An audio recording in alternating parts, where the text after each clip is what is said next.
What character would realistically learn magic in Marvel? This video is purely for entertainment and does not infringe on copyrights or laws. The rights to the novel and image belong to the original author. We do not claim ownership. Don't like waiting and want to listen to this fanfic in full now? Subscribe to our Patreon, where you'll find the best fanfics. Chapter 376 Endless. Shenyan stared at Fulgrim, or rather, at his remains. The monster's body was completely burned into a charred corpse, with only a few human parts remaining. It was hung up, with nothing in its empty eye sockets, and it kept uttering words like a dream from its throat. Very deceptive, so the mage thought. Yes, very deceptive. Fulgrim was famous for his beauty before his fall. His appearance transcended his gender, and it was a beauty that was enough to break the hearts of all who saw him. And after his fall, the parts of this monster that were left were also enough to move people. Its miserable appearance at this time actually made people feel pity. If a mortal was here, he would probably untie it immediately. Unfortunately, there were only two people present, and they were as hard-hearted as stone. Angren folded his hands. He leaned against the wall and stared at the monster with the face of his brother, with a very complicated emotion in his eyes. It seems that we can't get anything out of it. Its vocal cords are completely destroyed. The remaining self-healing ability can only ensure that it does not die, but cannot make it speak again. Should we kill it? No. Shenyan shook his head. Not for the time being. I haven't found a way to completely destroy its soul. Letting it die now will only make it stronger, and then come back. As he spoke, he frowned. The influence of Slaanesh is too deep-rooted. This damn thing even feels a little enjoyment in its heart at this point. I can't completely eradicate his influence. Of course, it may also be that it has fallen too deeply. Destroying the soul of a demon prince is a nearly impossible task. The reason is that the problem lies in the warp. They are blessed by their masters, and their souls are closely connected to the warp and the corrupt rituals. Killing a demon prince in the material realm is called exile. They will return to the warp and then make a comeback. The only way to solve the problem once and for all is to kill them in the warp. But there is their home ground. Angren's facial lines hardened. He shook his head very slowly, a terrible hatred roaring in his heart. The hatred came from his blood, his mind, and his memory. The past that shaped him into what he is now all screamed out loud at this moment. And there were 10 million identical voices in his mind chanting the same words. Kill it. And this miserable fall. But Angren said, number. His reason returned at this moment. That is the reason that belongs to Angren, the Primarch of the World Devourer. It was his reason to refuse Khorne and refuse to allow himself to slaughter life. It was his heart. In Shenyan's eyes, Angren knelt on the ground almost instantly, and drops of blood dripped from his nose. He walked forward and placed his hand on Angren's broad shoulders. The golden flame flashed and disappeared, and then he slowly stood up, just a little bit. Shenyan heard his mumbling, and the Primarch looked up. The light in his eyes startled the mage. He can't make me submit. Interesting. The mage silently raised the level of the Vengeance's mental defense spells, and all the spells he learned were released at this moment. They were forever preserved on the hull of the Vengeance in the form of inscriptions. Even if this would make its simple magic channel a little bloated, Shenyan would not hesitate. He realized that he might have underestimated their power. After doing all this, his mental power scanned the entire ship 5 times inside and out, leaving no one behind, not even himself. No signs of corruption were found. For now, Fulgrim's broken body was still bound in the air by golden chains, which hung it high and blocked its corrupt nature all the time. As long as these chains existed for one day, it could not return to the warp, nor could it die. However, this was only a stopgap measure. They couldn't carry it around in this star field, whether they had a plan to reclaim the lost territory or not. This was a Slaanesh demon prince. They had to find a way to inflict heavy damage on it. The mage narrowed his eyes, and Angren stood behind him and twisted his neck. His bones crackled, and he said in a deep voice, "How long can you keep it hanging like this?" "A long time, but I don't want it to stay on the Vengeance for too long." Angren tried to think of something, but after a few minutes, he gave up. He couldn't think of any solution. He knew nothing about this strange yet familiar universe, and what was more, was there any way to do better than now? Temporarily restrain it, so that it could not pose any threat to humans for the time being. The risks were also limited to the vengeance. In the long run, this was a good solution. The mage crossed his fingers and touched his index fingers together. Suddenly, he turned his head and looked at the ground thoughtfully, then sighed. Bad things are happening one after another. Angren, there is a visitor who came out of nowhere in the vehicle warehouse on the second deck. Do you mind asking him to come to the main control room? Visitor? A light curtain rose, and a tall figure in a black robe was walking in the vehicle warehouse. Interesting, really interesting. Transcend proudly touched his chin with his metal fingers. There was no expression on his metal skull face, but his voice seemed very happy. It's worth my effort to study the strange shields outside this ship. It's really worth it. His empty eye sockets were glowing green, and he walked in the vehicle warehouse, looking at the huge mechanical dragon in front of him, almost licking it twice. The hungry emotion could not even be concealed by his expressionless skull face. It's really strange that someone in this boring universe could make such a treasure. He came to the huge head of the mechanical dragon, stretched out his right hand and put it on it, rubbing it carefully. He exclaimed from time to time, "Terrible, too terrible. Who on earth made such a thing? So many superimposed energy transmission pipelines. Strange. Is this technology? Why have I never seen such a thing? You'd better stop, necromancer.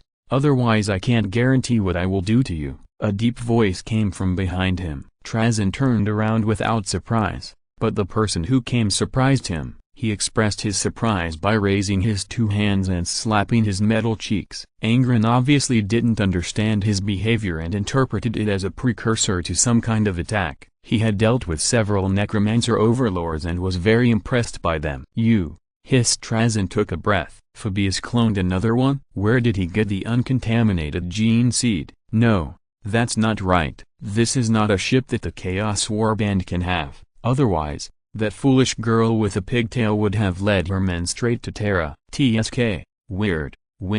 Where on earth are you from?" Angren looked at the necromancer who was talking to himself expressionlessly. Some of the information revealed in the other's words made him very concerned. "Hey, why do I care so much?" Transcend shrugged his shoulders and turned his hand to stick a black instrument on the head of the mechanical dragon. Then he waved to Angren.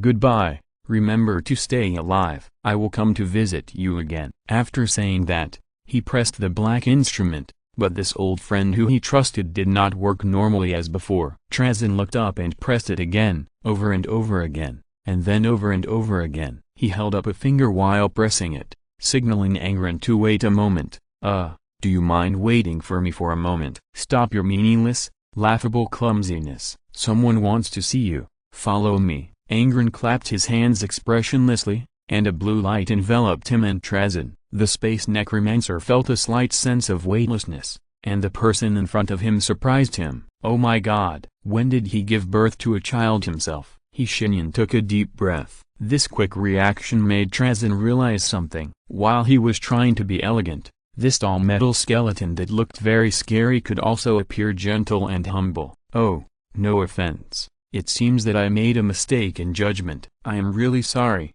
but I haven't communicated normally with people for a long time." He lied and bowed slightly. "How did you sneak into my ship?" "Walked in." "Well, I will assume that you can walk in." The wizard raised his eyebrows. He realized that the other party's personality might be similar to his to some extent. So, he also put on an expression of indifference, but what he said was like a bomb in Transcend's ears. "Mr. Transcend the Infinite, are you interested in Fulgrim?" Transcend looked like he had been hit hard on the chin with a power fist, so hard that his jaw was even dislocated. The sound-generating mechanism built into his throat perfectly simulated the surprised sound that only the living could make.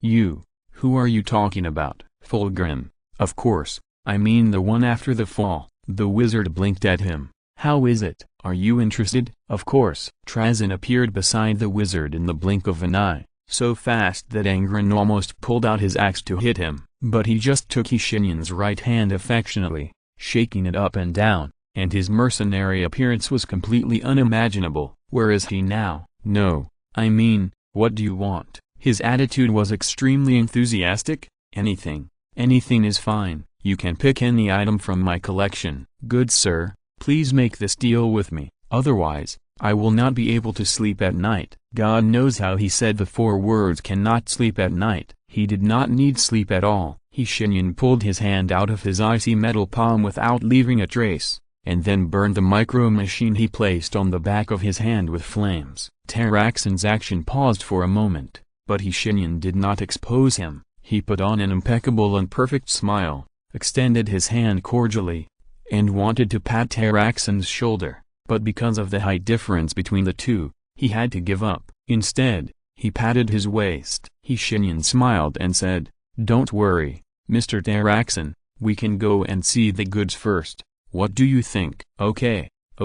Angren thought to himself, this world is changing too fast. He shook his head and followed the 2 men. Not long after, they arrived at the quiet room where Fulgrim was temporarily imprisoned. Transcend stared at the hung Fulgrim in amazement. He whimpered from his throat and screamed as if he had seen a heartbreaking work of art. "This is simply perfect," he said incoherently. "Who made this perfect work of art? Is it you, sir?" Shenyan nodded. "I knew it. Only someone like you who has the same taste as me can create such a perfect work." "May the Emperor bless you." Angren, who was listening, wished he had never been here. "What happened to this world?" A Necron shouted. The Emperor. "Ah, may he bless you, Mr. Transcend, and may his light shine upon your head one day." Still with that impeccable and friendly smile, Shenyan, who somehow became like a bureaucrat or businessman, made Angren quite uncomfortable. He even felt that the wizard was wearing a mask on his face. "That's not necessary. I have my own place to go." Transcend laughed expressionlessly. He said,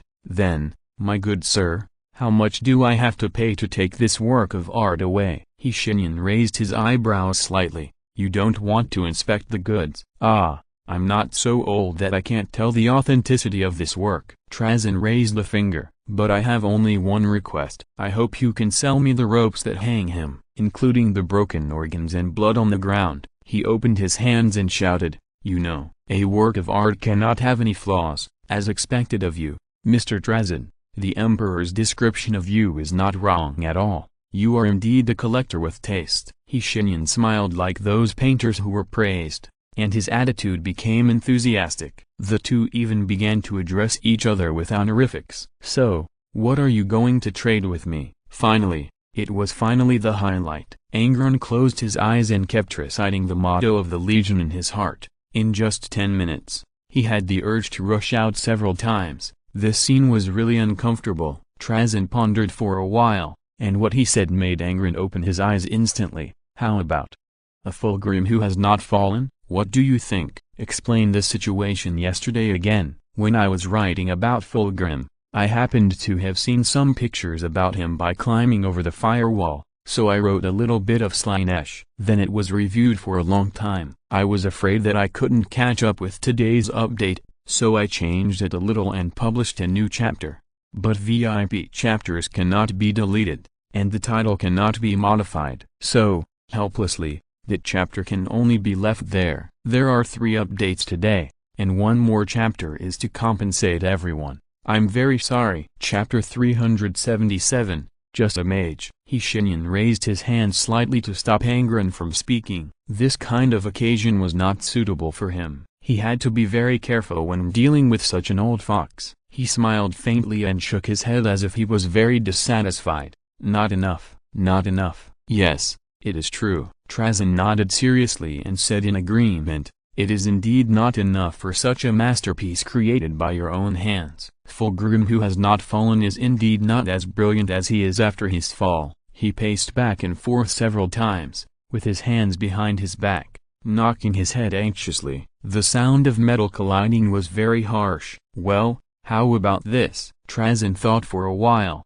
and said, "I will add some weights to this small scale between us. What do you think?" "1 guard. Is it enough?" This time, Shenyan was indeed a little surprised. He got a lot of information about famous people in this universe from the Emperor, and Transcend the Infinite was among them, and he was very famous. He is not an enemy of humanity like many of his kind, nor has he killed many people like the others on this list. This one is here because he is an extremely skilled thief. He has stolen, exchanged, and traded many outrageous things, and will keep them in his collection for appreciation at any time. He is very proud of this and has no intention of hiding it. The opportunity that really caught the emperor's attention was when he once said outrageously that he wanted to steal a lock of the emperor's hair for his collection. Despite this, the emperor actually had a very high opinion of him. Here are his original words. Although Transcend is so unconventional that he even deceived people to attack his own kind, he can be regarded as an immortal who sees through life. Said the emperor, endless life brings not only endless power and broad horizons, but also endless loneliness. The Necrons are like this. Their life form is very strange. In fact, they cannot be said to be a race. After all, they are all dead. What exists now is just a combination of memories of souls from the past. Although Transcend's actions are crazy and incomprehensible, I can roughly understand his thoughts. In his opinion, their society has stagnated, stubborn, and even unable to appreciate any form of art. And the reason why he has to continuously collect countless collections is to prevent himself from becoming the same as his own people. Shenyan is sure that although the emperor's evaluation of him is so high that it doesn't even sound like a comment on an alien. But if he knew that this guy stole one of his guards, he would probably send someone to hunt him down immediately. The guards? Oh, yes, Transcend said hurriedly, as if he was afraid that Shenyan would not believe him. Alive. I put him in a stasis stand that I made myself. Believe me, even after 10,000 years, his armor will still be as bright as new. Can I ask where you got it from? Well, sir, this involves commercial secrets. Transcend laughed, and the metal ornaments on his robe collided with his ribs, making a monotonous noise. That's enough. But are you interested in doing something else? Shenyan glanced at him, suddenly smiled brightly, and made a gesture. Transcend nodded immediately. Of course. I will buy as many works of artists like you as you can. You are too kind. The wizard laughed and threw out a ball of light. Transcend reached out and took it with superhuman agility, and said in confusion, "This, crush it and try it." Transcend did as he was told. In an instant, he seemed to have come to another new world. Towering ancient trees, ancient dragons with skin as hard as rock, and those species born from darkness, the ancient king who fought against flying dragons and drove lightning. Time passed quickly, and he saw the ancient king personally step into the flames to continue the world. He saw countless heroes willing to die, turning their bodies into firewood one after another, but the flame still inevitably went out. Finally, after who knows how many years, an arm pushed open the coffin and a knight climbed out. And then, what happened next? Transcend suddenly looked up at the smiling Shenyan and asked anxiously, what happened next? Don't worry, Mr. Transcend. What do you think of that history? Perfect? Transcend seemed to be interested. The epic of heroes, but inevitably decline and death. I love this kind of subject the most. The green fire in his eyes shone. Please tell me the final ending of that world. Sir, this history deserves a place in my collection, and I will hang them in the most conspicuous place. How are you going to preserve it? Of course, extract the memory. Wait. Transcend suddenly screamed in panic. Why did they start to disappear? No, no. He made a funny pose, raised his hands at a 40-degree angle, and stood his legs straight. There was even a cry in his voice. No, I can't forget this. May the sun shine forever. Angron's face twitched constantly, and he signaled to the wizard with his eyes that it was enough. If it continued like this, God knew what else this guy could do. May the sun wish. Transcend sobbed and put down his hands, unable to say the words anymore. It was really creepy to hear such a sound coming from his expressionless metal skull, but the true feelings in his voice could not be concealed. He said, "What a cruel contrast, sir. You took away those memories, but kindly left me with the emotions I felt. They are still churning in my heart. If I still have tear glands, I want to cry. Memories will fade, but emotions will last forever. Don't you think this is a more beautiful work of art than those memories?"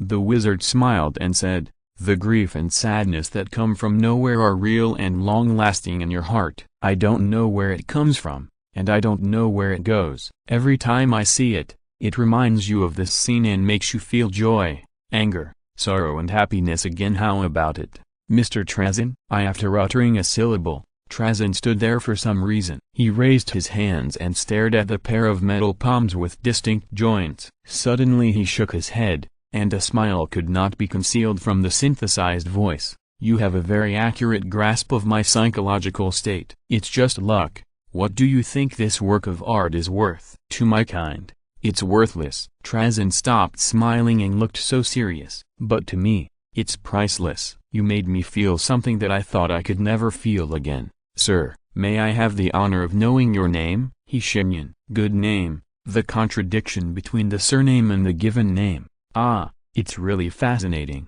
Just like the contradiction in you, it's incomprehensible but has to be attracted by it. Transcend didn't know whether it was sincere or false flattery. He said, you have great power, but you don't want to become a king or a god with it.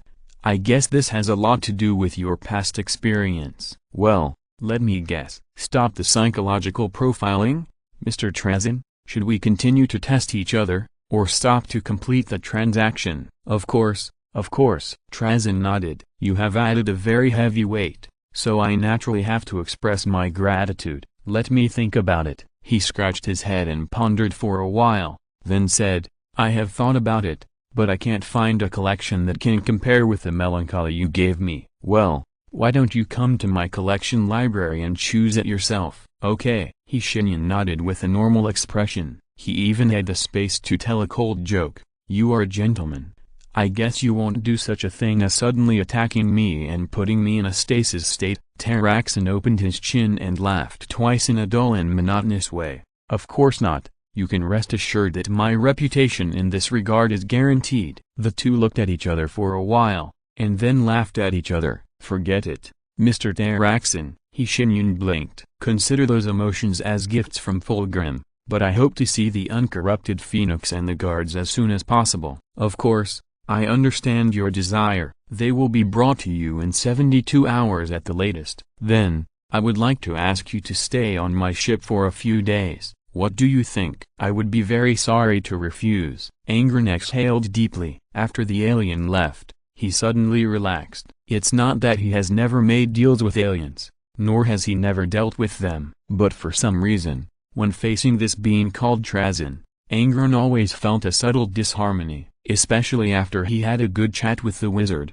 This disharmony reached its peak, almost making Angren feel uneasy. Why are you so nervous? The way you talked to him was really… Angren exhaled again, a little tired. I don't know how to describe it. Anyway, it's best not to let others see your conversation with him. By the way, do you really want him to stay on the Vengeance for 72 hours? Angren shook his head as if complaining, full of confusion. Of course, why not? Aren't you afraid that he will cause some trouble? He won't. Shenyan smiled meaningfully. He knows what the memories I showed him mean. Angren still looked confused. Shenyan said helplessly, damn it, Angren, jokes and riddles are just worthless shells after being explained. Well, the memory itself is not important. What is important is the method I use to make those memories disappear from his brain. For Necrons like him, memory is everything. Their current personality all comes from past memories. Therefore, after knowing my method, not only will he not do anything,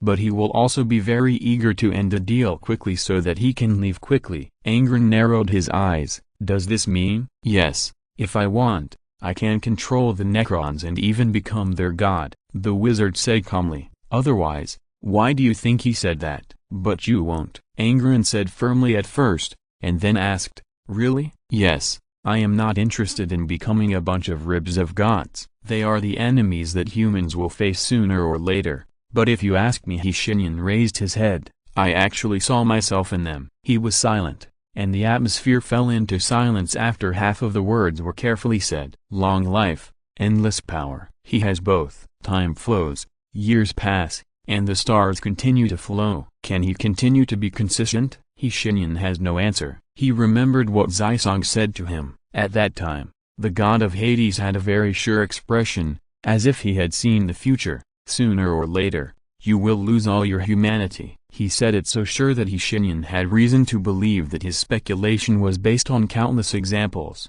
After all, Zisong himself was one of those who gradually lost his humanity after gaining power and endless life. He was indifferent to everything. He only thought about having more fun with his dark book all day long. This was the only thing he cared about and the only connection between him and the world. Zisong's reputation among spellcasters was even good. He responded to every request and gave power when asked for it. He was very straightforward, and he would not do those particularly disgusting and cruel things. Compared with his kind, Zisong was surprisingly good. You will lose all your humanity sooner or later. Shenyan chewed on his words and suddenly sneered. Really? Lose all humanity and become a monster? Or something more terrifying than a monster, like the Ancient One? Use the blood and bones of countless people to build a bright future?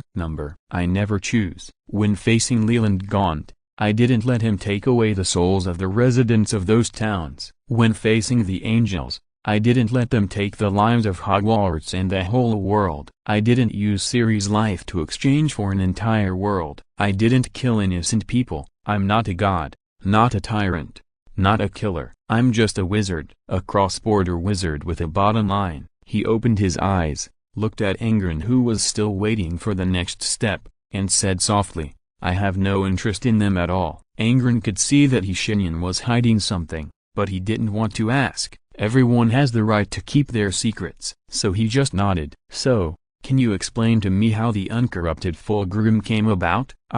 This Shenyan rubbed his eyebrows with a headache. This is a long story. There is one more update, which will be a little later. I will finish it after dinner. If you're listening to this novel on a channel other than Fanfic World, it means they downloaded and uploaded it without effort. We cordially invite you to visit our channel, Mundo Fanfic Novelist. There you'll find the original version of this story and you can explore many other novels of various genres. We are waiting for you to immerse yourself in a world of incredible novels. Chapter 378. Even Abaddon feels blasphemous. Fabius Bile. This name is well known both inside and outside the Imperium, because he is a member of the Emperor's Children, a traitorous legion, and an apothecary in it. And he is more terrifying than his companions. But there is more to his fame than that. If I were to describe his history in detail, it would be suspected of watering down the word count. But some things should be said. This man can be regarded as a mad scientist, a super hybrid of all mad scientists. His madness has a long history, even before the Emperor's Children betrayed. And during the Horus Heresy, he did things that even made his own legion spit on him. Fabius Bile changed the brain chemistry of his brothers, enhancing their senses and multiplying the stimulation they received. How he did this is still unknown. But one thing is undeniable. Fabius Bile's actions accelerated their turn to Slaanesh. This is undeniable. What is even more incomprehensible is that he himself did not really believe in the four Chaos Gods. He felt that the Chaos Four Gods would bring uncertainty to his scientific research. This was something that even traitors like him could not understand, and his distortion and cruelty were even intolerable to Chaos believers. Many people wanted to kill him, but none of them succeeded, because his position was so extraordinary. Fabius Bile had terrifying cloning technology. His biotechnology could turn ordinary defense forces into violent super soldiers, or use evil cloning technology to cultivate thousands of perfect soldiers in a few months. After entering the Eye of Terror, his skills were favored by many Chaos Legions. The reason was that he could use contaminated gene seeds to create more Chaos Space Marines. This was extremely important. The traitors had no manpower to replenish. He had many deeds, some of which were forbidden to be spread by the Empire, and those who violated them would be regarded as heretics and executed. But the Emperor himself somehow knew it clearly, so Shenyan also knew it clearly. Fabius pursued only one thing in his life. He wanted to replicate the Emperor's scientific achievements and create his own Astartes. Although most of his experiments ended in the death or deformity of his subjects, he was successful a few times. Before cloning his own Primarch, Fulgrim, he cloned another Primarch many times at Fulgrim's request. The Primarch of the Iron Hands, Ferrus Manus. Manus was brutally killed by Fulgrim during the Horus Heresy, and ironically, despite Fulgrim's own actions, he was completely devastated by Manus's death and fell into Chaos's accomplice. He had always hoped that Manus could be resurrected, and believed that Manus would understand his cause and that they could be brothers again in the realm of chaos. This completely incomprehensible idea even Fabius found too blasphemous, but he soon put the matter behind him.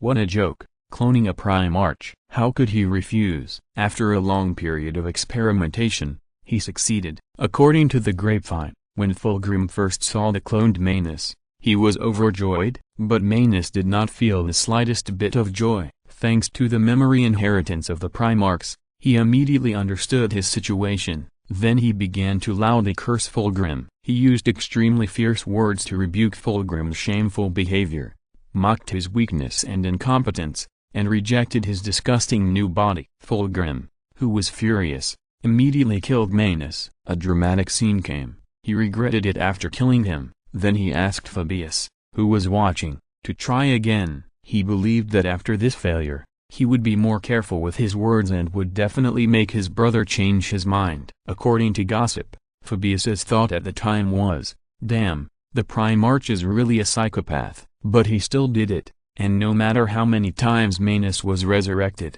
he would curse Fulgrim and always maintain a firm belief in the Emperor and mankind. No matter how Fulgrim tried to persuade him emotionally and rationally, it was useless. He was killed again and again, and resurrected again and again, and never gave in. Things soon came to an end. The second Primarch that Fabius Bile chose to clone was Horus himself. Yes, the Chaos War Master who had started the rebellion. This move was unacceptable even to Horus' successor, Abaddon, who loudly denounced Fabius's actions, calling them blasphemy, and then destroyed all of Horus' clones. After this, Fabius, who had lost his backer, cloned himself, and many of them were active in the galaxy to continue their research. The third Primarch he cloned was none other than Fulgrim himself, and it was the uncorrupted Fulgrim. Like the other clones, this Fulgrim matured quickly, and through the memory inheritance ability in his genes, he quickly learned about his previous actions and the current situation of the Imperium.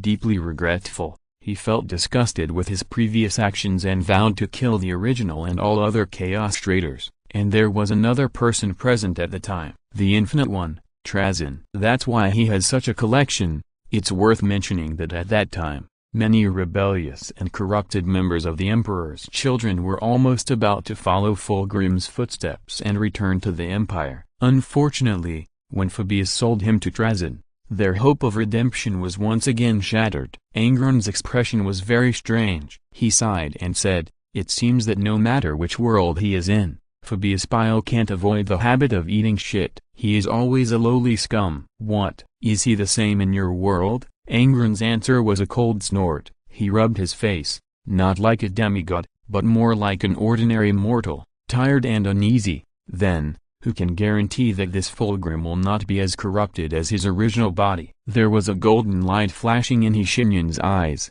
and he smiled. "You seem to have no confidence in him." Angron's voice was extremely cold, and his words were so rational that they were almost inhuman. "I don't have the butcher's nails. I was not raised as a slave gladiator. I was not forcibly teleported by him and witnessed the death of my brother. Because of this, I have not fallen. If I had suffered all that, I can't guarantee that I would still be loyal." He smiled calmly. "If my guess is correct, the Fulgrim in this world is probably a little different from the one I know." Shenyan just listened quietly. As long as he wanted, he could be a very good psychotherapist. "The Fulgrim I knew was caught in a trap. He was held captive for years by a group of Dark Eldar. He was tortured beyond belief. When he was found, his tongue was plucked out, making him almost speechless. His throat was poisoned, making his voice sound terrible and horrible. His face was covered with scars, his beauty was completely gone,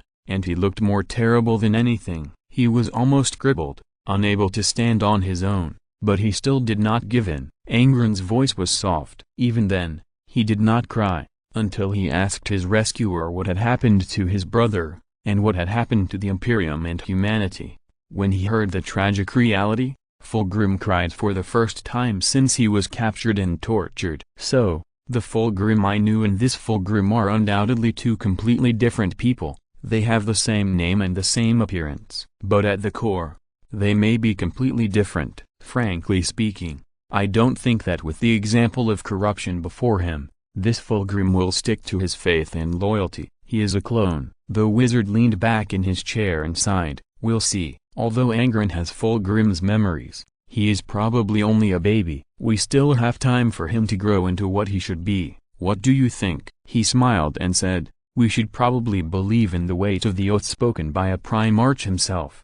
Even if he is a clone, after all, he swore to destroy his original body and all traitors. Angren fell silent. He stopped talking, just stood up and walked away silently. Shenyan did not try to stop him. He knew that what Angren needed most now was silence.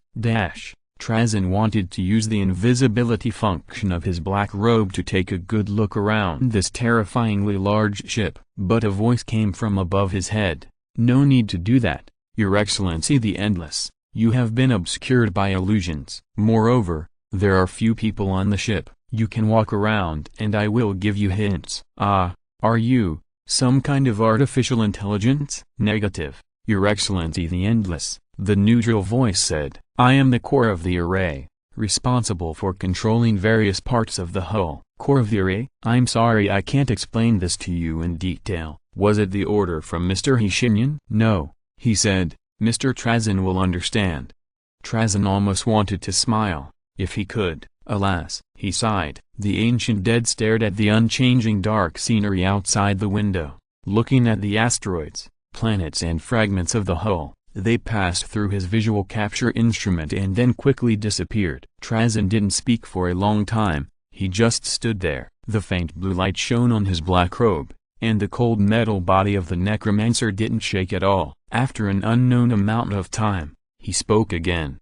The core of the array, right? Yes, Your Excellency the Endless. How long have you been created? Less than a year, Your Excellency the Endless. Have you ever thought about change in your body? No, Your Excellency the Endless. The meaning of my existence is to make the vengeance better at killing the enemies of mankind. Other than that, I have no other desire. Transcend clapped his hands in approval. Great, you still have a goal. He started walking again, walking on the long, seemingly endless silver bridge. Please allow me to walk around alone. Thank you, core of the array. You're welcome, Mr. Transcend. The voice of the array seemed to be a little gentler. Forget it. I won't eat. I'll code first. The extra chapter is over, and I apologize again for what happened yesterday. I will try not to drive in the future. Chapter 379 Imperial Guards. Transcend didn't lie. He really understood Shenyan's anxiety. So, only 41 hours later,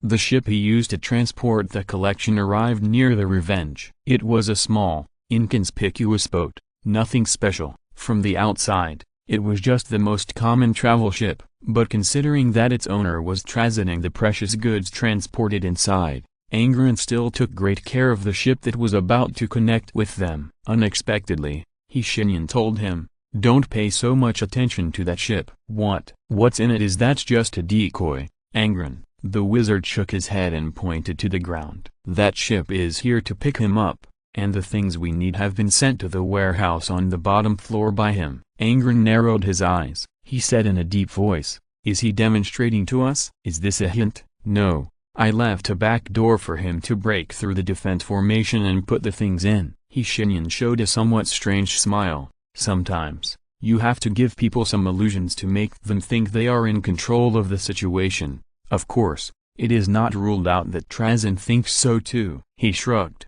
Who can tell? Maybe he is also acting. Angren said nothing, but sighed heavily. The transaction went smoothly. Transcend's actions were so fast that Shenyan admired this speed. Therefore, he directly teleported Transcend and Fulgrim, who was hanging in the quiet room, into his long-distance ship that was being docked, and then directly threw him out from the external landing deck of the Vengeance. If Transcend could still make expressions, his expressions would surely be very exciting. Unfortunately, he could not make any expressions, and Shenyan could not see his face. He and Angren came to the warehouse on the lower deck, which was very quiet and strange. The size of the Revenge was the same as that of a planet, but this warehouse was as big as a city. At this moment, two tall black cubes were placed in this empty warehouse. Shenyan had to admit that Transcend had very good taste. He was not like those art collectors who liked to be mysterious and follow the trend,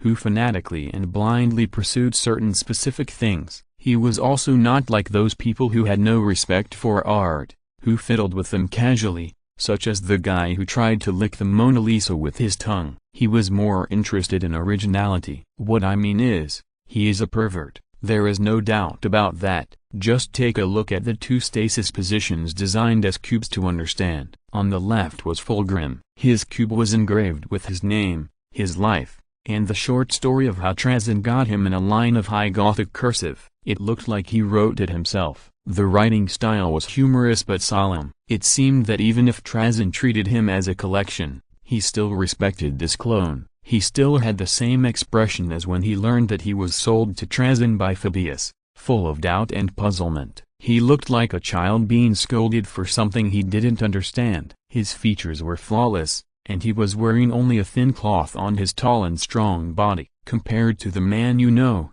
how is he? Angren answered dully with a nasal voice. He doesn't look like a warrior, but like a child who is full of confusion and wants to cry but can't. Maybe he is. Shenyan nodded without comment, and he turned his head to look at the other side. The cube of the Imperial Guard was much simpler, with only 2 lines of small words. Imperial Guard?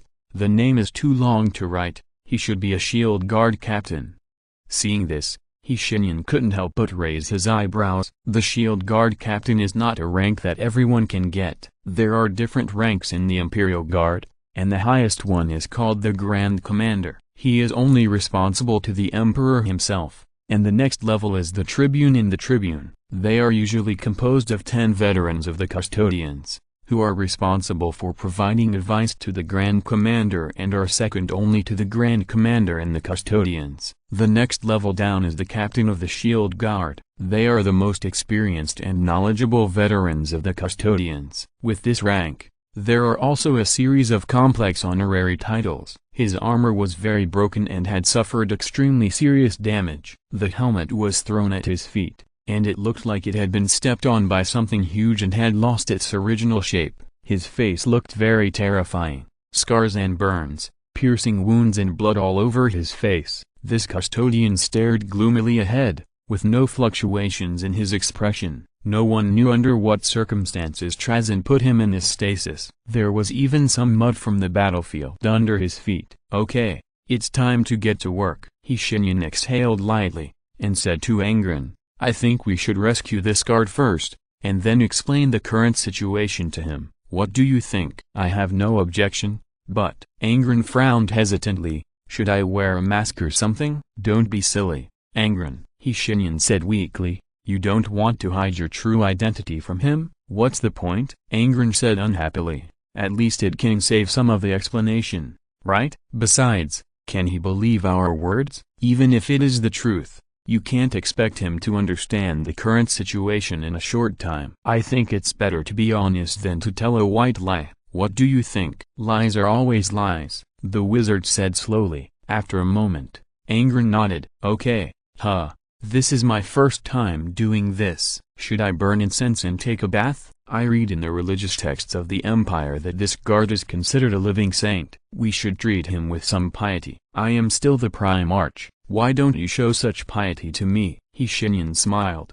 lit a golden psychic flame, and threw it on the guard's stasis field. He said nothing, but it seemed that he had said everything. Angren couldn't help but feel a little itchy. The flame melted the stasis field easily, and the cube melted into nothingness like ice and snow meeting the sun. The guard's helmet fell on the silver floor of the warehouse with a slight sound, and then the dirt. Angren saw that his eyelids moved, and the next second, he lost his original upright posture and fell straight to the ground. The impact seemed to wake him up. The guard raised his head, not caring about the strange environment he was in. Then, the second he caught sight of Angren, his expression began to change for the worst. I knew it would happen. Angren sighed silently, and as if he had foreseen the future, he raised his right hand and blocked the custodian's powerful and fierce punch. Listen, Angren stepped back, avoiding the custodian's sweeping kick. At the same time, he suppressed his vicious elbow and pushed back,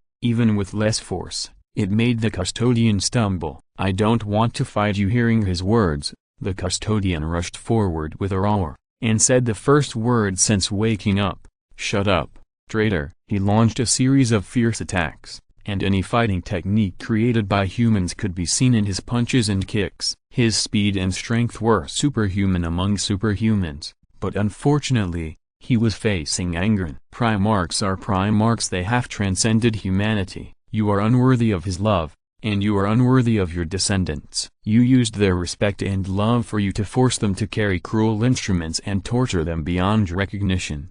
You pathetic monster. Shenyan stood aside silently. Angren had already threatened him several times, but he seemed to have seen nothing. He still folded his arms and stood there calmly. Finally, Angren lost his patience. He ignored the right fist of the Imperial Guard that was heading straight for his jaw, took a step forward, and hit the Imperial Guard's chest with his right fist by a hair's breadth. This time, he did not hold back. The huge force instantly blasted the Imperial Guard away. Angren did not pursue him. He stood there and pursed his lips. "I am not the person you know," he said. "Look at me carefully, warrior." "Would the person you know talk to you in such a peaceful manner? Besides, I don't have nails." The Imperial Guard climbed up from the ground panting, blood gushing from the corner of his mouth, and there was foam. He wiped his mouth, stood up, and once again assumed the melee combat stance. "Do you think I can't see that this is an illusion?" the Imperial Guard shouted at Angren. "Coward, you don't even dare to fight me like a warrior,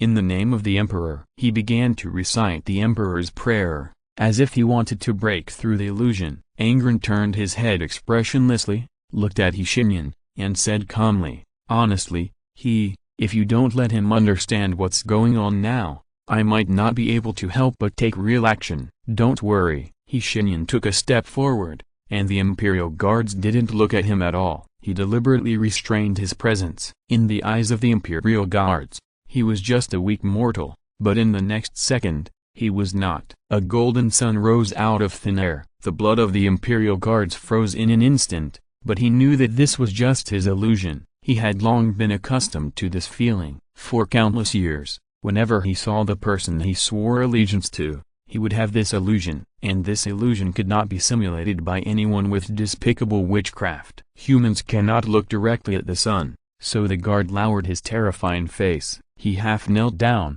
forgetting his situation, unfinished tasks, and Angren's existence, because he had seen the only true god of mankind. Wait, something seemed wrong? The sun was still the sun, but the temperature was not so cold. Footsteps approached slowly. A hand was placed on his shoulder, and a strange voice made him raise his head suddenly. "What's your name?" The guard stared at the eyes burning with golden flames and whispered, "My mission failed, and the glory of the past has left me. My name is no longer important. But if you insist on knowing it, just call me Lictor." "Well, your tradition is really troublesome." The mage's slightly complaining words broke the sincere and weird atmosphere. "Why do you have to give yourself a name after completing a mission? Forget it, and you don't have to respect me." A force lifted the guard who called himself Lictor from the ground, and the very familiar psychic fluctuations instantly healed his injuries, both the injuries at that time and the lung damage just caused by Angren. Lictor raised his hands in astonishment and felt dizzy. "Let's make it short." Shenyan stretched out his right hand and placed it in front of Lictor. After a moment of silence,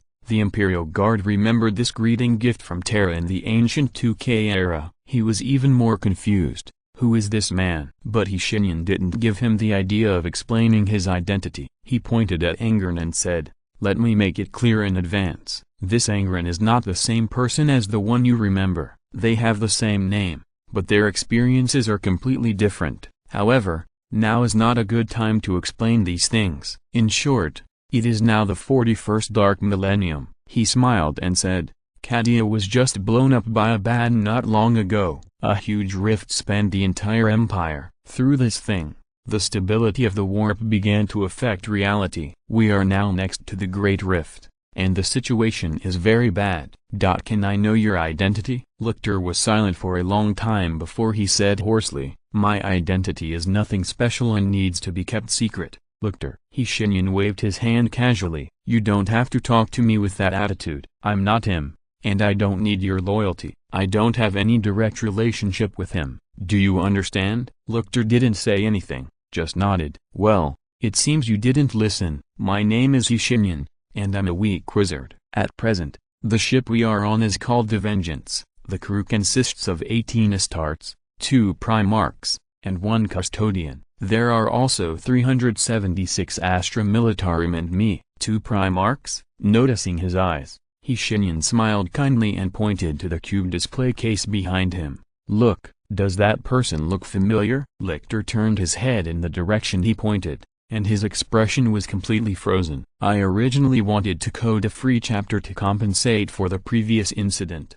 but after it was put on the shelves, I didn't see the option of public chapters, so I wanted to put this chapter in the work-related, but that would interrupt the continuity of reading, which is not a good choice, so I'll update it tomorrow. I'll write another chapter with the same number of words as the repeated chapter and put it in the work-related section. I apologize again. I'm sorry. Chapter 380, Phoenix Nirvana. Lictor calmed down very quickly, so quickly that it was even surprising. He quickly returned to normal and stood in front of Shenyan without saying a word. If Fulgrim intended to attack the mage, then he would become a wall. Angren looked at him calmly and said nothing. Shenyan naturally noticed this, and he smiled and said, "No need to do that, Lictor. He won't attack me." I doubt it, my lord, Lictor said in a deep voice. I won't ask about his origins. You may say that he is a Primarch who is as loyal as Angren, but I still remember that he is one of the traitors. When he said this, his eyes were about to spit out flames of hatred, and Angren's forehead seemed to have a vein throbbing. Whether he is or not, we will know it at a glance. Shenyan walked forward. Fulgrim, who was standing in the display cabinet, still stared at the empty front with confused eyes. The mage raised his hand and gently pressed on the cabinet door, and the golden flame lit up again. Lictor narrowed his eyes. He became more and more certain of one thing, and he couldn't help but become more nervous. The flames burned the stasis field very quickly, but in just a moment, Fulgrim was freed from it. His eyes suddenly became lively, and he looked around like a frightened child, as if looking for his father. His muscles were tense, holding up his cloth. His perfect appearance became more extraordinary because of this trace of fear. But Lictor, who had been watching him, snorted with disgust. He seemed to want to say something, but he couldn't finish it. He glanced at Angren, who was standing far away in silence. The familiar face made Fulgrim's expression quickly become terrifying. First a burst of joy, because he saw a familiar person, but he seemed to remember something, and his expression turned into guilt and murderous intent. So, Fabius sold me to another Chaos Warband? He quickly regained the demeanor of a Primarch, and the previous weakness completely disappeared. The tall giant standing here had an extraordinary and perfect appearance. He frowned, and a little anger and disappointment not only did not destroy his perfection, but also enhanced it. And you, my brother, no longer need to hide. Why don't you stand closer? Fulgrim said politely. His high Gothic was impeccable. The pauses between pronunciations combined with his pleasant voice made this sentence sound like a poem. No one is hiding. Angren walked forward, his arms crossed, looking at Fulgrim distrustfully. Really? But you didn't deny that this is a Chaos Warband.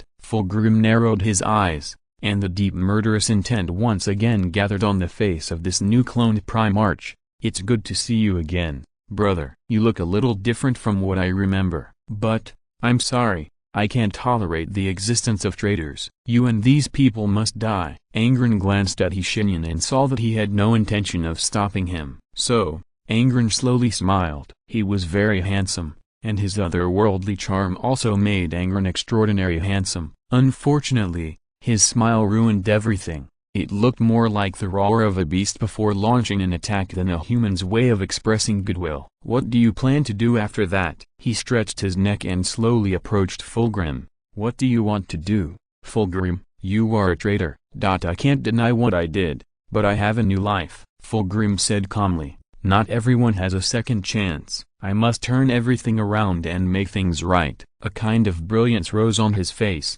and this scene made Richter feel extremely absurd. He actually heard Fulgrim say, "The Empire will not fall, because I have returned. My Father's glory will once again spread to thousands of worlds, and mankind will rise." With full of murderous intent, he also took steps and approached Angren. "And you, my brother, you are my sacrifice for my new life." Angren grinned and laughed silently. "Then let's try." Boom. The battle between the two Primarchs was simple and plain. Every punch and kick they threw was aimed at killing each other, but the momentum was extremely shocking. The battle had just begun, and their fists collided with each other and made a loud noise. The aftermath and their power forced the magic circle above their heads to emit a humming sound, and the blue light quickly descended, instantly strengthening the strength of the silver ground. Richter calmly evaluated the probability of killing the two if he joined the battle. He came to a result of 1%. After all,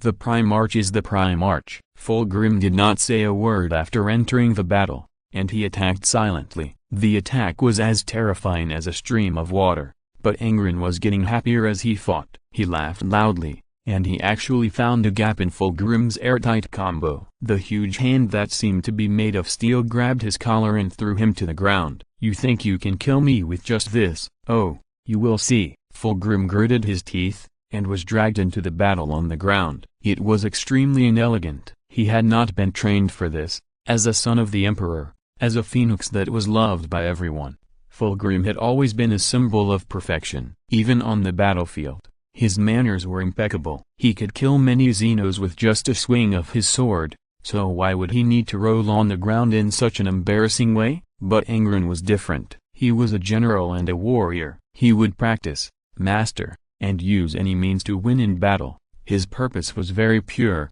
to win, that's all. Therefore, Angren easily strangled Fulgrim to death. Frankly speaking, Shenyan had not expected this result. He had hoped that Fulgrim could hold out a little longer. Angren loosened his grip, and Fulgrim fell unconscious from his arms. He smiled disdainfully and turned to the mage and said, "It would be better not to expect too much from him." "Oh, in the ground battle just now, I deliberately left a few loopholes. If he could put aside his so-called manners and really fight me in close combat, then he would have held out longer." Angren said calmly, "He cares too much about so-called perfection. Even in such a life-and-death battle, he is unwilling to put aside his obsession with his manners. How can we expect him to remain loyal?" "Indeed." Shenyan smiled lightly and made a gesture. "I failed. So, I still cannot wash away this shame." Floating in the darkness, Fulgrim thought so. A bitter taste spread in his heart. Fulgrim wanted to sigh, if he could. Unfortunately, there was nothing here. Nothing but darkness. Is this what death feels like? It's not the same as I remember. No, what I remember is not true death, he thought thoughtfully. Yes, it was not true death. It was a process of abandoning humanity and selling one's soul. Fulgrim, as a human, died in that process, and what was left was a monster with his face. A monster that had no shame and blindly pursued pleasure. Every time he thought of this, Fulgrim felt deep pain, shame, anger, and unwillingness intertwined in his heart. He didn't understand why he could indulge in pleasure so easily,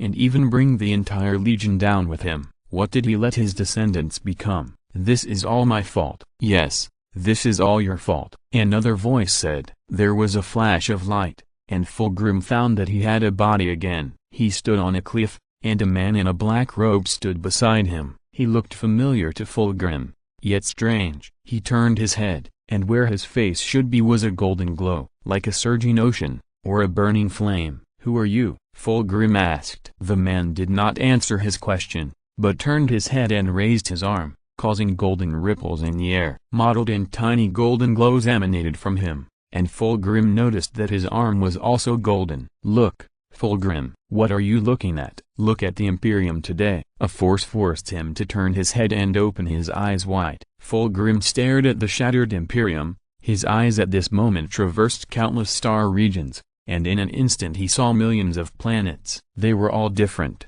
some prosperous, some poor, but they all had one thing in common: ignorance. An ignorant belief forced people to become fanatical and blindly follow, and the owner of that belief made him cold all over. It was his father. Could it be that Horus was right? Did his father really want to become a god, and humans were just the sacrifices he prepared? With such doubts, He continued to watch. The world that should have been progressive and open had become ignorant and backward, with persecution in the name of faith and corrupt and incompetent bureaucrats rampant. Fulgrim was even more chilled than the alien traitors, because he realized that those people were not traitors, they were loyal, very loyal, and this was exactly what he could not accept. How could the Empire become like this? What do you think, Fulgrim? The man spoke again. Fulgrim remained silent. Well, you don't have an answer. You are just a clone, a ghost from the past. Sooner or later, you will become a symbol of corruption like your predecessor. No, Fulgrim shouted loudly,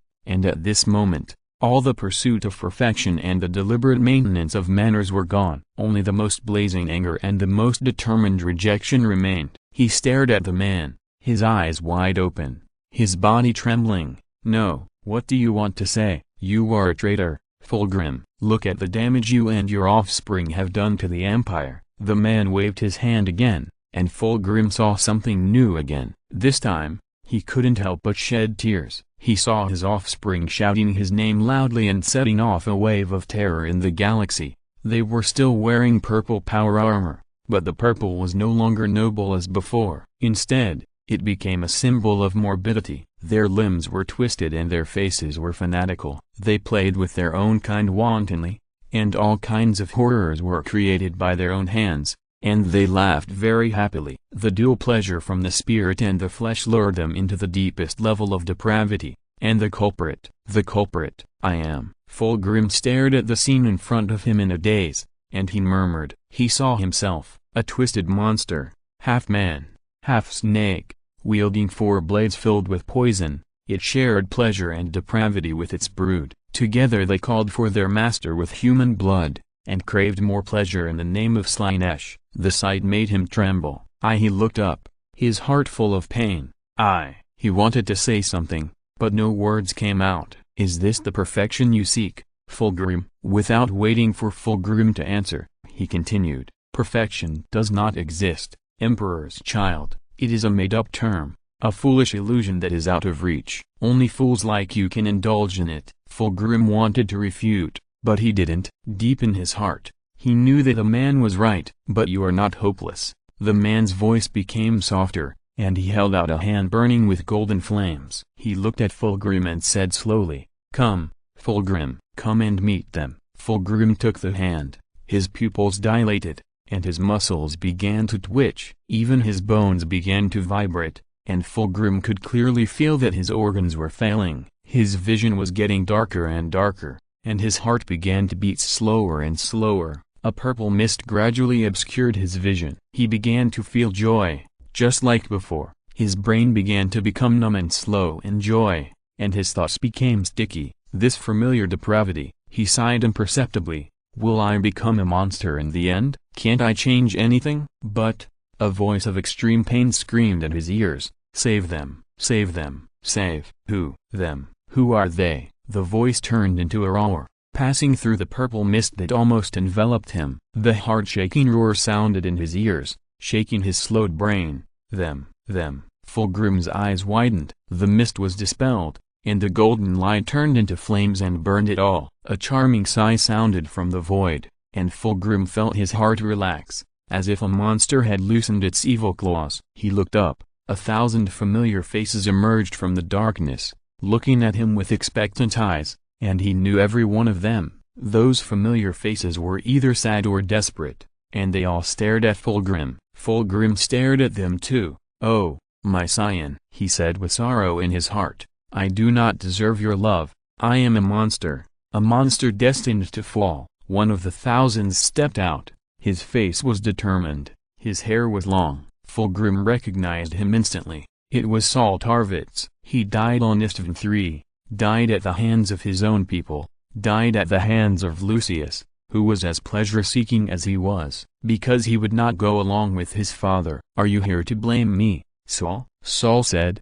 "No, father." He pulled out his power sword, which was still stained with blood and was slowly dripping. "I am here to save you." "Save me?" The power sword drew a trace in the air. Saul Tarvitz's swordsmanship was perfect, leaving a precise scar on Fulgrim's face. He stared at Fulgrim quietly and said, "The phoenix will be reborn. "Father, this is what you taught us." Fulgrim stared at him in a daze. Then, one of the thousands of people walked out, and then another. They walked out one by one, leaving wounds on Fulgrim's body, making him bleed. Fulgrim felt endless weakness, almost obscuring his vision. He wanted to die like this. This was not a bad ending, dying at the hands of his loyal heir who died unjustly. It could be regarded as atonement. But he didn't die. Fulgrim knelt on the ground naked, and there was not a single piece of good meat on his body. Wounds were everywhere. His perfect features cut like a child's clumsy portrait. His children surrounded him, looking at him with sorrow. Then, golden flames rose from nowhere and began to slowly burn their souls. No, Fulgrim watched this scene with tears in his eyes. He could not understand all of this, but just stretched out his powerless right hand. No, but he could not stop anything, and could only watch them die again one by one, die in front of him. Saltarvitz was the last to leave him. His face was becoming unreal. Fulgrim's tears and blood had almost dried up, but he still did not die. Saltarvitz smiled silently and said, "Father, be reborn." He disappeared, and the sword that left Fulgrim's first scar fell to the ground with a clang. Golden flames suddenly ignited from Fulgrim's bruised body. He endured the pain in his heart and slowly stood up. His body became intact again and the flames. The perfect-looking giant stood there expressionlessly. He lowered his head, picked up the sword left by Saltarvitz, and cut a narrow wound on his right cheek, destroying this flawless face. Blood flowed out. Real world. Shenyan opened his eyes, smiled and sighed. Angren looked at him in confusion, and the wizard said softly, "The phoenix is reborn." Angren. Fulgrim suddenly opened his eyes. "I will update a free extra chapter later." I wonder if anyone has read Berserk. Chapter 381. Keep hope. Most people will always first perceive the negative emotions such as fear, sadness, anger, etc. in other people's expressions. Perhaps, in the ancient times before the birth of language, our ancestors used expressions to communicate, and the negative emotions in the same expressions meant that bad things had happened or were about to happen. Therefore, this instinct that exists in the genes was left. At this moment, Angren could not see the slightest fear on Fulgrim's face. A narrow wound appeared on his face inexplicably, destroying the perfect face. If he was the fallen phoenix in this universe who pursued perfection, he should have begun to feel fear for his imperfections. But he didn't. Fulgrim sat on the ground and did not try to stand up. He was very calm, staring at the darkness in front of him very calmly. The narrow wound on the right side of his face was bleeding bit by bit, but Fulgrim remained indifferent. After a long while, he turned his head, looked at the wizard, and asked, "Where are they?" "They are dead, completely," Shenyan patiently explained to him. "For your rebirth and to completely get rid of the influence of Slanesh, your long-dead loyal descendants have once again sacrificed themselves." Fulgrim's fists clenched suddenly, and for a moment, Richter felt that danger was coming. He couldn't help but feel his hair stand on end, and almost immediately wanted to take the wizard away from here according to his instinct. However, Fulgrim did not attack. He still sat on the ground calmly and sighed depressedly. The giant, who was only wearing cloth, stood up from the ground. His appearance was no longer perfect, and his temperament became melancholy and sad. But that expression made Angren smile. Only those who really understand what they want to do will have such an expression. The current situation is very simple. Sitting in the main control room, Shenyan spread his hands. His past frivolity was now completely wiped out, leaving only the deepest seriousness. "We have a ship that is ridiculously large and has incredible firepower, but the crew is small, even pitiful. The Astronomicon is still burning, but long-distance travel in the warp is still impossible. Not to mention contacting the people on the Imperial side. All we can do now is to keep killing Chaos Traders around the Great Rift." Richter stood meticulously behind Shenyan. He did not choose to sit down, and even though Shenyan repeatedly requested,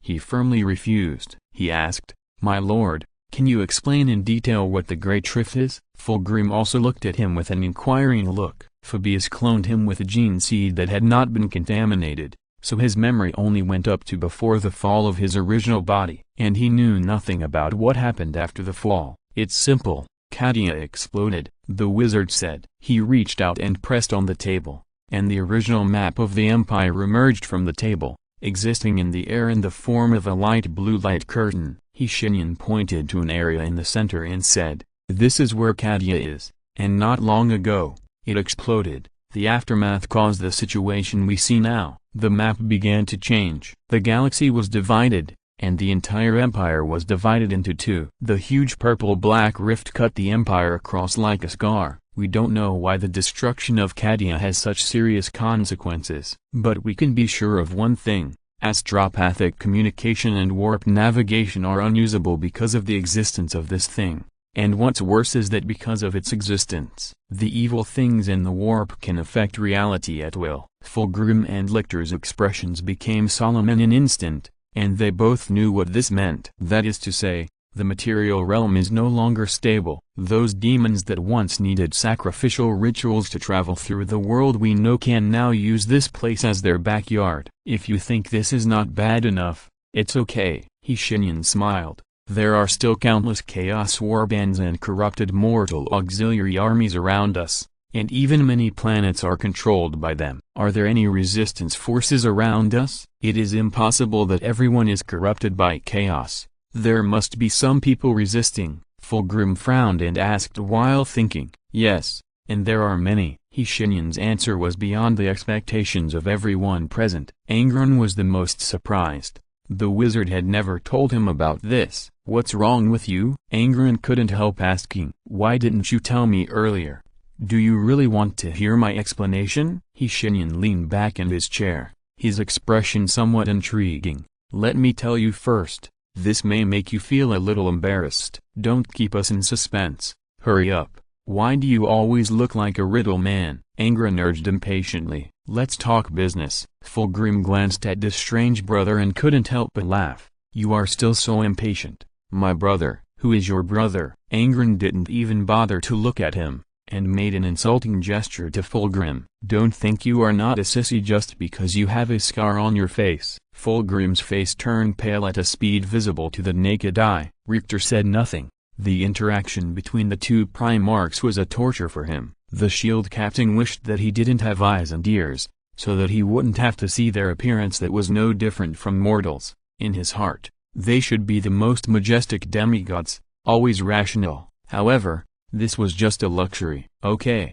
The mage shrugged. In short, I can hear the prayers of many people now. The golden flame flashed in the main control room, and it became extremely quiet. Even a pin drop could be heard. Everyone realized what he was talking about. Only the mage's voice continued. They are praying to him, including this moment when we are talking. Many people shouted his name and died happily. Too many deaths, he sighed. Their desperate cries and the prayers of those who still did not give up all reached my ears. He said calmly, I heard everyone, and I saw everyone's face. So, what are you now? Angron tried to find a suitable word. His incarnation? Do you think I am like him? Shenyan asked calmly. It's just that I have mastered a part of his psychic power. The assimilation of power will bring such consequences. You can't take the benefits without bearing the consequences. After a long silence, Fulgrim asked, the closest praying people to us, do you know their location? Where do you think the vengeance is heading now? Shenyan asked back,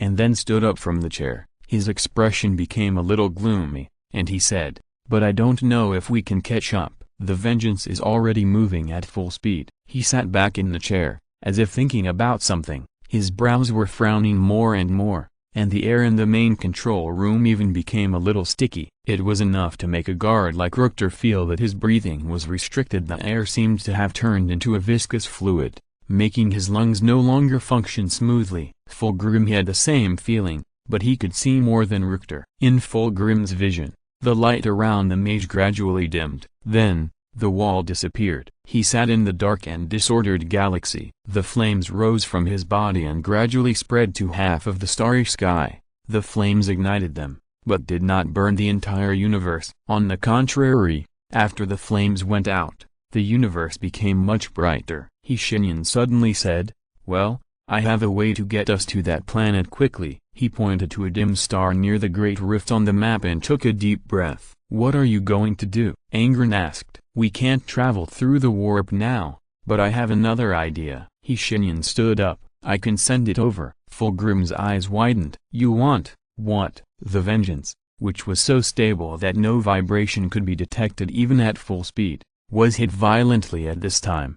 The impact did not come from the outside, but from the inside. Fulgrim had to hold on to the armrests of the chair tightly to avoid losing his balance. He looked at the wizard in surprise. After saying that kind of crazy talk, his expression remained calm, as if he really wanted to put this thing into practice. He saw that Shenyan closed his eyes. "Emperor, bless me, let me kill a few more traitors before I die." This is the plain prayer of an Astra Militarum soldier. Death is the only direction. This is the firm and powerful chanting of an Astartes. For the Emperor, for humanity, for our lost home planet. This is the last cry of a Cadian soldier. Kill them. This is the roar of an Astartes trapped in the enemy's camp after killing, on the distant planet Bunder, thousands of soldiers who are still resisting died one after another. Among them are Astra Militarum soldiers, Astartes, servants and monks of the Adeptus Mechanicus, Inquisitors, and Psychers. Without exception, they are all walking towards death. Their numbers are too small compared to the traitors, and they lack reliable heavy firepower. After all, this is just an ancient hive world, and the chaos warbands that are attacking them do not seem to be in a hurry. They are eroding the defense force bit by bit, as if they want to get more pleasure by making them despair. It is no doubt that only the followers of Slaanesh can do such a thing. Even the berserkers of Khorne despise these cowards who fully embrace the Lord of Pleasure. Death and blood are everywhere. People's bodies are wantonly played with by the traitors. Heads are skinned and hung up. Those traitors wearing sickly purple armor seem to have completely forgotten their past glory. Their twisted limbs and pale skin show this. Some even smear their faces with blood and flesh to get greater sensory stimulation. The bottom floor of the hive. How many artillery can we use? Forget it.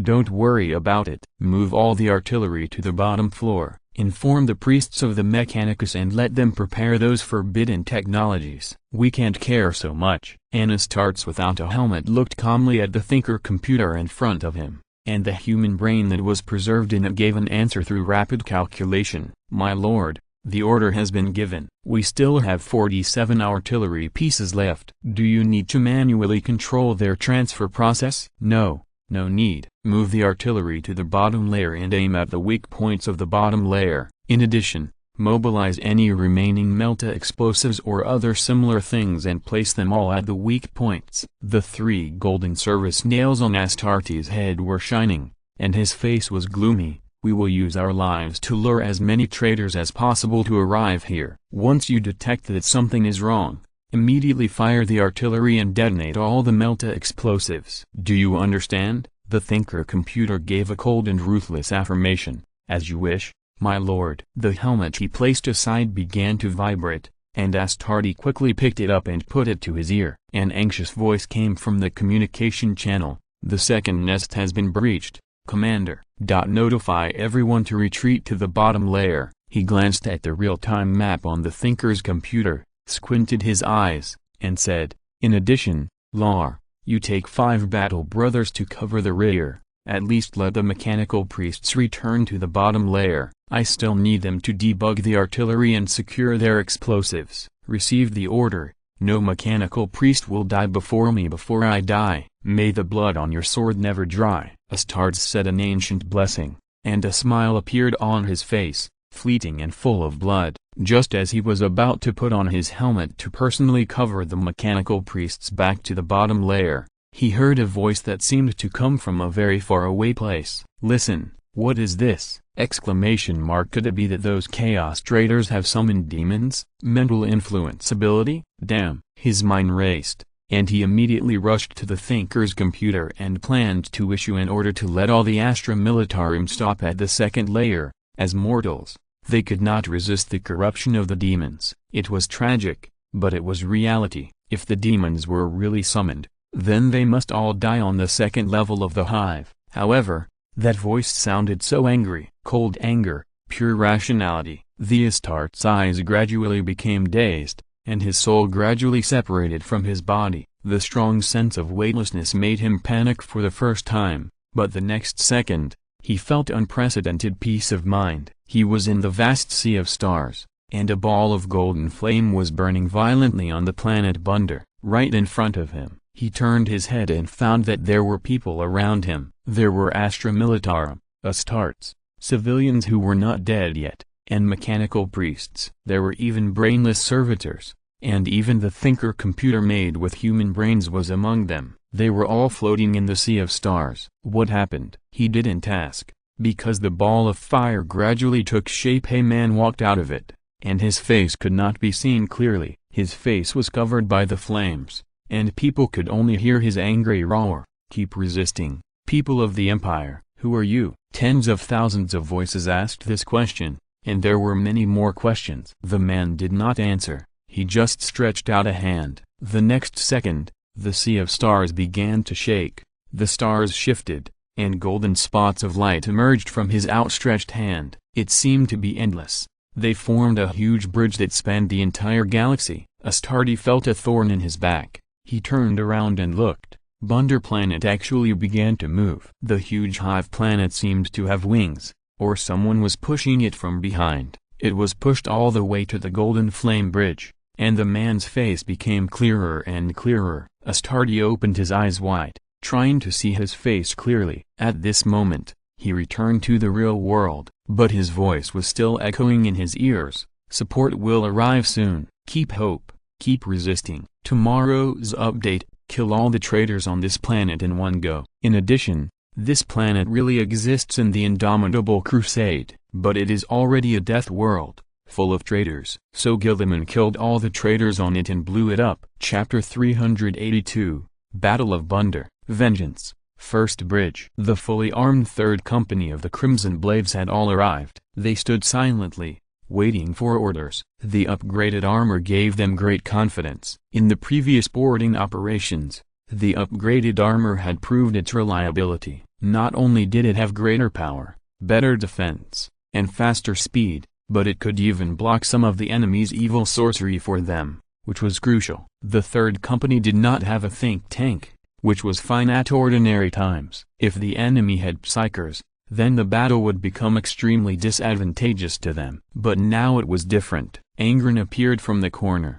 his steps powerful and heavy. Gividron followed him. He slowly approached, scanning the faces of everyone present with a suspicious look. The distrust in his eyes deeply hurt them. The soldiers of the Third Company had fought side by side with him many times. They had a deep understanding of Angren's bravery. But what was the reason for the other party's distrust at this time? They had never retreated in battle. They had no way of knowing. They only felt the shame of being looked down upon and the determination to prove themselves. Ezekiel straightened his chest. "My lord," his voice echoed on the bridge. "All members of the Third Company of the Crimson Blades are here, awaiting your orders. Your mission is difficult. You have the right to refuse." Angren said lightly, "We will not refuse. You will die. Death is our long-cherished wish. As long as we can die for a good cause, what is there to fear?" "Very good." A smile of approval flashed across his face, but in the next second, the smile turned into another deeper and more complex emotion. "I do not like to use provocations, nor do I like to insult warriors like you." Angren spoke slowly and sincerely. His previous doubts disappeared, leaving only the most sincere apology. "I apologize for my previous words, but I must make it clear that you have the right to refuse, the right to question me after learning the mission information, and even the right to refuse to join us in the future." Ezekiel felt his heart boiling, and he knew that his brothers were the same. It was an honor for any Astartes to be respected by a warrior like him. "What do you mean?" Angren closed his eyes and tapped his breastplate. Then, a tall giant walked out from the corner behind him. He had a head of straight white hair, but he had no intention of combing it, letting it fall randomly. His pale and handsome face had an indifferent expression, and there was a narrow scar on his right cheek. The scar destroyed the perfection that seemed to be born with him, making his almost divine handsomeness diminish a lot, but it seemed more real. The giant slowly walked up to Angren, and for the first time, his calm eyes showed emotion. Ezekiel was acutely aware of this. He was evaluating us. Evaluation. This word made Ezekiel frown suddenly. He could accept Angren's provocation and questioning, but he could not accept the distrust of this stranger he had just met. Just as he was about to speak, the giant got ahead of him. "I don't think they are qualified to know the truth," the giant said coldly. Squeak! Angren turned around suddenly, with such force that the ground made a sharp and piercing noise. He said to the giant with uncontrollable anger, "Take back what you just said. They are not your descendants. They are qualified warriors, role models among us tarts. How can you insult them like this?" "This is not an insult, my brother." The giant's attitude softened and he closed his eyes. The little bit of humanity revealed in his expression actually moved Ezekiel in an instant. He said, "Mortals, us tarts, or you and me, we are no different. We will all die, we will all fall. If I tell the truth here, can you guarantee that they will accept it?" To tell or not to tell is two different things, which has nothing to do with whether they can accept it. At this time, another voice came from the far end of the bridge, interrupting the argument between the two. "To be honest, the two of you have said almost everything between the lines." Ezekiel turned his head and saw a man walking from the other end of the bridge. He kept coughing, and golden light emanated from his body with every step he took. "And, to be honest, everyone on our ship should know the truth. They will see it sooner or later. Instead of letting the seeds of doubt take root in their hearts, we might as well take the initiative to tell the truth." "Why are you here?" Angren seemed very surprised. He hurried over to support the wizard. "Didn't you say that you overused your power and needed to rest?" "It's just that my brain is a little overloaded due to excessive use of magic power. It's nothing. Besides, I'm really worried about you too." Shenyan waved his hand, signaling Angren to take away his heavy iron hand. Considering the contrast in their body sizes, Angren's support seemed more like premeditated murder. The latter understood and quickly withdrew his right hand in embarrassment. When he came to the third company, Ezekiel had already fallen into thought. He was not a fool. As the captain of the third company and the master of the arsenal of the regiment, he certainly had the right to read those ancient and urgent books. Because of this, he felt that he could more or less guess the identities of these two people. Unfortunately, there was a big gap between his guess and the facts. "Listen up, the third company of the Crimson Blades," Shenyan said solemnly. "I believe you have the right to know the truth, so be prepared. Please speak, my lord." "The one standing behind me is a Primarch, and the one standing over there is also a Primarch." "Hey, I know, that's it." Ezekiel's eyes suddenly relaxed, but the next sentence of the mage almost made him fall out of thin air. "This is Angren, and that is Fulgrim." Ezekiel thought for 1 second, 2 seconds, and 3 seconds, then he stomped his feet hard, and all 17 Astartes drew their weapons. They huddled together in a defensive formation, watching Angren and Fulgrim warily, and as for the existence of Shenyan, they ignored him intentionally or unintentionally. Gaivildarin immediately drew his chainsaw sword and protected the Primarch, and the atmosphere became tense in an instant. "I knew it would come to this," Fulgrim said calmly. "That's why I wanted to act alone, not with his brood." "Idiot, do you think you can move freely among a large group of traitors without armor or weapons?" Angren scolded. "They are my broods. Even if they rebel,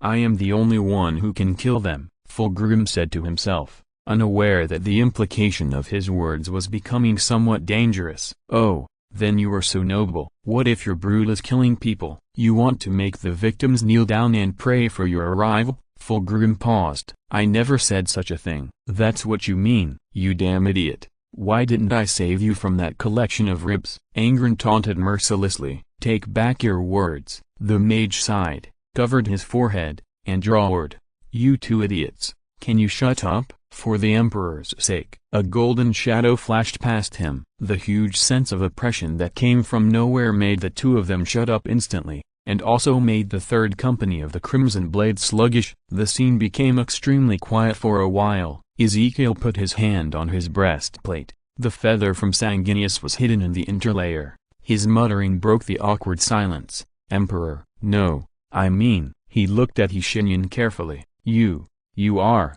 "No, I'm not." Shenyan answered him expressionlessly, and then a blue light flashed. Lictor teleported to his side, wearing a newly repaired Imperial Guard's power armor.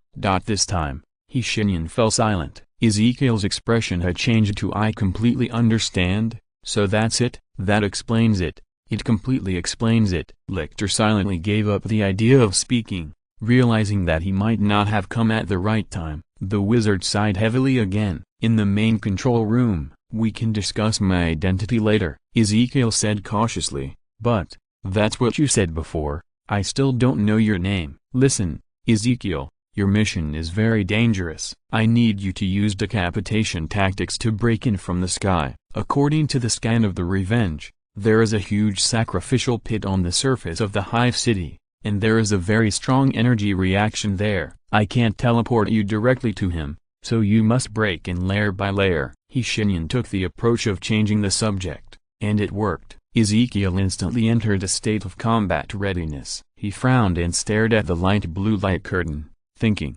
Above the light curtain, there was a huge pit on the surface of Bunderstar. The real-time video feed was extremely horrifying. Countless corpses were floating up spontaneously, flying from the ground or the broken eaves and walls to the huge pit. Many traders who had surrendered to Slaanesh were looking at a figure next to the pit with expectant eyes. After a long while, he said cautiously, "With our numbers alone, we should not be able to threaten the enemies around the sacrificial pit. We have no reliable means of breakthrough, and we cannot rush to the wizard who is presiding over the sacrificial ceremony." "Of course," Shenyan nodded. At the same time, Richter behind him took a step forward. "So, this Imperial Guard and Gividron will act with you. You also have support from the sky." "Then, I have no doubts, I accept this mission." Ezekiel nodded decisively, not to mention how much help a Royal Guard could bring to them. The fact that the Vengeance could provide support alone was enough to determine the victory. He had seen the Vengeance's shocking firepower, however, what he didn't know was that the Sky's support did not come from the Vengeance. Ezekiel gave the Sky Eagle salute, and then left the control room with Lictor. They were about to launch a surprise attack through the teleportation array. The teleportation without any sign would not allow them to gain the upper hand in the battle. Fulgrim stood opposite the mage with Angren. Neither of them looked at each other, with a stern face. "Can you two stop this meaningless behavior? We are in a fucking war." Seeing this scene, Shenyan couldn't help but swear. He slammed the table hard, pointed at Angren and said, "I know you think he doesn't deserve to use such a face, and his existence is an insult to the Fulgrim in your memory, but you have to at least give him a chance to prove it." Angren looked away silently. Fulgrim smiled. The next second, the mage pointed at him. "And you?" He spread his hands and asked in great confusion, "Why on earth did you say only I can kill my offspring?" Please explain." Fulgrim. "I didn't think so much at the time," Fulgrim said honestly. "My question." "Sorry." Angren snorted. "The Emperor's family education is really, fucking, terrible. Utterly terrible. No matter which universe it is." Shenyan closed his eyes in pain. He never thought that he would be responsible for mediating the relationship between the two Primarchs and paying attention to their psychological conditions. But now is not the time to care so much. He tried to calm himself down. "Your mission is simple. The situation inside the hive is not optimistic. The traitors have broken through to the second layer. The commander of the resistance is a ruthless character. He originally planned to die together, but after we come, he should stop this plan. So, I need you two to kill all the traitors in the hive. Is that okay? I will give you 2 directions in real time. It's a piece of cake." Fulgrim twisted his neck and glanced at Angren. "As long as this brainless reckless man doesn't hold me back." Angren smiled coldly. "Idiot." "What did you say?" "Idiot." Fulgrim was furious for a moment. His self-restraint did not allow him to curse like Angren without scruples, so he could only blush with anger. Angren laughed even more wantonly when he saw this. Just when he was about to add fuel to the fire, the mage coughed. He turned his head and found that Shenyan had sat down without knowing when. At this time, he was hunched over and coughing non-stop, with golden light spots constantly emanating from his fingers and disappearing in an instant. The wizard raised his hand to stop Angren from coming over. He calmed himself down after taking a deep breath and explained, "It's okay. I just made a small attempt just now." "What did you do again?" Angren did not forget what the small attempt he mentioned last time brought. "Someone prayed to me, No, prayed to him. He said that he needed courage and strength, so I tried to see if I could give it to him. Shenyan smiled and continued, it seems that I succeeded. As for the two of you, he sighed and snapped his fingers. A light blue light flashed in the main control room and sent them directly to the middle level of the hive. Chapter 383 Battle of Bunder. What's your name? Lictor stood at the designated teleportation location, facing Ezekiel's question. He simply replied, you don't need to know my name, just give me an order. Now, I am under your command. I understand. Ezekiel nodded and put on his helmet during the countdown of the magic circle center. The face with bright red tears was covered. The next second, they disappeared from the spot. The eyepiece alarm sounded in the field of vision, and the pressure index was rising rapidly, but it was still within the acceptable range. The familiar tightness made Ezekiel breathe a sigh of relief. He felt a solid touch under his feet, and he knew that they had arrived at the center of the enemy. He took a deep breath. His lips and teeth collided, and his roar resounded through the sky through the breathing grill. For the Emperor. Kill him. They appeared in the center of the enemy, less than 500 meters away from the damn wizard. For Astartes, this distance was even non-existent. Lictor acted the fastest, and his weapon disappeared when it was collected. At this time, he was holding just an ordinary power sword. The weapon made temporarily by the emergency production line on the Vengeance did not even have time to be engraved with human skulls and the imperial double-headed eagle. But in his hands, it was still a deadly weapon. It cut flesh and broke bones, beheaded and tore hearts. No traitor could survive a single move by him. Most of the Chaos traitors who had completely turned to Slaanesh were easily dismembered by the power sword without even seeing his movements. The skills of the shield captain were so powerful that they even frightened them. Only Lictor himself knew that he had not used his full strength. He was swinging the sword with anger. This anger came from hatred for the traitors, from the shame of being collected, and from his unwillingness to fail in his mission. Seeing this scene, Ezekiel quickly adjusted his tactics. With Lictor as the blade, he and his brothers formed a tactical team behind Lictor. Any traitor who tried to get close to or attack Lictor with firepower would be targeted by the bolters in their hands. This tactic was extremely effective, but in just 3 minutes, they left a pile of broken limbs and advanced to the wizard as if they were in an empty space. Stop your pathetic ritual of corruption, traitor, Ezekiel shouted. Perhaps in this way, I will grant you a merciful death. The man did not speak. He looked like a skinny old man with only the whites of his eyes. The old skin was shining with purple light from the inside out, which looked weird and ominous. Ezekiel made a gesture, and a brother behind him who had been prepared for a long time immediately pulled the trigger. The grenade gun roared, and the bullet smashed the old man's head and upper body together. It was so smooth that he couldn't believe it. No. That's not right, Lictor suddenly said. He rushed forward, and the power sword slashed into the air behind the old man. Dang! The sound of metal clashing came, and a voice chuckled. The sound was so annoying, and the malice contained in it made the muscles of Ezekiel's arm holding the sword begin to tremble. A figure emerged from the darkness. No one knew how long he had been standing there. It seemed as if he had always existed behind the old man since the beginning of the world. There was no discord in the scene that emerged from the air. He chuckled, and the screaming faces on the breastplate began to move restlessly. The monster's ugly, hairless face was covered with scars, and a long tongue stretched out from its lipless, toothy mouth. He licked his chin and said thoughtfully, "Oh, you are a guard? That's great," the monster shouted excitedly, and the alien sharp long knife in his hand swung violently,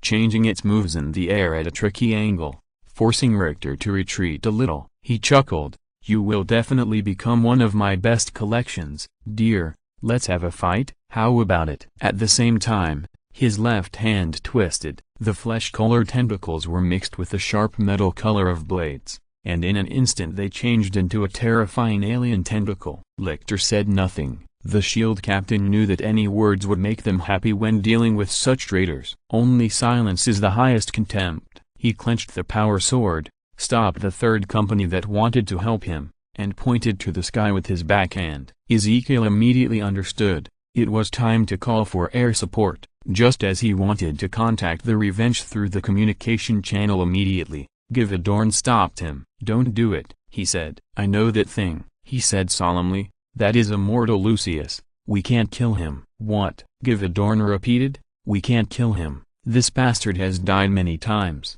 and every time he is killed, he will be resurrected from the body of the person who killed him. We must find another way." Ezekiel trusted him, and the experience of a veteran who had been a soldier for thousands of years must be taken seriously. So he asked, "Then, what should we do?" "The shield captain should know Lucius. He is very cautious." "Let's clean up the other traitors first and don't let others disturb them. On the other side, I can ignore your little tricks. Anyway, I don't like these people. It doesn't matter to me if they all die." The monster yawned and danced the saber in his hand lightly. It was hard to believe that such swordsmanship could come from a monster. He pointed at himself and said politely, "I am Lucius, and you, what's your name?" Lictor still didn't speak. He just stared at Lucius coldly. The smile on Lucius's face disappeared. "Don't speak, right? It doesn't matter.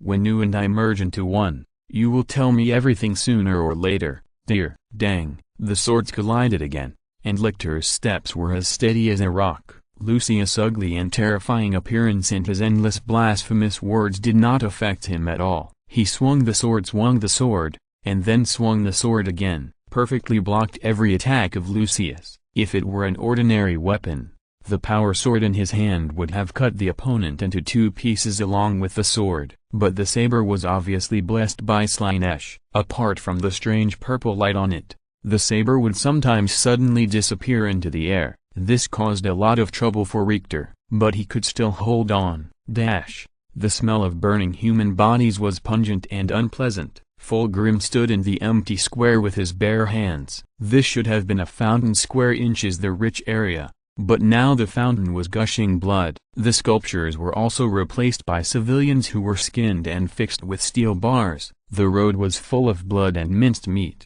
and all kinds of blasphemous scenes and words filled their surroundings. Fulgrim reached out and picked up a piece of gravel from the ground. He and Angren were not at the same point of teleportation, so it was better, so that he would not be angry to death by the reckless man. He strolled to the front of the square like a leisurely stroll, and then gently threw the stone in his hand. Bang! A loud noise came, and the stone rubbed in the air and generated heat, making a loud noise that could almost pierce a human eardrum. The Primarch's immense power and anger easily smashed the upper body of a Chaos Traitor. The lower body of the opponent swayed on the ground twice, and then fell to the ground with a thud. His companion, a Chaos Astartes who was injecting turbid liquid into his neck, stopped, as if he had not realized what was happening. He turned his head and saw a giant approaching him from the darkness. "Stop there!" Fulgrim's voice sounded calm, and a ray of light condensed in his hand. Saltarvitz's power sword emerged in his hand. His steps were heavy but not without grace.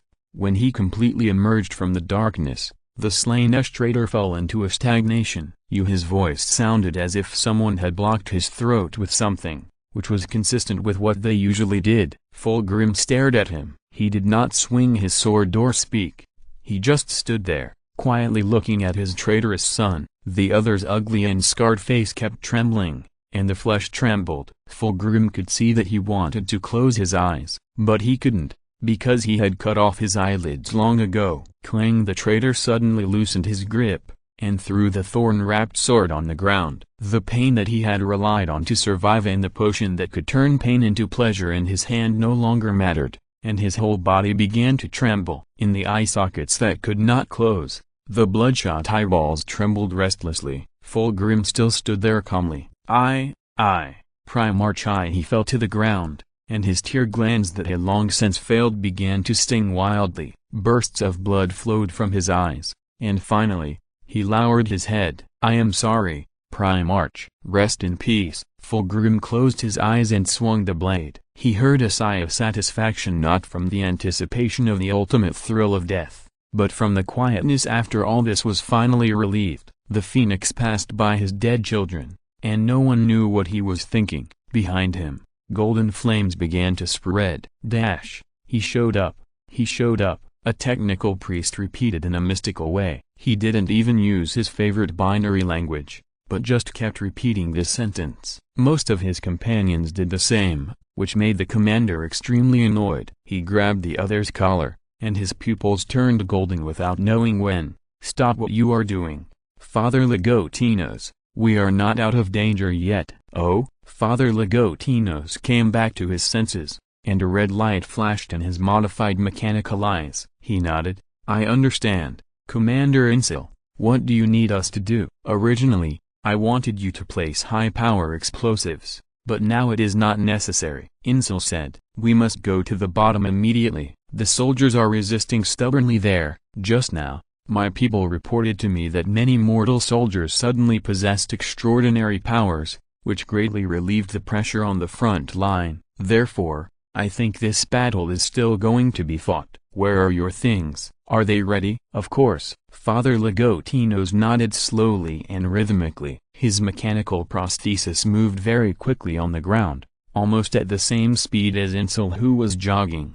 While speaking, he took out a small red square from his robe, which looked very delicate. Father Ligotinos held it carefully and said softly, "But I hope we don't use it. This is a blasphemy to the God of all machines." "It's really strange that you still think there are things that are blasphemous." Insil glanced at the priest while running. The other party was still immersed in the miraculous scene and couldn't extricate himself. Insil understood him, but couldn't tolerate him, although he himself felt that it was incredible and made him burst into tears. But the strong vibration of the planet just now made him wonder whether the traitors had planned a more dangerous blasphemous plan.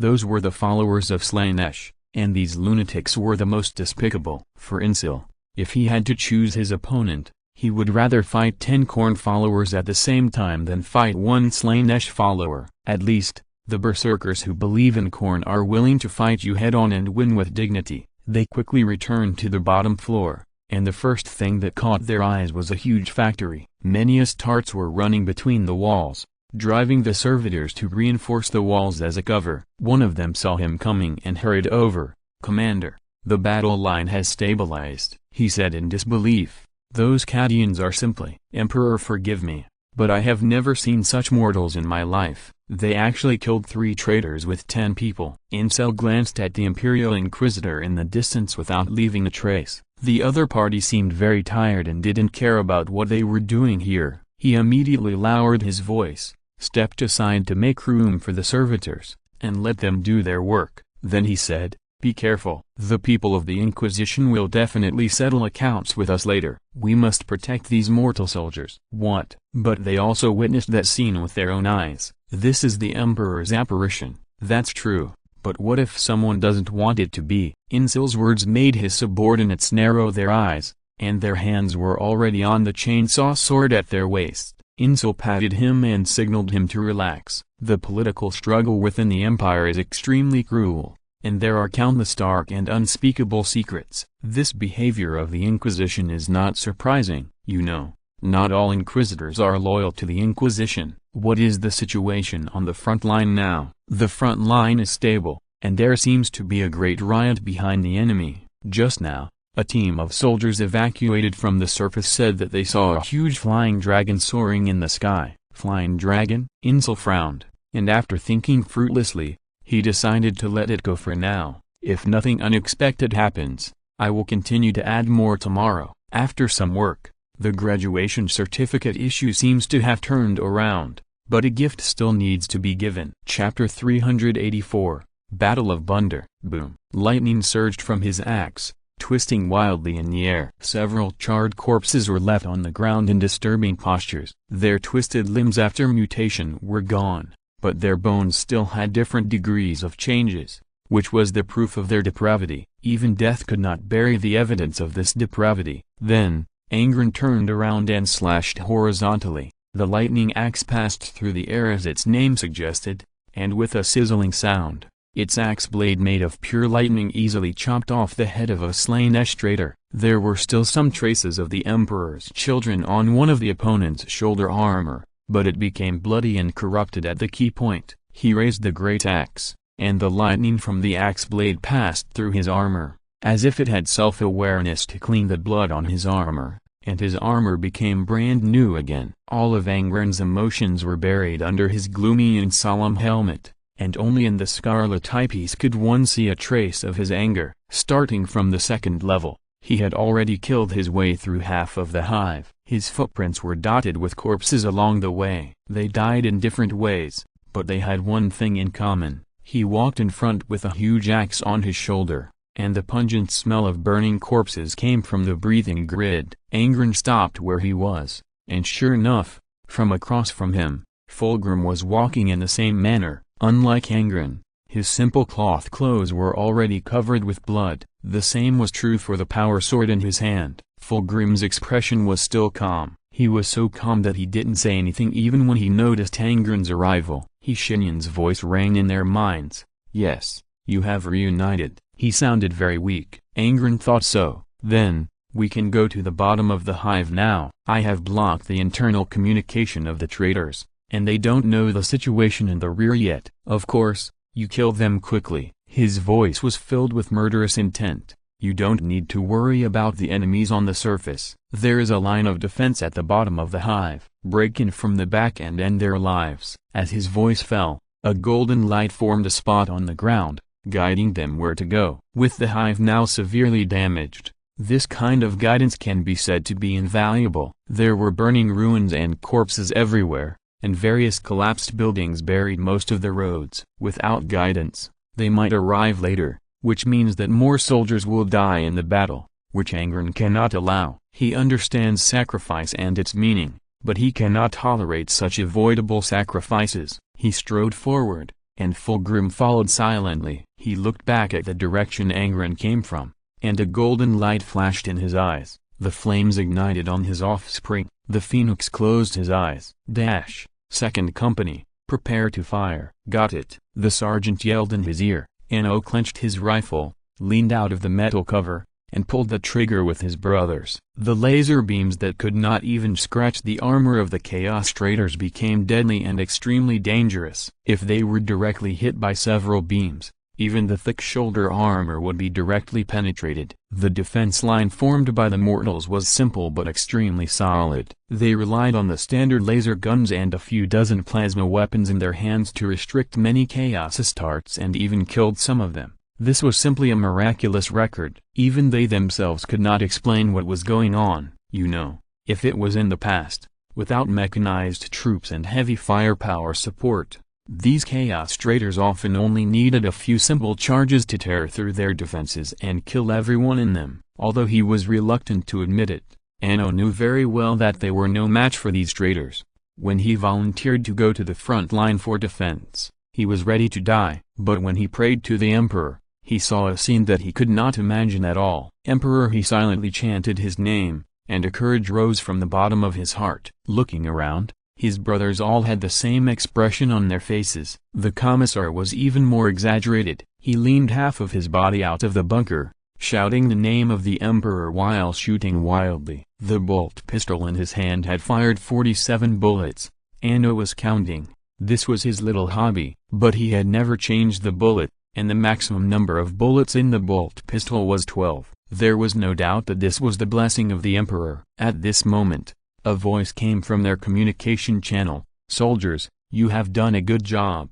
We are here to support you." Heavy footsteps sounded from behind them, and Anno looked back. The Emperor's Angel of Death was running towards them. They were not many in number, but they gave Anno and his men great confidence. Fighting side by side with the Astartes meant a lot, and the Cadians who had lost their homeland only needed one of them: honor. "This is a proof of honor," his sergeant shouted in the channel. "Sir, we provide you with fire cover. Just fire." You all heard it. The political commissar shouted in the trench with red eyes. "Fire, fire, it's time to counterattack. Kill all these bastards." For the Emperor, the roars of war rang out at the bottom of the hive, which was a synonym for filth, chaos and sin. At this moment, a sense of connection in the dark made all of them become fanatical. Anno looked around and found that the pupils of his brothers had all turned golden, but they didn't notice it. Anno knew that he should be the same. He closed his eyes,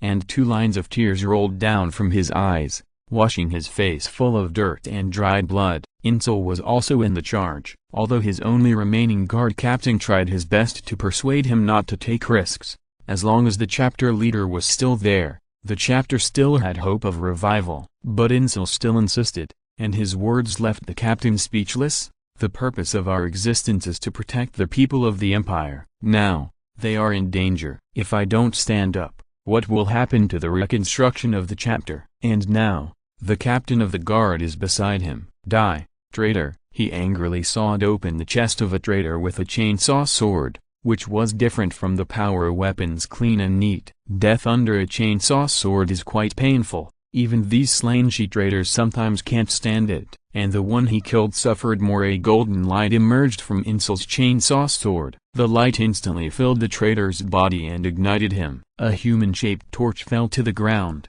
He wailed wildly and cried loudly. It seemed that even his soul was burning. Insul stared at him coldly, revealing a cold smile that he didn't even notice. With an explosion, the traitor exploded. Sparks flew in front of the battle line, and some of the traitors who were touched immediately became the same human-shaped torch. The flame seemed to be extremely poisonous to them, completely unbearable. If they were touched by even a little bit, they would immediately lose all their will to fight. This is his will, the chapter chaplain shouted in absolute fanaticism on the communication channel, firing his bolter again and again, no longer caring about the already scarce ammunition, as if he wanted to vent his emotions. His roar almost made Insul deaf. The Emperor is watching us, watching his people. We must not disappoint him. We must not let him down. Kill everyone. All traitors must die. Insul agreed with him, especially the last sentence. When Angren and Fulgrim arrived, they were both a little stunned by the scene they saw. They rushed as fast as they could, but the scene seemed a little different from what they imagined. The traitors had been killed and could only huddle on one side of the factory to survive. Mortals fought side by side with the Astartes. Their originally weak laser beams were accurate and deadly, and some chaos traitors without helmets would even be directly blown off their heads. These Cadians actually used their laser weapons to fire bolter fire. Angren's eyepiece magnified the image for him, accurately capturing the golden pupils of a mortal soldier, and he immediately realized what the mage had done. It's really just a small attempt. Fulgrim finally spoke. It seems that we are not needed. Are you going to stand by and watch? Such a great battle. How can you not leave your mark in it? Angren said solemnly, then lowered his body and rushed into the battlefield. His arrival made many soldiers and Astartes suspicious, but when they saw him killing traitors without hesitation, they temporarily put aside their suspicions. Fulgrim hid himself in the darkness and shook his head. This reckless man, he did not choose to join the battle, but wandered behind the battle line like a ghost, burning the mutilated corpses of his descendants with golden flames. You fought well. Richter turned his head slightly to avoid the attack of Lucius's alien left hand. He raised his right hand again, and the power sword accurately blocked the path of Lucius's slender saber. From the beginning of the fight until now, Lucius's words had not made him react. It was as if he was not fighting a real person, but a routine training. It was not even worth his emotional fluctuations. You are so boring. Did he cut your tongue in the Palace of Corpses? I heard that he eats 100 people every day. Is it true? Lucius chuckled, and the fork of his disgusting long tongue twisted disgustingly. If you don't say anything, I will assume it is true. Lichter's eyes became a little dangerous, and his suddenly heavy breathing did not escape Lucius' ears. He showed a disgusting smile on his face full of scars, like a puzzle. Ha, dear, you can still react. Ezekiel, who was clearing the traitors on the surface, did not ignore the situation here. He asked in the communication channel, how long will it take for the air support to arrive? It will be here soon, sir. The captain's voice sounded in his ears, and at the same time, the sky suddenly darkened. Ezekiel looked up. His pupils shrank slightly. Where do you need us to bomb? Is there a way to accurately strike? Ezekiel calmed down and forced himself not to pay attention to the mechanical dragon whose body seemed to cover the sky. The hugeness of this mechanical creation made even the Astartes' mind stunned. Of course, sir, deep destruction is at your service. Nice name. Ezekiel took a step back and avoided the attack of a traitor. The opponent's power claws brushed against his shoulder armor, making a harsh metal friction sound. At the same time, a bomb brushed against his shoulder armor and hit the enemy's head accurately. He didn't need to look back to know that it was Givadron shooting. He had to admit that it was reassuring to have such a skilled shooter protecting their backs. Pay attention to the northwest. There is I saw him, sir. Do we need to bomb him? No, don't bomb him. Givadran interrupted the conversation.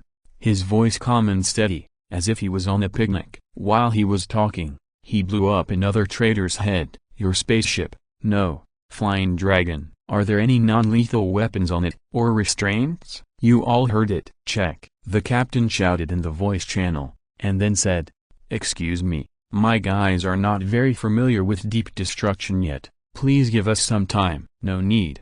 About 2 minutes later, Ezekiel heard the captain excitedly say, yes, sir. Deep destruction is equipped with a restraint weapon that can be used on up to 1,000 people. Do you need us to use it? Use it now, Ezekiel said decisively. Remember, don't kill him. Don't talk to him after he is imprisoned. Don't torture him or get close to him. Understand? After listening to the whole process, Lecter silently took a step back. His action made Lucius stop in place in surprise. He smiled and shrugged, and the human face on the armor began to wriggle disgustingly again. What's wrong? Keep going, dear. Haven't we just entered the state? Lecter pointed to the sky. Then, he said his first and last words to Lucius.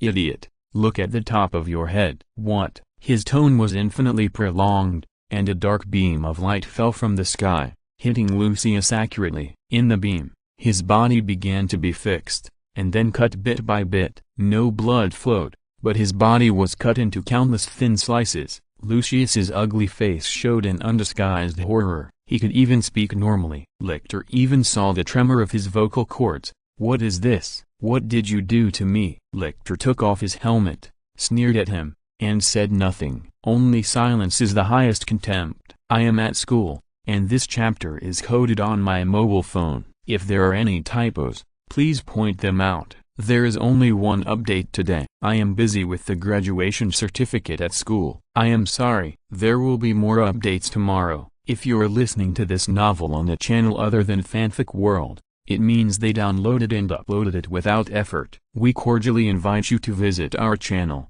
Mundo Fanfic Novelist. There you'll find the original version of this story and you can explore many other novels of various genres. We are waiting for you to immerse yourself in a world of incredible novels. Chapter 385, Battle of Bunder. 3 strikes. With the first strike, Angron used a heavy blow from top to bottom to smash the chainsword of the traitor who was blocking him. The remaining force of the lightning axe also cut off half of the traitor's right hand. With the second strike, he added a headbutt, which was so powerful that it could have directly smashed his head. But Angron held back. He didn't want to let the traitor die like this. The headbutt broke through his alien helmet, and Angron heard the sound of cartilage breaking, and blood gushed out of his helmet like a fountain. The traitor took a few steps back, as if he had not yet understood what was happening. The third strike was also the most fatal one. The lightning axe was raised high, and Angron grinned and chopped the traitor in half alive. All of this happened in 3 seconds. This was not over yet. He jumped high. The heavy red cloak seemed to have turned into the wings of some creature, helping him stay in the air for a long time, so long that his battle axe began to emit golden lightning, and the destructive force fell from the sky. They accurately and mercilessly electrocuted dozens of traitors into charcoal. Who is that warrior? In the interval of the battle, Insel asked loudly in the communication channel. No one answered. Only the chaplain of the regiment was still shouting enthusiastically, "Slaughter all enemies of mankind. Kill them." Not only that, the roar of the Cadian political commissar echoed his words in the back. The two seemed to be competing with each other to see who had the loudest voice, constantly driving their respective soldiers to fight more enthusiastically. It was contrary to their original duties. You know, the political commissar and the chaplain were originally responsible for holding back the overly enthusiastic soldiers, so that they would not be killed in a wave of charge because of the surge of blood. But now, these two wanted to rush into the crowd and kill them, especially the chaplain. He held a grenade gun in one hand and a chainsaw sword in the other, while pouring down the rain of death. He also had time to curse the traitors, and even shouted his daily thoughts in the communication channel between these two things. A few minutes later, his captain came over and calmly gave his guess. Maybe, It's a brother of the Black Templars. No, it doesn't look like that. His armor is too simple, not in their style. And his weapon. Insel pondered for a while and decided to put it aside for the time being. Now is not the time to dwell on these things. The most important thing at the moment is to kill all the traitors without leaving a single one. However, they all more or less ignored Angren's height. Ordinary Astartes are only about 2.4 meters tall, and some of them can grow to more than 3 meters tall, but Angren is a full 4 meters tall with that armor, and it is hard not to think of him charging like a tank. That weapon should be some ancient sacred relic.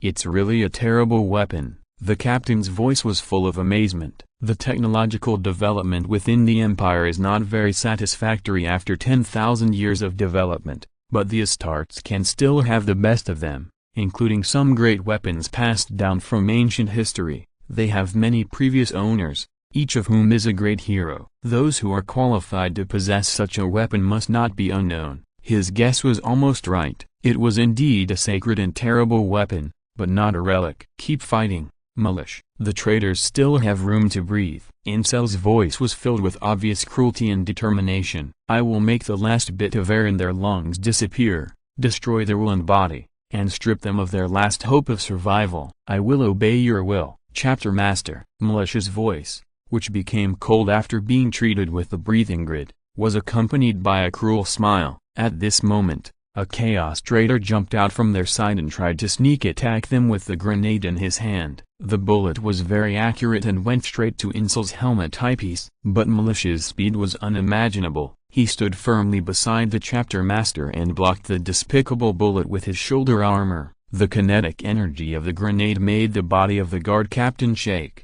Then, he roared furiously as if nothing had happened, and the sound made the steel beams above his head tremble. You despicable rat. The duty of the captain of the guard is to protect the chapter leader. They are usually the most experienced veterans in the chapter. Each of them is a good fighter who can fight 10 people alone, and their service period is more than 500 years. Malish could not tolerate the situation that the chapter leader was assassinated under his nose. He suddenly threw the power sword in his hand, and the speed was so fast that the traitor could not even dodge. A sword pierced through the chest. Malish ran away and arrived in front of the traitor in the blink of an eye. The vitality of the Astartes is already tenacious, and the traitors who turn to chaos have been strengthened. He was nailed to the ground at this time, and was constantly struggling to stand up. Unfortunately, Malish would not give him this opportunity. He cruelly grasped the power sword and lifted it up from bottom to top. Blood splattered, and his anger subsided a little. Insel said calmly in the communication channel, "Enough, Malish." He bent slightly to avoid the enemy's firepower and looked for his next target on the battlefield.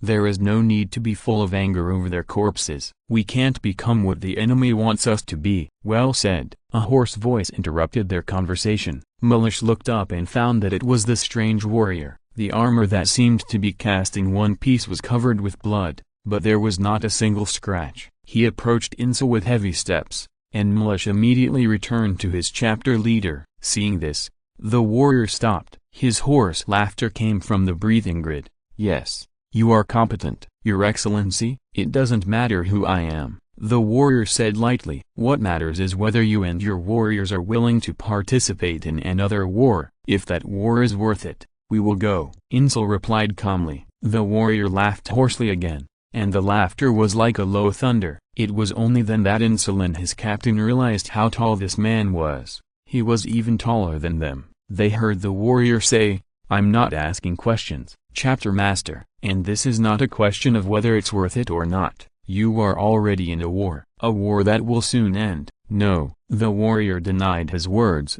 and Insel waited patiently for the next words. "Whether this war ends or not is not up to you, Chapter Master." "It's not up to me either." The warrior who was speaking suddenly turned around and slashed horizontally, easily beheading a traitor who was lurking beside them. Insel released his right hand from the trigger and asked calmly, "What do you mean, sir?" "Let's ask questions after the battle is over." The mysterious warrior walked away with heavy steps, roaring and charging in another direction, and even the earth trembled. This was the first time that the dirty factory in the lower level of the Hive City had received so many Astartes. and Insel doubted whether it could withstand such damage. Once it collapsed, the chain reaction might cause the second-floor buildings to fall to the ground as well. At that time, they would face a more serious threat than the traders, but the factory did not fall. Bunder's hive buildings have never been known for their solidity. No hive city can be known for its solid buildings.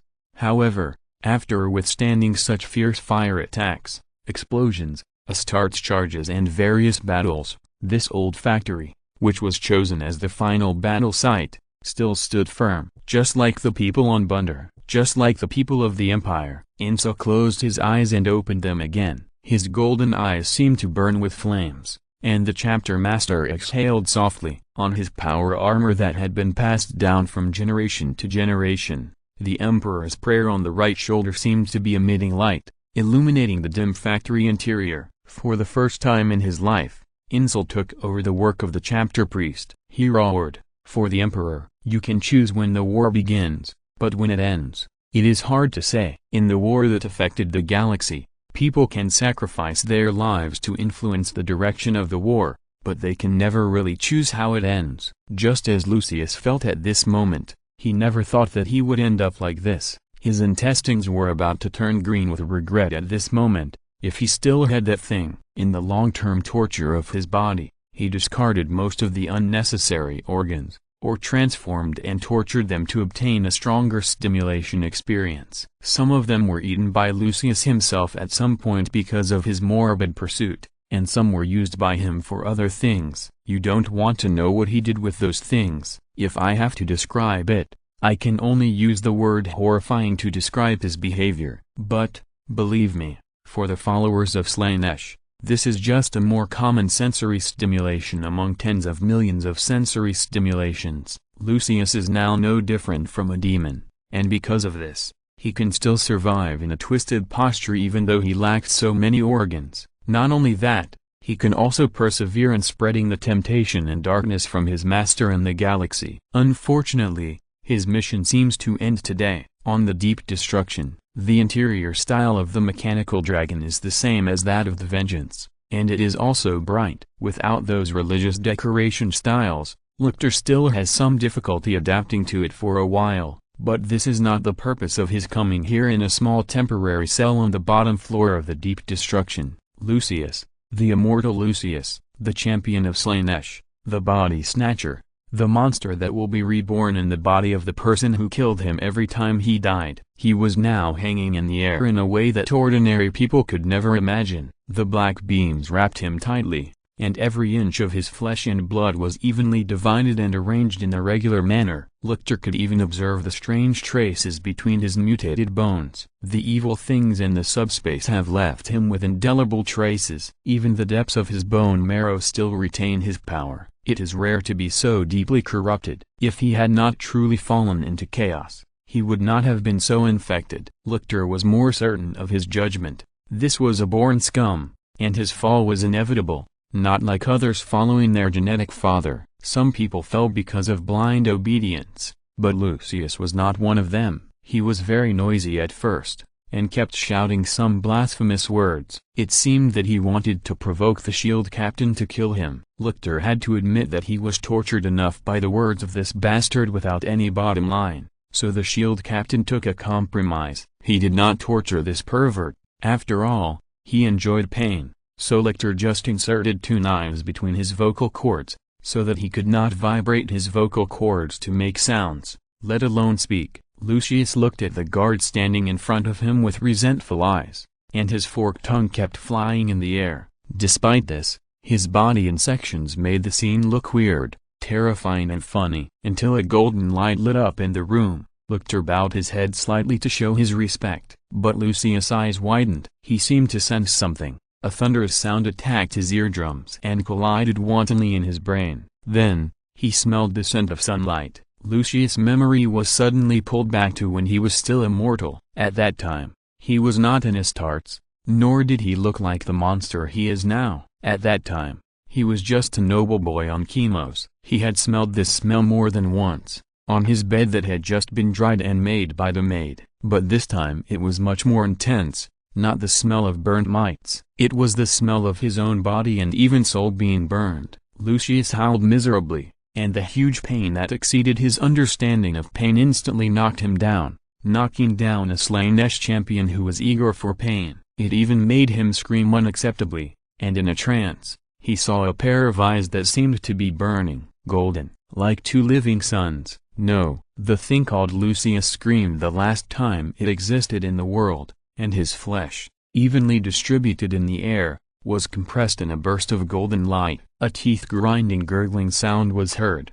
and Lictor tried his best to stop himself from looking up to see the scene, until a minute later, a small black sphere fell to the ground. Lictor heard Shenyan's voice, "Take it, Lictor. When the time is right, it will bring us considerable benefits." This was a blasphemous act, and the shield captain should have asked something, but he said nothing, just picked up the sphere. There are 2 more chapters, and they are being coded. Chapter 386, Battle of Bunder. The traitors scattered all over the surface of Bunder were easily killed, but one thing made Ezekiel and his men a little embarrassed. In addition to the bombing of the deep destruction, the most people were killed by Givadorn. They respected this result, but they still felt disappointed. But even the best firepower in the Third Company could not understand how Givadorn could hit so many heads with a bolter from hundreds of meters away. Facing Ezekiel's incomprehensible eyes, the veteran in the company with 200 years of combat experience and famous for sniping just shook his head in conviction and said that he was far inferior to him. In fact, his original words were even more exaggerated. Well, at this point, there is no need for other explanations. Ezekiel called the deep destruction for the last time and asked them to scan the surface again to make sure that there were no Slaanesh believers who survived by chance. This is very necessary. Confirming the enemy's situation and finishing off the enemy is even written into the training manual. There is no other way. Almost all the enemies faced by humans have strong self-healing abilities. If you don't do this, no one can guarantee that you won't lose your life due to a moment of negligence. This is not only required by the training of the Astartes, but also by any Imperial army. There was a sound of footsteps. Ezekiel turned around and saw Givadorn walking slowly towards him, smelling of gunpowder all over his body, and not only that, but it seemed to be mixed with something else. It reminded him of a freshly dug grave and a funeral pyre. Givadorn,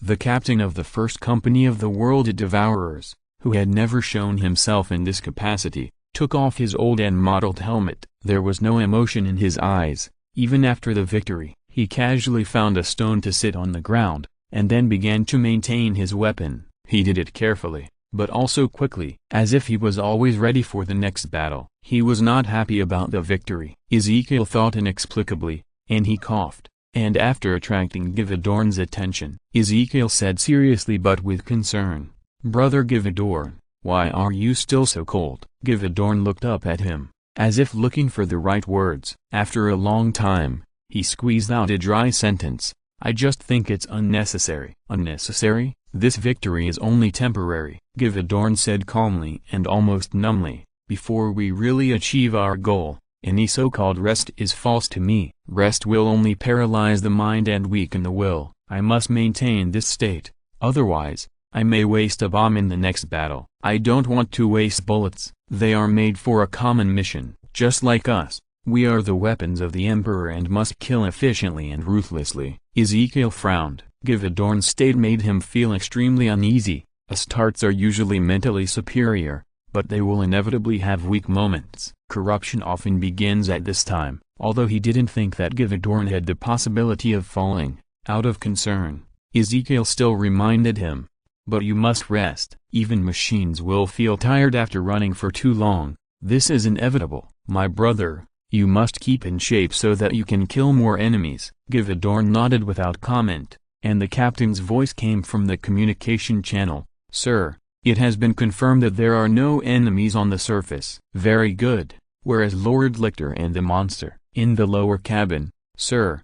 Do you need us to pick them up?" "No, no need." Ezekiel glanced at the miniature mission briefing located on the upper right side of the retina, and a line of small golden words was slowly emerging on it. "Get ready. The transmission is about to begin." "Well done, Ezekiel. Do you need anything else?" "No, Captain, no need. We won." Ezekiel's voice was full of laughter, and he couldn't suppress his joy when he received his praise. He took off his helmet, and the blood and post-war smoke rushed into his nostrils. This familiar smell made him sigh. "You and your soldiers can celebrate a little. We will be returning to the vengeance soon. See you then."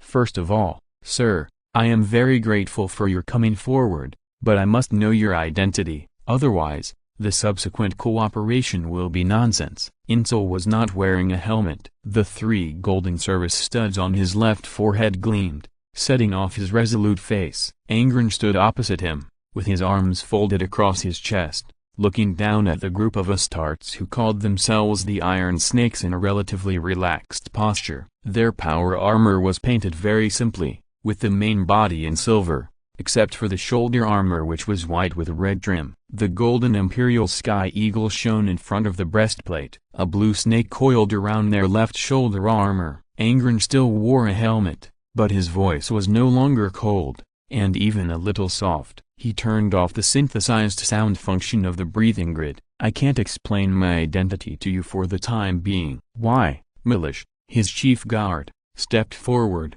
"Only traitors or those with ulterior motives dare not reveal their true identity, not even their names." His provocative words made Insel suddenly change color. He wanted to ask Milish to retreat, but Angren suddenly changed his stance. It was just a simple action. The atmosphere suddenly became oppressive. Angren's voice echoed in the factory. "Do not mistake my kindness for weakness, Captain. I admire your dedication to your duties, so I forgive your offense. If it happens again, I will not tolerate it again." He turned his head slightly and said to Insel, "The reason why I did not reveal my identity is that you cannot bear the weight of the truth. There are some things that the fewer people know, the better, and you have not passed the test yet." At this point, even Insel couldn't help but feel unhappy. "Sir, we have resisted here for a long time, never retreated, never gave up, and we even moved the Emperor. His own power has blessed all of us. If there is such a test as you said, we have passed it long ago." Faced with this questioning, Angren laughed. "The test I am talking about is not this. And, that is not the Emperor." This sentence was like dropping a bomb on the calm lake. Insel's hand was already on the grenade launcher at his waist. He squinted his eyes and asked word by word, "Sir, there are some things that cannot be said." The iron snakes behind him responded one after another. For a moment, the sounds of bolter shells being loaded, plasma preheating, and chainswords spinning could be heard. Angren was still at ease in the face of these obvious threats. He even had the time to comment on Insel's posture. "If you plan to aim at me in that posture, you will die miserably. When we are not wearing helmets,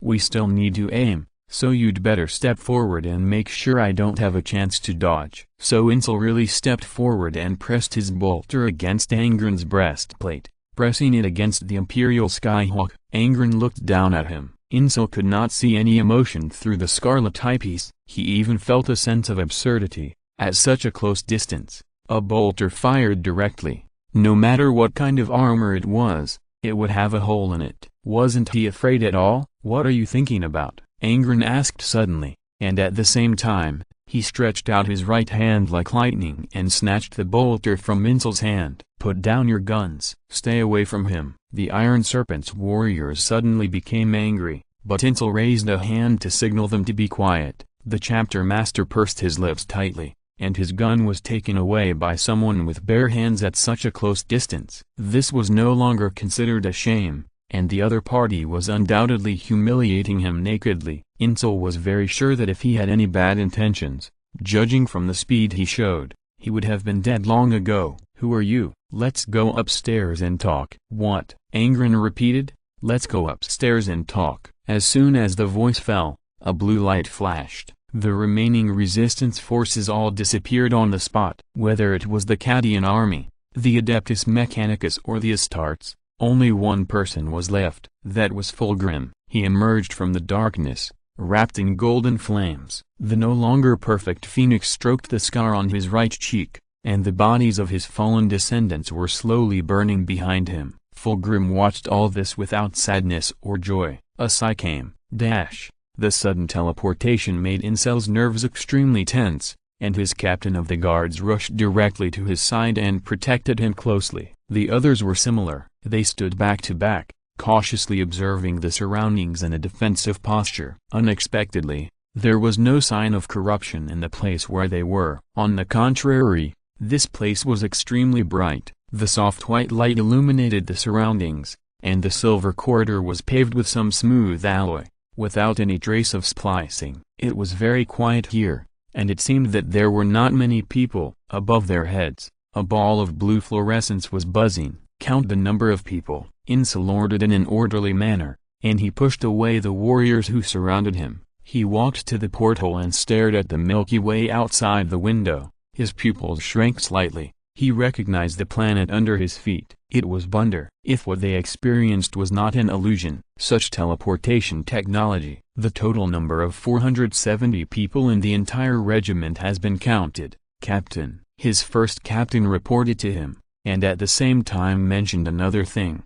"The gene seeds of the brothers have been recovered." The pharmacist did a good job. "Stay alert. There is no need to be so nervous, Captain Insel." A strange voice interrupted their conversation. Insel turned his head and saw a man in a black robe slowly floating from the other end of the bridge. His eyes were made of gold, like a burning flame, and like dripping golden magma. "Who are you?" "The captain of this ship." "Ship, I call it the Vengeance, which comes from the soul of an unknown psyker and a child." "Why are we here?" "Because I teleported you here, Captain Insel." The man seemed to answer every question, and he looked like immortal. But his attitude towards the Astartes seemed very indifferent, not to mention that Insel noticed his eyes. Those were eyes that no mortal could have. "Why did you do this?" Insel asked, and at the same time he made up his mind that if this was a conspiracy of the devil, he would immediately launch an attack. "What else?" The man looked at him puzzledly. "Or should I leave you on that planet to die?" "We are victorious,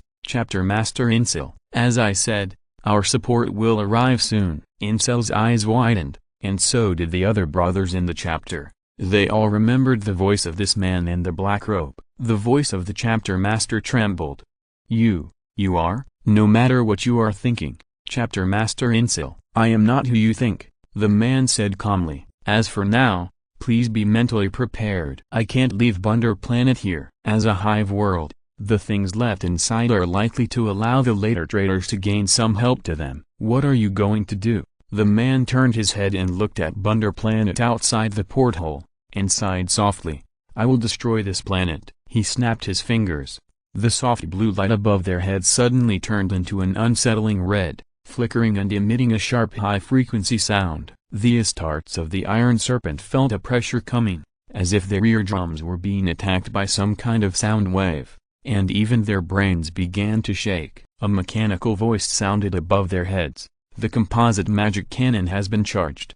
Do you want to fire?" "Permitted." Boom. Among his brothers, Insel was closest to the porthole. Therefore, he saw this scene most directly. Countless blue beams merged together, converging into a huge energy wave that made people tremble at the sight of it, and it went straight through Bunder Star. 70% of the hive world melted in an instant, and the subsequent chain explosions directly split it in half. But this was not over yet. The energy wave was getting wider and wider, until it had the same size as Bunder Star. It stopped expanding. The consequence of doing so was that Bunder Star was completely annihilated in the universe. This hive world no longer existed. The man sighed again. "What a pity. This planet should have a greater use. It's a pity that we can't stay on it." Chapter 387. Insel and his warriors sat upright in the church where Ezekiel and his companions had sat. This originally small church had the function of folding space after being placed on the Revenge,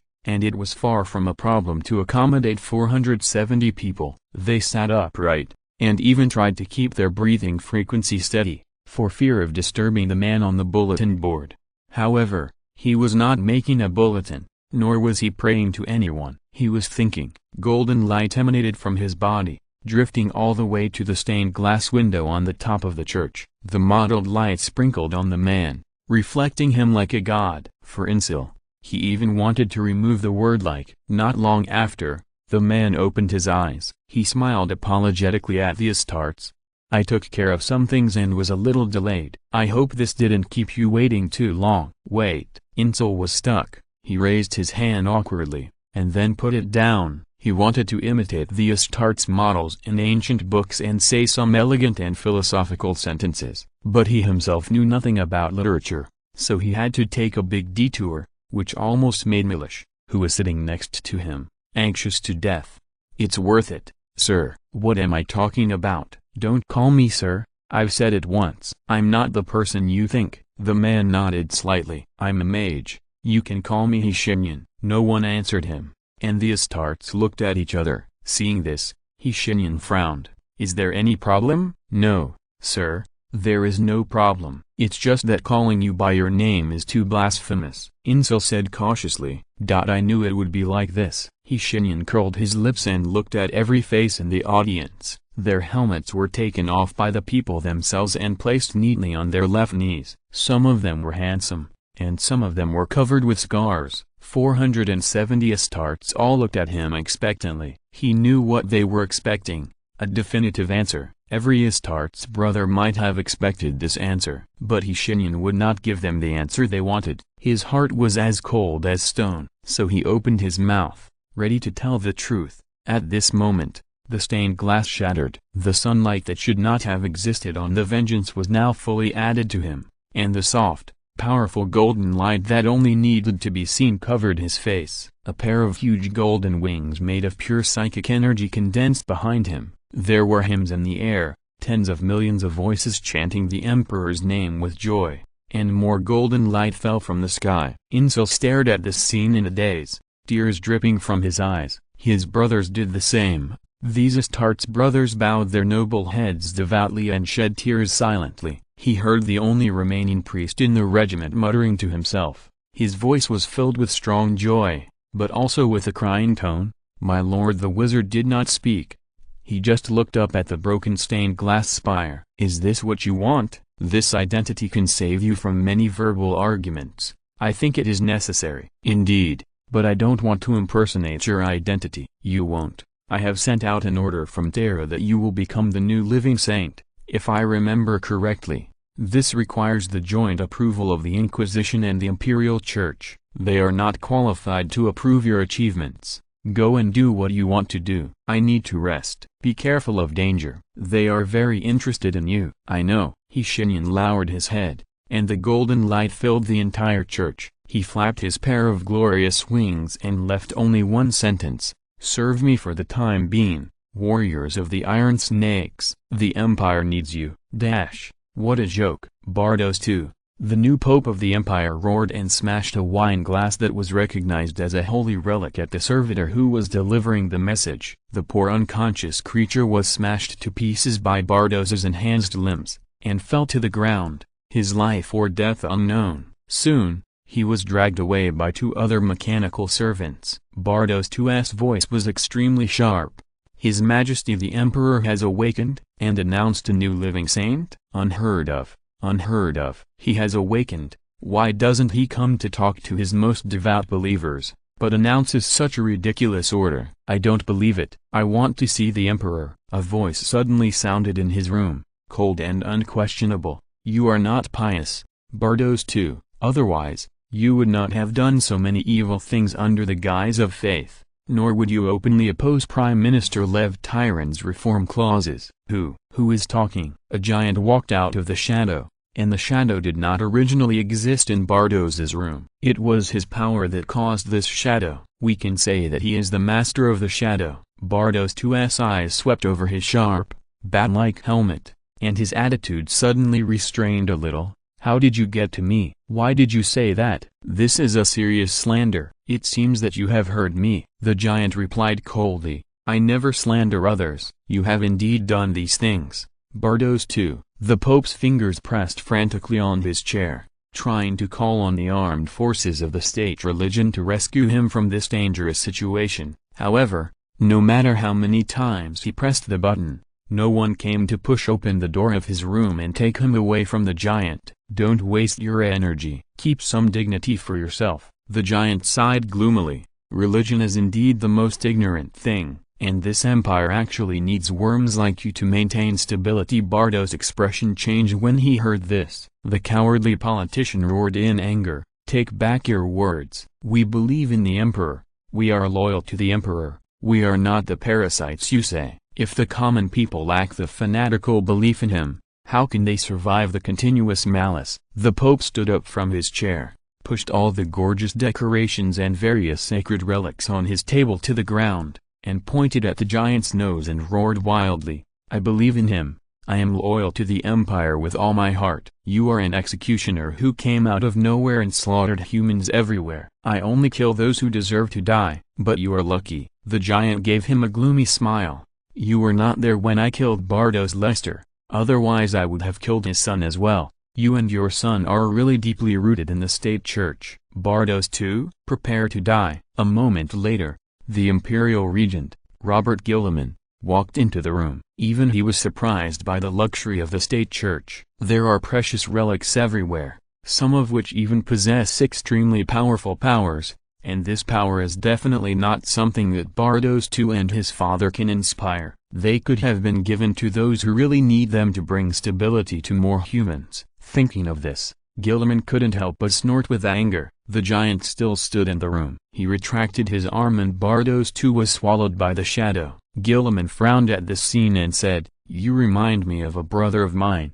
Oh, his name is Corax. Gilliman showed a fleeting smile on his face. Like you, he can come and go freely in the shadows, and he also likes to transform himself into some kind of animal endowed with divinity. You call yourself a bat, and he calls himself a dark crow. I don't call myself a bat, the giant said calmly. It's a title, a name that comes from someone else. I'm just an imposter. I don't even have my own name. You've said too badly about yourself. It's the truth. I'm a clone. The giant smiled slightly. This rare smile was not gentle, but very cold. If you like, you can call me Cransamples. Gilliman stared at his new brother. A sense of irony made him laugh. He rarely smiled so peacefully. Political affairs kept him busy and also consumed most of his energy. He smiled and said, It's a good name then. I should get down to business. He came to the Pope's chair. His own terminal had a unique verification method,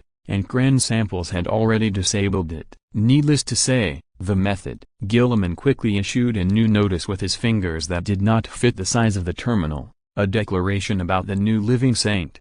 The certification of the Inquisition appeared at the end of the announcement. Then, this is done. Gilliman stood up, and a man in black walked in. He first gave the Skyhawk salute to Cransamples and Gilliman, then he gradually transformed into the appearance of Bardos II, who had just died, and even his body was swallowed by the shadow. Ignoring him, Gilliman smiled and said to Cransamples, I am actually looking forward to meeting him. The man who can be valued so much by my cold and ruthless father must be an outstanding hero. You may be disappointed. Oh, he is not the kind of person you think. Cransamples shook his head. You may not like him either, Gilliman said non-committally. Seeing is believing, my brother. So, you are now an officially certified living saint? Angron laughed so hard that he couldn't close his mouth. He put his feet on the table in the main control room and laughed. I knew he would make the best use of everything. How could he leave such a useful labor force like you alone? Shut up, or I will let you stay in the hangar and watch them fight next time we jump into a boarding battle. Angron shut up immediately. Fulgrim seemed very melancholy.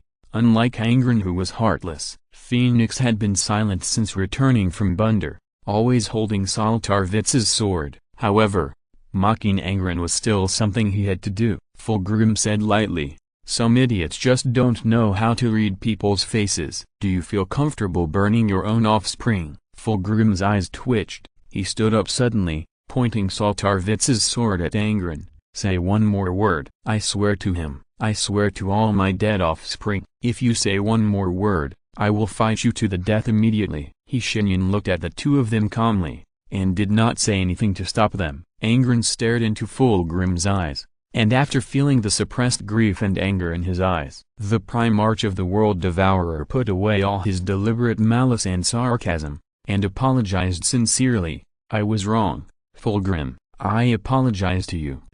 Phoenix said nothing. He sat down and stroked the edge of his dead son's blade with 2 fingers. Angron continued his apology. I hope you can forgive my previous behavior. You can ask me for one thing if you are still angry. I didn't really want to make fun of your son. This is just a confirmation. Angren, what? You are such a fucking bitch. Fulgrim cursed fiercely. Angren was stunned at first, and then laughed. Okay, the third update is completed. 12,000. The extra update is over. I am in a good mood. Woo-oo. Chapter 388 Preaching. Can I ask you two honorable Primarchs to be quiet for a moment? Shenyan leaned back, closed his eyes and lay on the chair, and said softly, I really can't imagine why he did this. Angren said puzzledly, Reason? What reason? Fulgrim looked at him with an idiotic look. Sometimes I really doubt whether the word fighting is the only thing in your mind. Angren was about to slam the table and stand up, but he caught a glimpse of the mage's tired profile from the corner of his eye. He lay there quietly,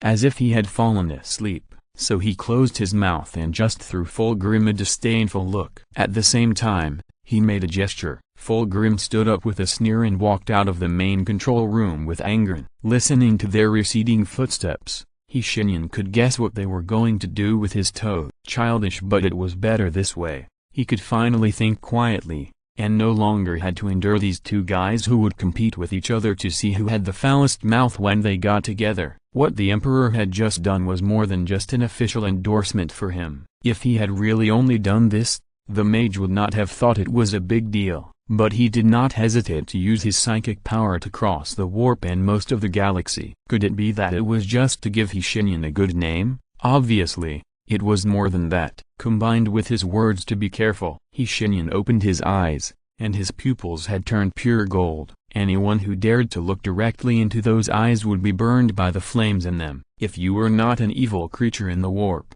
then you would not feel anything. You would even be inspired in some way. But if you were a fallen or a traitor, the changes that happened to him were far more than that. The Emperor generously sorted out some of the restless magic in his body for him, and also gave him many ways to use psychic power. Those methods are worth studying. Although psychic power and magic power are both a kind of spellcasting energy, there is a huge difference between the two. Magic power is the power of human beings themselves, but psychic power is different. Genic energy comes from the warp. What psychers do is to use their souls to guide the ownerless violent energy in the warp to do anything for themselves. In essence, the energy in the warp is like a water source, and psychers are natural holes. However, holes are just holes. If they are not trained, the water source that can be called out is very small. After training, psychers have become faucets from holes. They can use the power of the warp to destroy the power of the Empire at will. However, this is not without cost. That is the warp. The Emperor's own genic energy is as vast as the ocean, and the methods he generously gave to Shenyan are essentially ways for him to better use the endless water sources in this ocean. From this point of view, he can be said to have taken great pains. Is this a good thing? Yes, but the mage's idea is simple. What could make the Emperor of mankind so anxious, even let him spend the price of rest to send these things to himself? He must have foreseen something.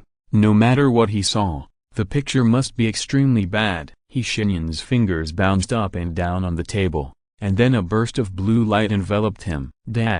Good day, Captain Ezekiel. Good day, Captain Insil. Ezekiel looked at the captain of the Iron Snake sitting in front of him with some surprise. The other party was not wearing a helmet, and the 3 golden service spikes on his forehead were very eye-catching. At this moment, they were in the cafeteria of the Astartes. It was also made of silver metal, but it did not look monotonous. The orderly tables and chairs and the smooth floor had a different kind of beauty. At least, Ezekiel liked it here. He himself was a minimalist. Although most Astartes could go without food for a long time, who would really refuse a delicious meal? Excuse me, I don't want to waste food. As he said, Ezekiel picked up a piece of unknown meat in the ceramic plate with a fork and then stuffed the whole piece into his mouth. He had to admit that it tasted much better than ant beef. If the damn thing was eaten medium rare, it would even come alive. Limbs will scratch around in your mouth, and Ezekiel just can't get used to that. No, brother Ezekiel, I disturbed you. Insil sat up straight, his hands on his knees. He was twisting a little uneasily at this time. He took a deep breath. It's like this, brother Ezekiel. I came here to ask you something. Ezekiel raised his head and stared into Insel's determined eyes. He nodded, swallowed the food, and said clearly, I know everything. Insel pursed his lips and said, I want to see that, Excellency. Who do I need to report this to? After leaving the church, the brothers in the regiment fell into a strange frenzy. They were in high spirits all day, very excited, and eager to devote themselves to the Empire. But now there is no need to fight, so the number of people injured in the regiment due to sparring has become extremely high in a short period of time. The Iron Snakes is a long-standing regiment, and they have a star field stationed. Therefore, not all the troops were sent to support Katia this time. They have a long tradition. Each squad has an apothecary, not one per company as stipulated in the Astartes Codex. The apothecaries protect the lives of the brothers in the chapter, and make the combat casualties of the Iron Snakes very low compared to other chapters. They also recover a lot of gene seeds, which is a good thing from any perspective. However, this matter now gives Insel a headache, because under the instigation of the priests, many brothers began to participate in brutal sparring. They seemed to want to prove their bravery in this way. After all, according to the priests, the Holy Lord is always watching us, so the apothecaries and the priests had some minor conflicts. The priests said that this was the only way to prove their loyalty and bravery on days when there was no fighting. The apothecaries were not very happy about this. Several of them had just come to him, the chapter leader, to complain. Insel didn't want to think about the specific verbal arguments, but the reason was actually very simple. The medical room was full. Those stubborn brothers refused to experience the automatic medical cabin on their revenge, and would rather rely on their willpower to endure the pain with bruises all over their bodies and limping. Needless to say, this is another masterpiece of the priest. The priest righteously refuted the automatic medical cabin as unclean things that will weaken the minds of the warriors, and preached that self-healing ability is a gift given to us by the Emperor, and we must use this gift to perfection to live up to his painstaking efforts. This is hard for the pharmacists, whose duty is to ensure the health of the brothers in the chapter, which is clearly stipulated in the Astartes Codex. The priests are happy, and the warriors are also happy. The only one who is unhappy is the pharmacist, and of course, Insel, who was found by them. He has been complaining about it for 3 days, and there is really no way. He had to come to the third captain of the Crimson Blade chapter. He must meet that Excellency and ask him to come to the base to give a lecture. Otherwise, the fanatical atmosphere of the whole regiment may cause them to fight bravely and die bravely in battle. It may even lead to non-combat casualties, which is an incomparable shame. As the commander of the regiment, Insel must consider the continuation of the regiment. The longer the regiment exists, the longer they can serve the Emperor. Moreover, if the regiment suffers a great loss during his tenure, how can he return to the home planet Ithaca with dignity? At that time, he estimated that he would be scolded for a long time by the elders who entered the Fearless. You don't need to inform anyone, Brother Insel. Since Insel did not address him by his military rank, Ezekiel also turned to use the word brother. This kind of address is the most common in Astarte. He smiled and shook his head. Go and see him if you want to.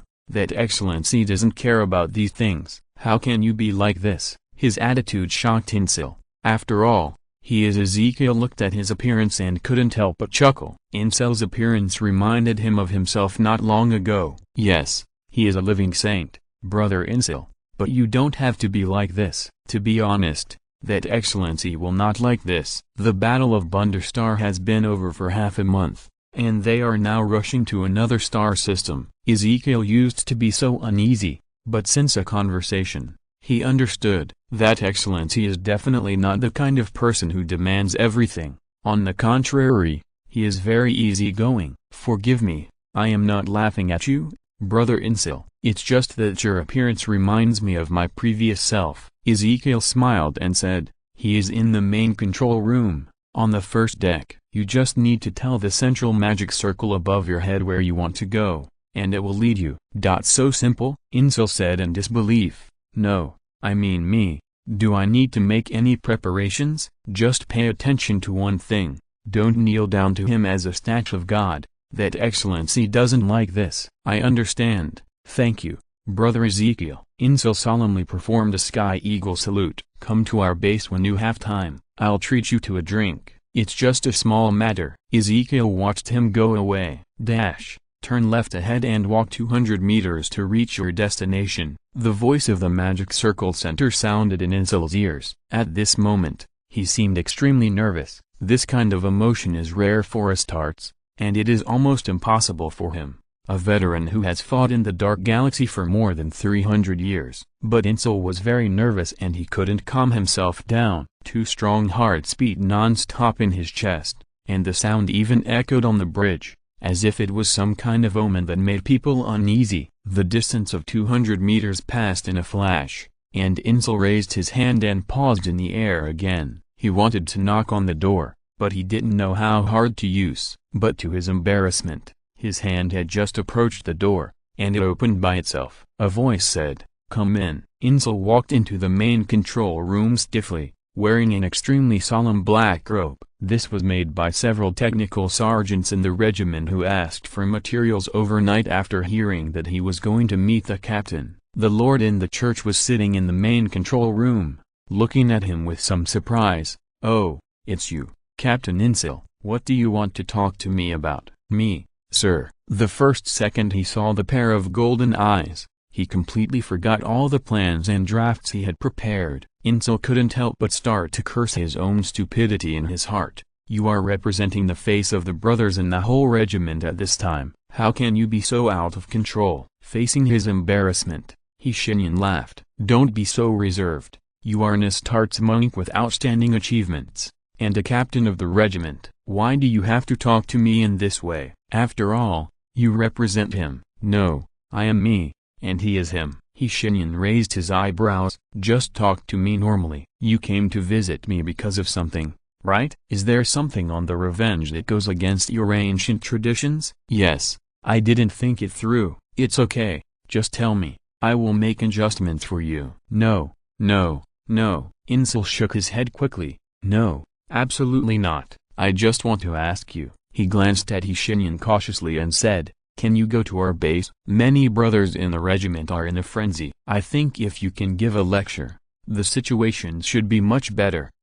This. The wizard blinked in embarrassment. He was most afraid of this kind of occasion, but he had to give a reasonable explanation to the Astartes and the Astra Militarum. He couldn't say that you all had a dream together, right? What kind of dream can bring a planetary battleship? So, during the half-month voyage, he announced his identity to everyone. He was the captain of the Revenge, a living saint certified by the Emperor himself, and his messenger. No one denied this, and there were even more exaggerated rumors circulating. For example, he was actually the incarnation of the Emperor, and there were even more exaggerated rumors than this. But what could he do? The mouth was on his body. His silence was mistaken by Insil as some other reaction. Just as the warband leader gritted his teeth, intending to apologize and leave, and return to the quiet room to severely punish himself for his performance, Shenyan spoke up. "That's no problem. You set a time." "What, really? Are you really willing?" "What's the matter?" the mage said thoughtfully. "Since I have obtained this power, I think I have to take some responsibility. Sorry for being late. I will update it tomorrow." In addition, the Iron Snakes is a very strong warband. The Astartes in it are all very elite. For example, in the short story Slaughterpeak, the Astartes who killed people on a planet full of greenskins for 15 years and even made the greenskins' corpses pile up higher than the highest mountain in the local area is from the Iron Snakes. Chapter 389 The Last Mercy. What are the Astartes? They are the Emperor's killing weapons and the protectors of mankind. The Emperor once said, "They are the warriors I am most proud of, willing to sacrifice for me. They are like pure ore. I will send them into the furnace of war, and temper them into iron like quill and body. I will put on indestructible armor for them, and equip them with invincible magic weapons. Plague and disease will not harm them. They will learn military tactics and master the ingenuity of magic, so that no one can defeat them. They are my fortress against fear and the defenders of all mankind. They are my space warriors, and they will be fearless." However, is it really like this? Maybe 30,000 10,000 years ago, The Astartes are indeed like this, they are the defenders of all mankind, and they are loved by mortals throughout the galaxy. But after that war, everything changed. They who were once regarded as protectors and heroes began to be feared by mortals, and they themselves are also different from before. This change has an extremely intuitive contrast. Some of the few surviving veterans of 30K do not regard the Emperor as a god. They believe in science and firmly believe in the truth of the Empire. They follow the Emperor because he can bring a bright future to mankind in the star galaxy. But in 40K, the Empire has to promote a state religion. It requires its people to have ignorant religion and fanaticism, and the Astartes are naturally among them. Otherwise, how can there be such a position as priests? Faith itself is neither right nor wrong. In today's era, faith is even the only choice to keep the minds of mortals from being tainted by chaos. When facing the threat of the warp, only by reciting the Emperor's prayers in his name can mortals have a little courage. However, faith itself is a double-edged sword. Even the elite Astartes of the Iron Snakes chapter will feel terrified by the arrival of a living saint. They are a chapter after the second founding, and their parent group is the Ultramarines. Because of this, the belief in the Emperor has almost become something flowing in their blood. Deep-rooted, firm and unchangeable, they knelt on one knee, their armor polished to a shine. No one even dared to look up at him. Only the priest was still chanting a prayer loudly, and the devout faith in his words could even be heard by the sound alone. The Iron Snake's base was next to the third company of the Crimson Blades, not far away from each other, but the size of the area was very different. After all, there were only 17 people left in the third company. But the Iron Snakes were an entire chapter, and they had a full 470 Astartes. In the entire empire,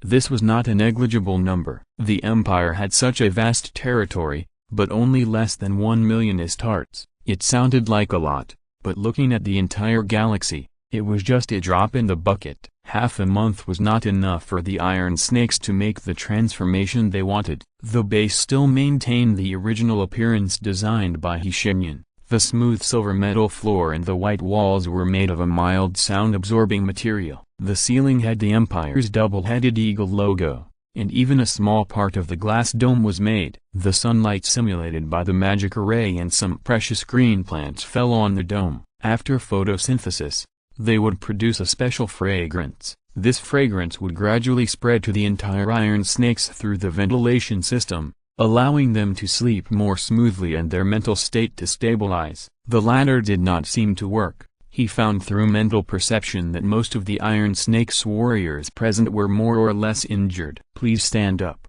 brave warriors." Shenyan put on an impeccable and reserved smile, which made people feel his sincerity without being too frivolous. His voice was very light, but it was enough for all of the Astartes in the entire station to hear clearly. The friction of armor sounded, and the Iron Snake's warriors found that an inexplicable force was holding up their bodies, forcing them to stand up from the ground. Unlike the built-in servos and artificial muscles of the power armor, this special power left a deep impression on them. "I have heard about your actions in recent days." After he stepped onto the podium prepared by the Astartes, the first words Shenyan said shocked Incel. His tone did not sound like he was going to give a morale-boosting speech, but rather like he was going to accuse the enemy. "You are loyal.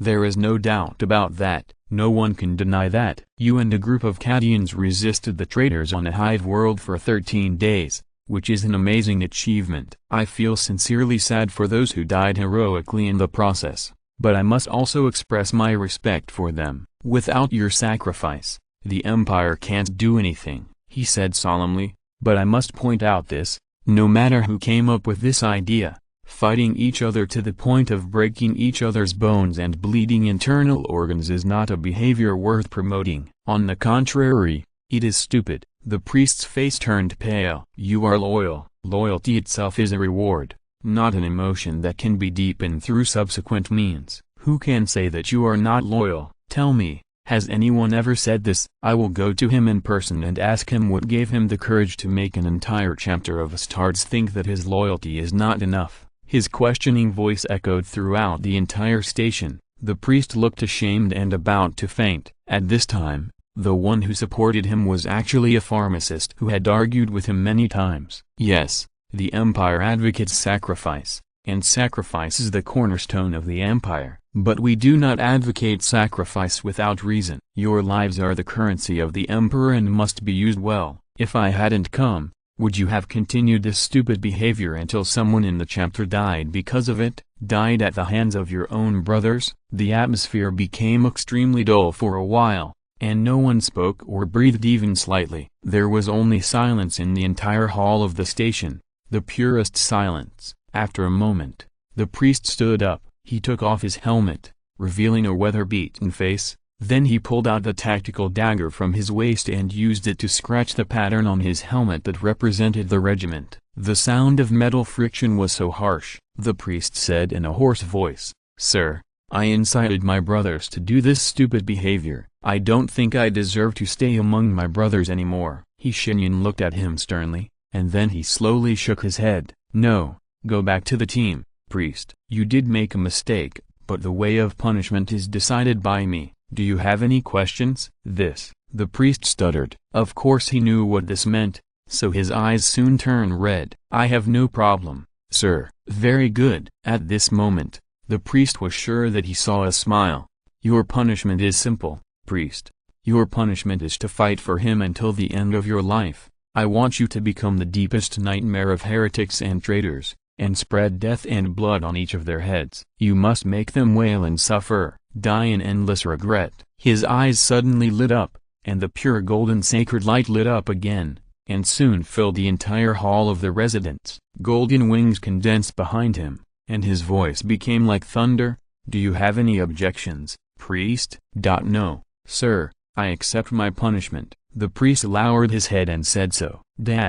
That's also considered a punishment. Angren looked at Shenyan with an incredible look on his face. "You call that a punishment? It's simply a reward. If there was such a fool in my legion who did such a thing, I would have personally beaten him up and revoked his rank." The customs within each legion are different. Angren, you may be able to implement that set of rules in your legion, but I am facing a sub-chapter from the Ultramarines. They have their own independent traditions, and of course I have to take a compromise approach. They must understand the stupidity of doing so, but it is not necessary to punish the priest. The Primarch shook his head slowly. "Don't be funny. Anyone with a discerning eye can see that you are rewarding him." Shenyan said non-committally, "Maybe, but Chapter Master Insel has already told me." The priest asked him for something. "What is it?" "He believes that he is guilty and ashamed of his brothers, so he decided not to speak anymore and no longer show his true face. And he hopes that he can go to the most dangerous place to fight in every battle,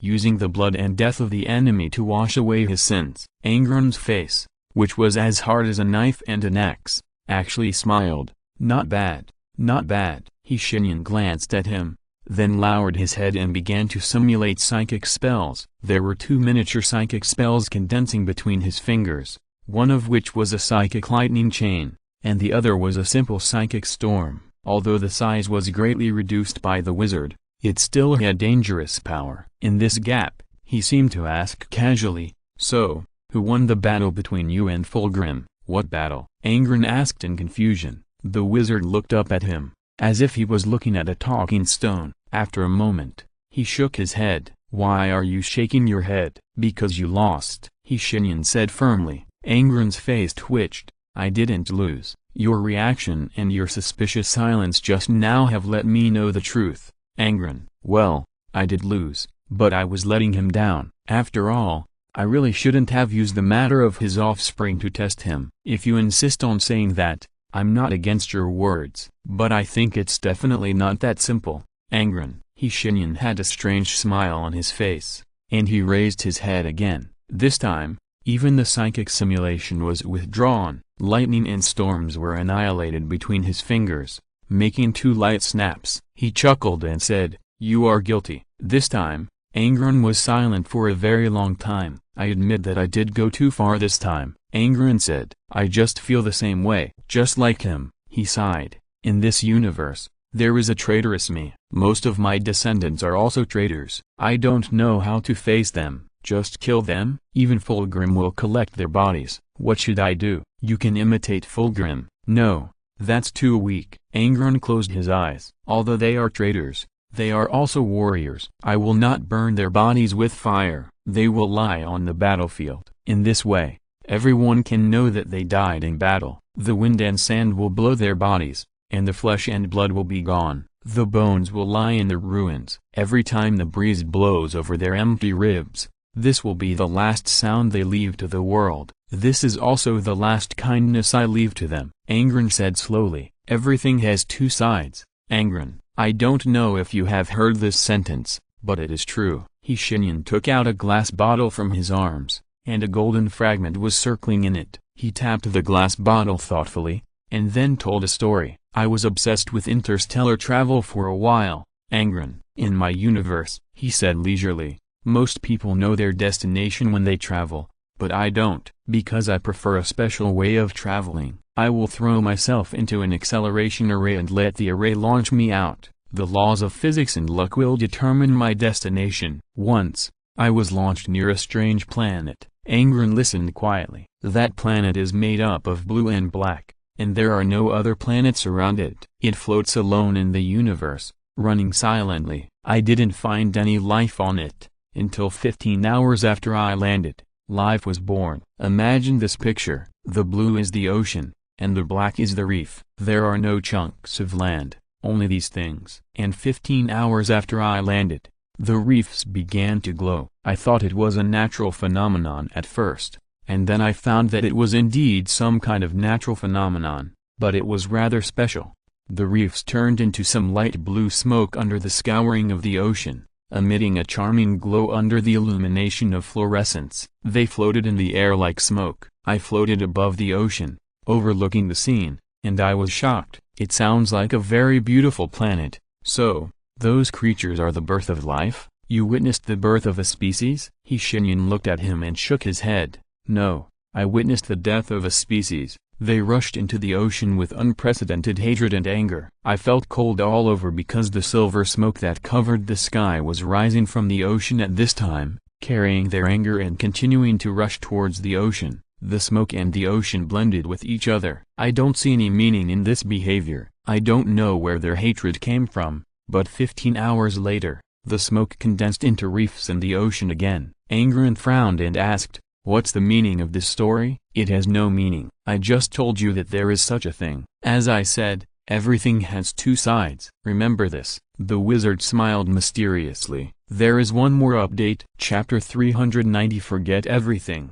It is better to die on the battlefield. I don't think it will end so easily, because the Targaryen brothers have not returned yet. Ariander, a one-eyed, cold, emotionless giant, was writing something on a parchment scroll with a quill that was too small for him. No matter what, it is still necessary to maintain the purity of the chapter. We have made deals with foreign races, so we are not tolerated by the Empire, but we are still useful. Although we cannot walk under the sun, but we can still serve the Empire, which is the best reward. But we are still sinners, my brother, don't forget this. We must always be vigilant. I believe you have not forgotten how our brothers turned into horrible beasts during the Great Rebellion. After pausing for a while, he started writing again. The act of removing the butcher's nails cost us the lives of more than 400 brothers, and only 1 in 10 survived. But their deaths were meaningful. We are finally no longer the hated world eaters. I once hoped to use the name of war dogs again, but the words of Brother Targaryen made me give up this idea. I think it is necessary for you to listen to this. He said that the past is the past. The war dogs are the war dogs of the Lord of mankind,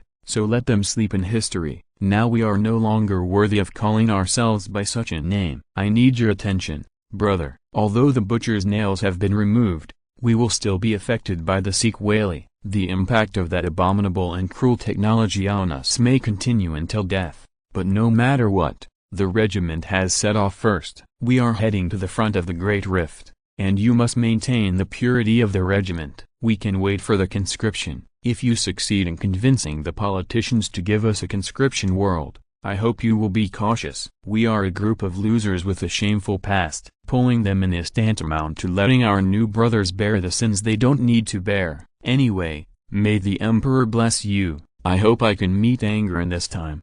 Do you remember Morris's last wish? I promised him that I would spit in Angren's face. Arianto put down the pen, and a servitor came in and took the letter away. The giant stood up. He was only wearing a simple linen robe. The rough clothes that did not match his status rubbed against his body. There was a horrible scar on the back of his head, as if someone had opened the back of his head and taken out something. The Day of Atonement will come soon, Arianto muttered to himself, looking forward to meeting that damn monster. He would definitely leave an indelible mark on it. At this moment, another giant pushed open his door. The other person had a bald head and the same scar on the back of his head. He looked at Arianto and said, "Brother, our span engine cannot be used.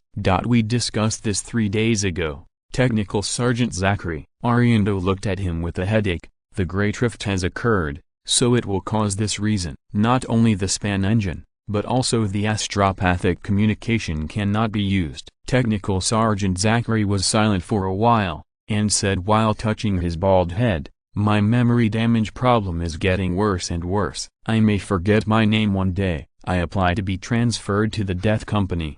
"Approved. Then I will leave first, Brother Arianto," the technical sergeant said dryly. "If there is a battle, be sure to put me in the most dangerous area. You are indispensable." The technical sergeant nodded, closed the door for him, and gradually walked away. Arianto was full of bitterness and couldn't say it. Their only technical sergeant became a mental patient with impaired memory function because of removing the butcher's nail. He would forget something from time to time, and recently it was even getting worse. If he forgot his conversation with him today, would he forget his name tomorrow? He didn't know, so he simply accepted Zachary's proposal. It was better to let a soldier die in battle than to let him forget his name.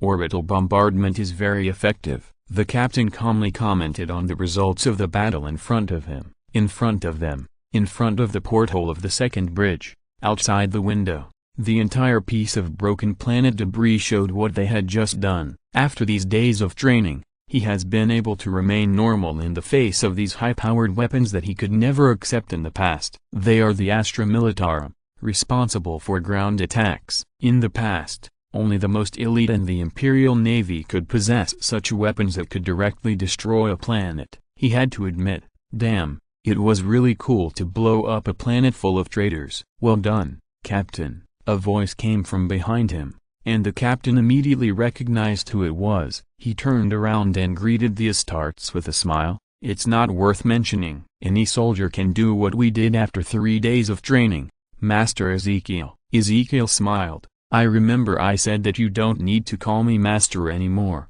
We are already comrades." "I insist, Master. You can do this, but I can't. I don't want to be visited by those Inquisitors who just boarded the ship." His words made Ezekiel frown. "Why? Did they cause trouble to you?" "It can't be considered as trouble, just asking me questions," the captain replied. "They want to know when and how we boarded the ship, and some things about the destruction of the deep," you answered. "I gave them 5 words." The captain gave a mysterious smile, and Ezekiel laughed dumbly. He certainly knew the style of Akkadians. They were quite accomplished in how to use vulgar language, but after laughing, his expression became serious again. "If they threaten you, you know who to go to, Captain. I don't think they are stupid." "Threatening the Akkadians on this ship," the captain shrugged easily. "I don't think the Inquisitors would do such a stupid thing." Ezekiel snorted coldly. "Don't underestimate their stupidity. After such a battle, they can still interrogate you. This is enough to prove something." With a gleam in his eyes, Ezekiel turned around. "I will go to talk to them, Captain. You and your soldiers have a good rest." "I know the loss of mental power caused by the composite magic cannon. The roar of the machine spirit must still be echoing in your ears." Ezekiel left quickly. When an Astartes wants to move quickly, even a long-distance journey will seem faster. What's more, the Inquisitors are in the center of the second deck. He followed the guidance of the magic circle center and came all the way to the rooms of the Inquisitors. There were only 7 of them, so the rooms they were assigned could not be very big. Although the Revenge is a huge star battleship, the owner of this ship is not one of those wandering traders who have to look at the face of the Inquisitors. According to Ezekiel, they should even live in the warehouse. Because of some little secrets of the Crimson Blade chapter, he has never been very happy with the Inquisition. Ezekiel came to the door of the room with a blank expression, and the door of the room opened immediately after detecting his identity. 7 inquisitors were sitting around a table, apparently discussing something. Seeing his arrival, these people were a little surprised. Not long after, one of the inquisitors said, "Sir, what do you want to see us for? I heard that you went to inquire Cadian Captain. Is this true?" "Indeed." "Very good. You are still honest." Ezekiel nodded, and the 2 deep red tear marks on his face looked so scary at this time. "I don't want you to go to him or anyone else. If you have any questions, you can ask me." The 7 inquisitors looked at each other, and then the one who spoke up. "Excuse me, sir, we are just conducting routine inquiries. After each battle with the traitors, we will question some Astra Militarum. Please forgive us, this is necessary." "Do you think they will fall?" "No, but we still have to inquire. This is our duty."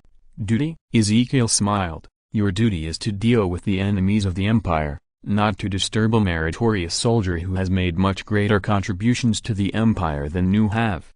The inquisitor who was in charge of speaking stood up, and he slowly took off his hat, revealing a neat short black hair. The inquisitor came to him and said in a humble and neither humble nor arrogant manner, "Can we go out and talk, sir?" Ezekiel nodded without comment. They came to the outer bridge, which was quiet and not crowded. The inquisitor sighed and said, "I understand what you mean, but my companions, how should I put it?" He scratched his head in distress. "They haven't been normal since they came back from Bunder." The inquisitor pointed to his eyes. His eyes were originally light blue, but now they were actually a little golden. It was like fragments of golden light were flashing in them. "I mean, they really want to do something to prove themselves." "Then restrain your people, Inquisitor." After understanding the situation a little, Ezekiel calmed down. He nodded to the Inquisitor. "Don't bother anyone anymore. Save your energy for boarding battle." "Boarding battle?" The Inquisitor's tone suddenly became sharp, and he said excitedly, "When, my lord? Please be sure to let me know a little bit. I will chop those traitors to death." He roared incoherently, "Kill them all, burn them to death. I will hang their bodies on the flagpole. Damn traitors, damn heretics." Ezekiel took a step back inconspicuously to prevent his saliva from splashing on himself. After the Inquisitor calmed down a little, he said, "It seems that you have a special liking for close combat, Inquisitor." The Inquisitor smiled awkwardly. No, I wasn't like this before. It's just that, alas, forget it. I will still add more chapters tomorrow. I will write more in the past 2 days to thank you for your support. If you have any suggestions for the plot or anything else, please leave a message. I will basically read it. Chapter 391 Reconnaissance Mission. The number of crew members on the Vengeance is not large, and it is even less than the traitors scattered around the entire Great Rift. Fortunately, the firepower of the Vengeance can cover this up to a certain extent. When you can blow the enemy to pieces with one shot, close combat is obviously an unnecessary choice, but sometimes, close combat is a necessary choice. The Iron Snakes, Damocles Company, all 10 Astartes have arrived, and their captain, Sergeant Pride, is checking his weapons and equipment at this time. Each Astartes chapter has its own traditions,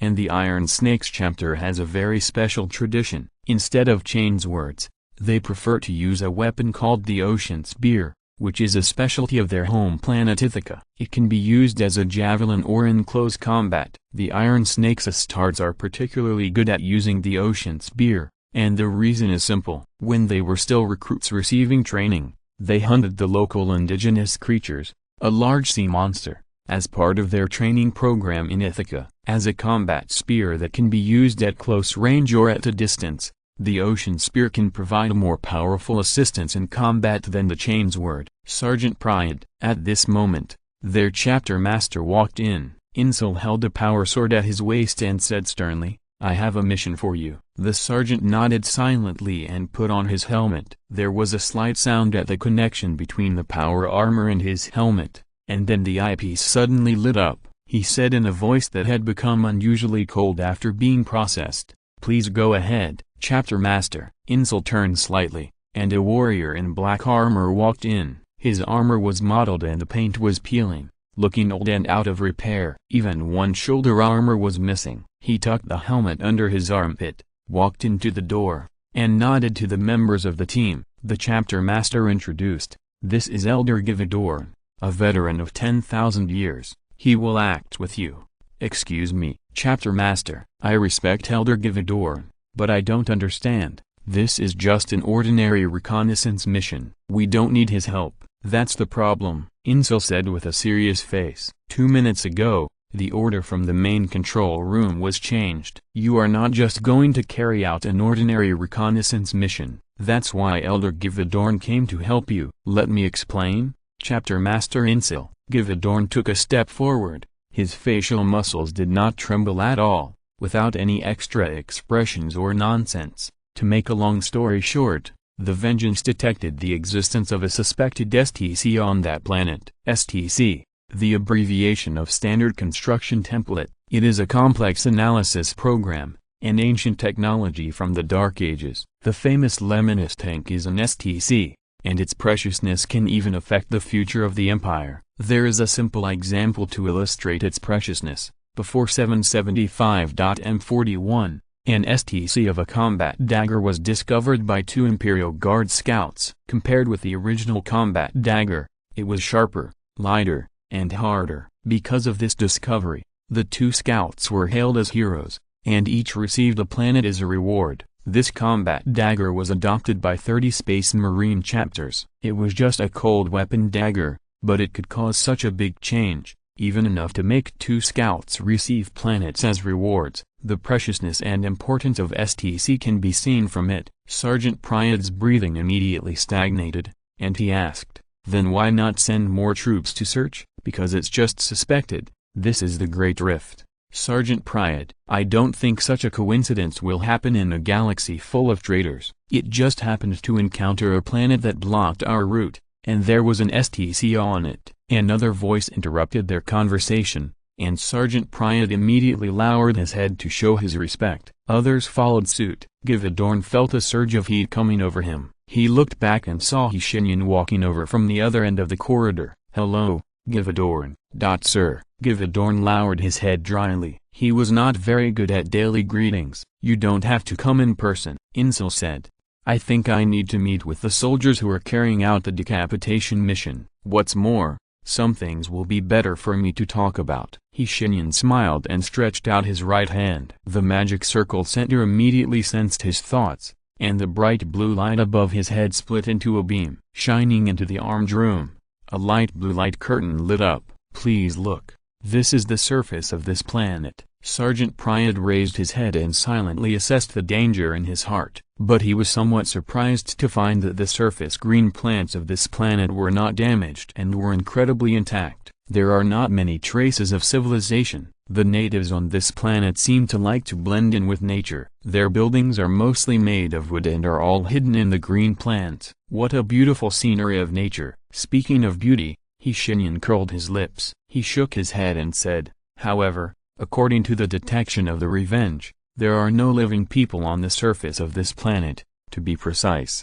there is no life, except for these plants. Obviously, this does not fit the character of those traitors." "A trap," Sergeant Priad said. "This possibility cannot be ruled out, but we are not those traitors. No one knows what is in their crazy minds. Although this matter is full of doubts, an STC is still worth our risk. Your mission is simple. You just need to find a place with a sufficient altitude and then put down the surface scanning beacon." "The thing is in Givadorn's hand," Shenyan said, snapping his fingers, and a golden light appeared behind him, covering Sergeant Priad and his group and Givadorn standing beside him. He said, "The transmission will begin soon. Please pay attention. Your life is the most precious thing. If you feel anything wrong, immediately retreat in your mind. My power will bring you back from the surface." The transmission ended, and Sergeant Priad and his group walked out of the golden light. Givadorn followed behind them, holding his grenade launcher vigilantly. Priad observed the pressure reading on the upper left of his eyepiece, and after confirming that the gravity index of this planet was relatively normal, he said in the communication channel, "Report the situation." "Everything is normal, support soldier." Are your plasma gun and flamethrower working normally? Don't worry, Sergeant. The support soldier raised the flamethrower in his hand. I maintain them every day. Very good, pharmacist. Keep an eye on the brother's vital signs. Elder Givadrin, what do you think? You are the commander. Givadrin looked around and said calmly. You make the decision. Then, let's leave this jungle first. We have to find a place that is high enough. Sergeant Pride held the ocean spear in his left hand and his power sword in his right hand, leading the way in front. The green plants on this planet are extremely lush, even a little too lush. Even for the height of the Astartes, the weeds blocked their vision. The sergeant had to chop the weeds with his power sword. No one spoke in the team's communication channel, only their breathing and the sound of the server operating, stable and monotonous. Stop. After advancing for a distance, Pride suddenly said. The team stopped immediately. They stood back to back. Even Givadrin did the same. The 11 people formed a protective square formation without any instruction. There is a lake ahead, Sergeant Pride said hesitantly, but the rough map drawn in advance did not indicate that there would be a lake here. Is it an illusion? No. Givadrin took over, his voice still flat. I boarded the ship earlier than you did, so my eyepiece was modified to read psychic energy. There are no traces of psychic energy and witchcraft here. Should we return? Sergeant Pride thought for 3 seconds and then made a decision. A lake is not enough for us to give up the mission. We should continue to move forward. They walked in the jungle. The ground was very soft, as if it had just rained not long ago. The air was very humid, and the various readings displayed in the eyepiece made Sergeant Pride feel more and more uneasy. He held the weapon in his hand tightly and continued to open the way ahead. About 10 minutes later, they came to a lake. If we put aside the possible dangers, the scenery in front of them was very beautiful. The lake was not big, and the breeze blew on its surface, and layers of waves surged and then disappeared. The lake was extremely clear. Sergeant Pride came to the lake. Without him saying anything, the pharmacist and the team came out. Their power armor has the function of testing environmental samples, so it can provide some help for the current situation. The pharmacist stretched out his right hand and scooped up a handful of lake water. The clear water dripped down his fingers. After a moment, he said, Sergeant, there is no problem with the water source. They are very clean and can even be drunk directly. Remember the existence of this lake, update the map, and move on. They slowly left here. Not long after they left, violent waves appeared in the center of the lake. It was as if something was waking up in it. Sergeant Pride and his team naturally had no way of knowing. They followed the guidance of the map and moved forward all the way. Finally, they arrived at the foot of a mountain 7 hours after arriving on this planet. Please wait, Sergeant. Givadrin nodded to Pride, and he patted the side of the jetpack behind him. A golden cube soon fell from it, and Givadrin caught it firmly. Is this the surface scanning beacon? Yes, we need to go to the top of the mountain. Sergeant Pride looked up at the towering mountain. It was foreseeable that this would not be an easy task considering their weight and load. He made a decision immediately. I will climb the mountain with Elder Givadrin, and the rest of the people will stay where they are and remain alert. If you encounter any danger, I authorize you to shoot without hesitation. The remaining soldiers made a Sky Eagle salute, and Givadrin walked up and walked side by side with him. They started from a small path at the foot of the mountain. The road was muddy, and it was not comfortable to walk with 1 foot deep and 1 foot shallow. This road obviously could not lead all the way to the top of the mountain. They estimated that they would have to take a more dangerous climbing method halfway up the mountain. Sergeant Pride was not a talkative person, and Givadrin was not either. Both of them liked this kind of silence. One of them was in front and the other was behind. Pride was responsible for the front, and Givadrin was responsible for his back. The bolt gun in his hand was ready to fire at any time. An hour later, they came to the middle of the mountain. The path ends here. Standing at the end of the path, Sergeant Pride turned his head and looked at a village not far away. There was no one there and it looked extremely quiet. He said, should we go into that village to explore? Elder, you are the commander. You make the decision. I think there may be something that can help our mission. I suggest entering. Givadrin nodded.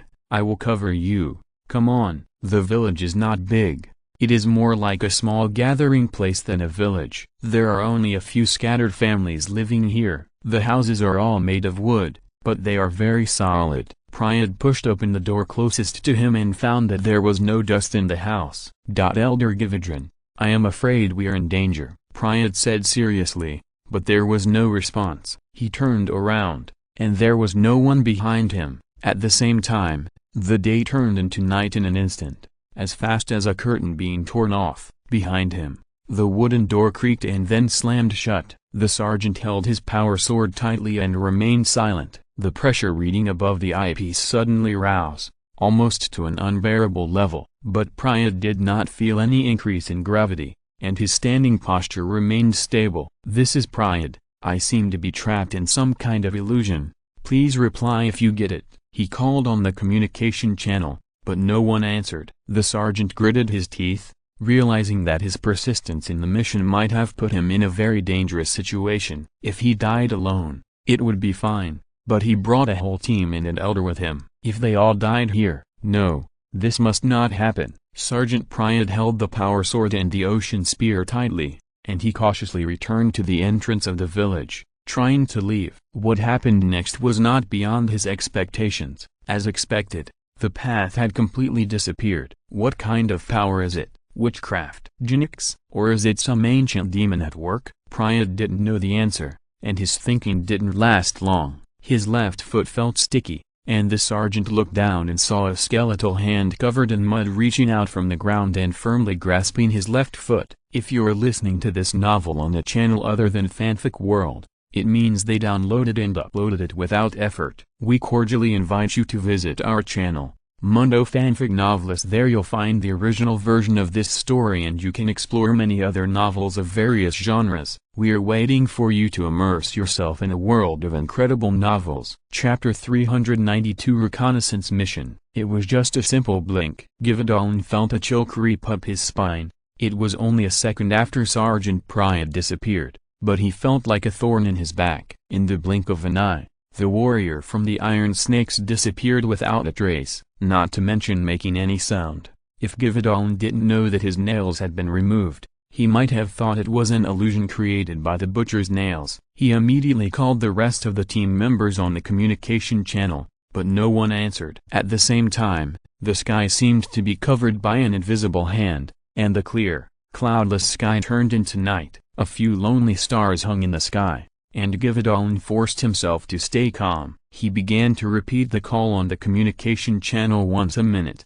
and at the same time carefully returned to the trailhead. He originally wanted to go down the mountain immediately to find out what was going on, but the muddy trail was gone. A few dead trees that had grown hard hung on the empty, bare rock wall, and a wave of irony surged into his heart. Gividron drew out his chainsword and put back his bolter. Guns are good, but you have to know the target to shoot. When guarding against such invisible enemies, he prefers to trust his chainsword. At this moment, his vision fell into darkness, as if someone covered his eyepiece with two hands. Gividron immediately wanted to fight back, or something else, but he failed, as if someone reached into his lungs and held him tightly. And then Gividron woke up in a familiar place. He knew this ship. He knew every mark on this ship, every damn rust and screw. He had been on this ship for a full 10,000 years, watching his brothers degenerate into toys of the blood god, dancing in his hands, offering him a moment of pleasure with blood and skulls. Gividron was standing at the door of his room. He kicked the door open, but the scene inside was not what he was familiar with. It was nothingness. Nothing means, there is nothing here. Emperor, protect me, he said, moving forward with determination. Gividon was not fearless. Quite the contrary, he was terrified. He was afraid that he would die here, betraying Angren's trust. He was also afraid that he would be possessed by a demon and degenerate into something even more terrible. But he kept moving forward. Emperor, protect me, he repeated again, this time with more determination. Darkness began to envelop him, and the first thing he heard was the whispers of the dead in the gloom. Hundreds, no, countless. Their voices penetrated the heavy and low veil and pierced Gividon's eardrums with determination. He rejected these things and continued forward. Then he heard heavy breathing. Even his modified eyes and night vision goggles could not penetrate the deep darkness, and he walked slowly, very slowly. Givadorn's heavy footsteps echoed in the void. Then he realized what it was. A demon. This discovery made his teeth ache. Givadorn's hand holding the weapon remained steady, but his face inevitably became distorted, and then something spoke. Givadorn, my sergeant, long time no see. Givadorn felt like he was falling into an ice cave. He was very familiar with that voice. It laughed deeply, poked its head out of the darkness, licked its mouth, and made a wet sound. Hello, Givadorn. I want to ask you to do something for me. The sergeant of the war dog, the sergeant of the world eaters, the sergeant who lived alone on the traitor's ship, the sergeant of the world eater brave. Givadorn closed his eyes in despair. Before that, he clearly saw the face of the thing that was his genetic father. Then, the monster in the darkness heard him say, "Number." No, it laughed again in a low voice, like thunder, like the dead crying. After hearing the laugh, Givadorn was very sure that no matter who it was a monster standing here now. It approached him. Fear gripped his heart again, and Givadorn felt ashamed. But the Astartes were not indestructible, and they still had something to fear. For Givadorn, this was his deepest nightmare. He closed his eyes tightly and heard it say, "What are you afraid of?" Emperor bless me, he is not here. Givadorn, there are only you and me here. Emperor bless me, he can't protect you, and he can't protect himself. It roared, because sooner or later I will kill him. I will hollow out the chests of all his people in front of him, cut their ribs, and his blood will cover the walls of Terra. Everything they cherish will no longer exist, and you, Givadorn. Its wild laughter echoed in the darkness. You will be my vanguard. Will I? Givadorn asked himself, and the 10,000 years of confusion appeared before his eyes again. A dry skeleton held his hand, and then another warm hand. He heard a completely different voice saying, Givadorn the World Eater is dead. Now standing here is the captain of the first company of the World Eater Braves. The Legion will be revived, and we will rise from the ashes. Past betrayals and humiliations require us to pay with blood. Your blood, my blood, and the blood of our enemies. Givadorn opened his eyes and looked carefully at the monster in the dark. Looking at its fanged mouth and its red face with peeling skin, a huge monster shrouded in smoke stood in front of him. Looking down at him, the monster's eyes burned in the darkness, like two balls of fire that were not extinguished, boiling with the color of blood. He suddenly understood what courage is. No, Givadorn said. It slowly opened its eyes and heard Givadorn's voice, which was extremely firm, as if 1,000 people were speaking with him. Shocking. I spit on you, monster, I spit on you. A coward who surrendered to that evil god. Givadorn roared and swung his chainsaw sword. Angren sat in the main control room, feeling uneasy. He frowned and tried to calm himself down, but he couldn't do it. For some reason, a sense of uneasiness kept crawling up his spine and never disappeared. What's going on?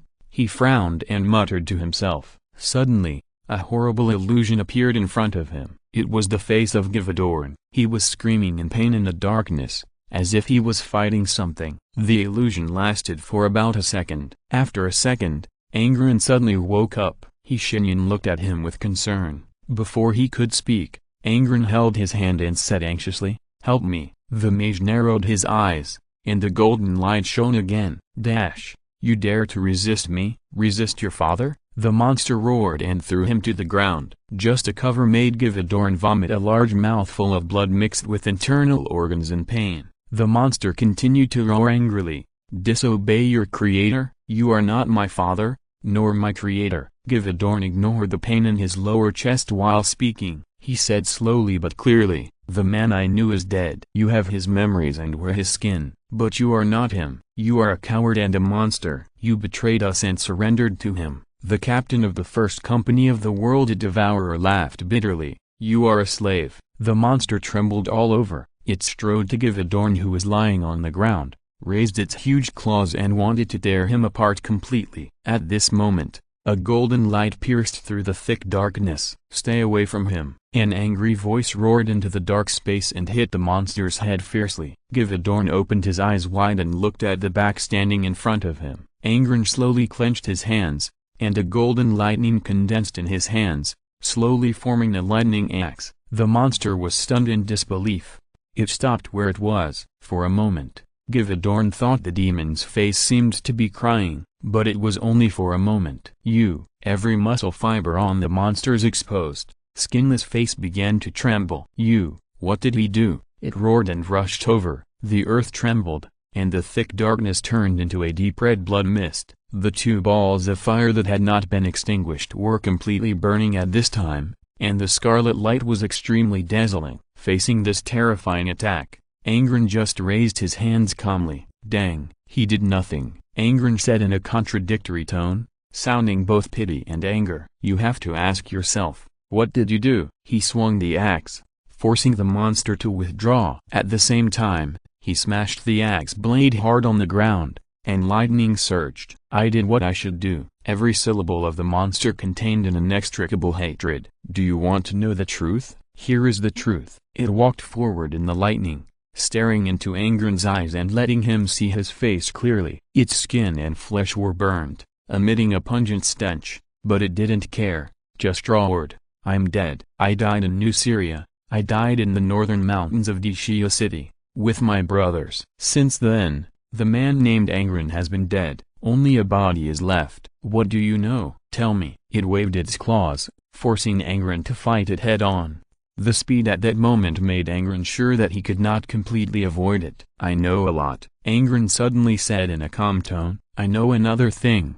You will die here. The monster slowly grinned, revealing a hideous smile. Very good. We will wait and see. Chapter 393 Reconnaissance Mission. Sergeant Pride was fighting a war with no end in sight, and he was familiar with this feeling. But he was not familiar with his opponent. He was fighting a group of dead people. Sergeant Pride fiercely handed out the power sword, and the power sword chopped the dry skeleton in front of him from top to bottom. Using this weapon to deal with the skeletons crawling out of the mud was simply a waste of talent. None of them could withstand a single blow, but Pride still fought very hard. His power sword was a reward from a mission, but Pride did not like those luxurious decorations, so he asked the technical sergeant brother to remove them all. The guard and handle of this sword had no decorations, and the blade was straight and always sharp, just like him, silent and monotonous, but always good at killing. His weapon could indeed kill these dead people with one blow, but they were not weak skeletons,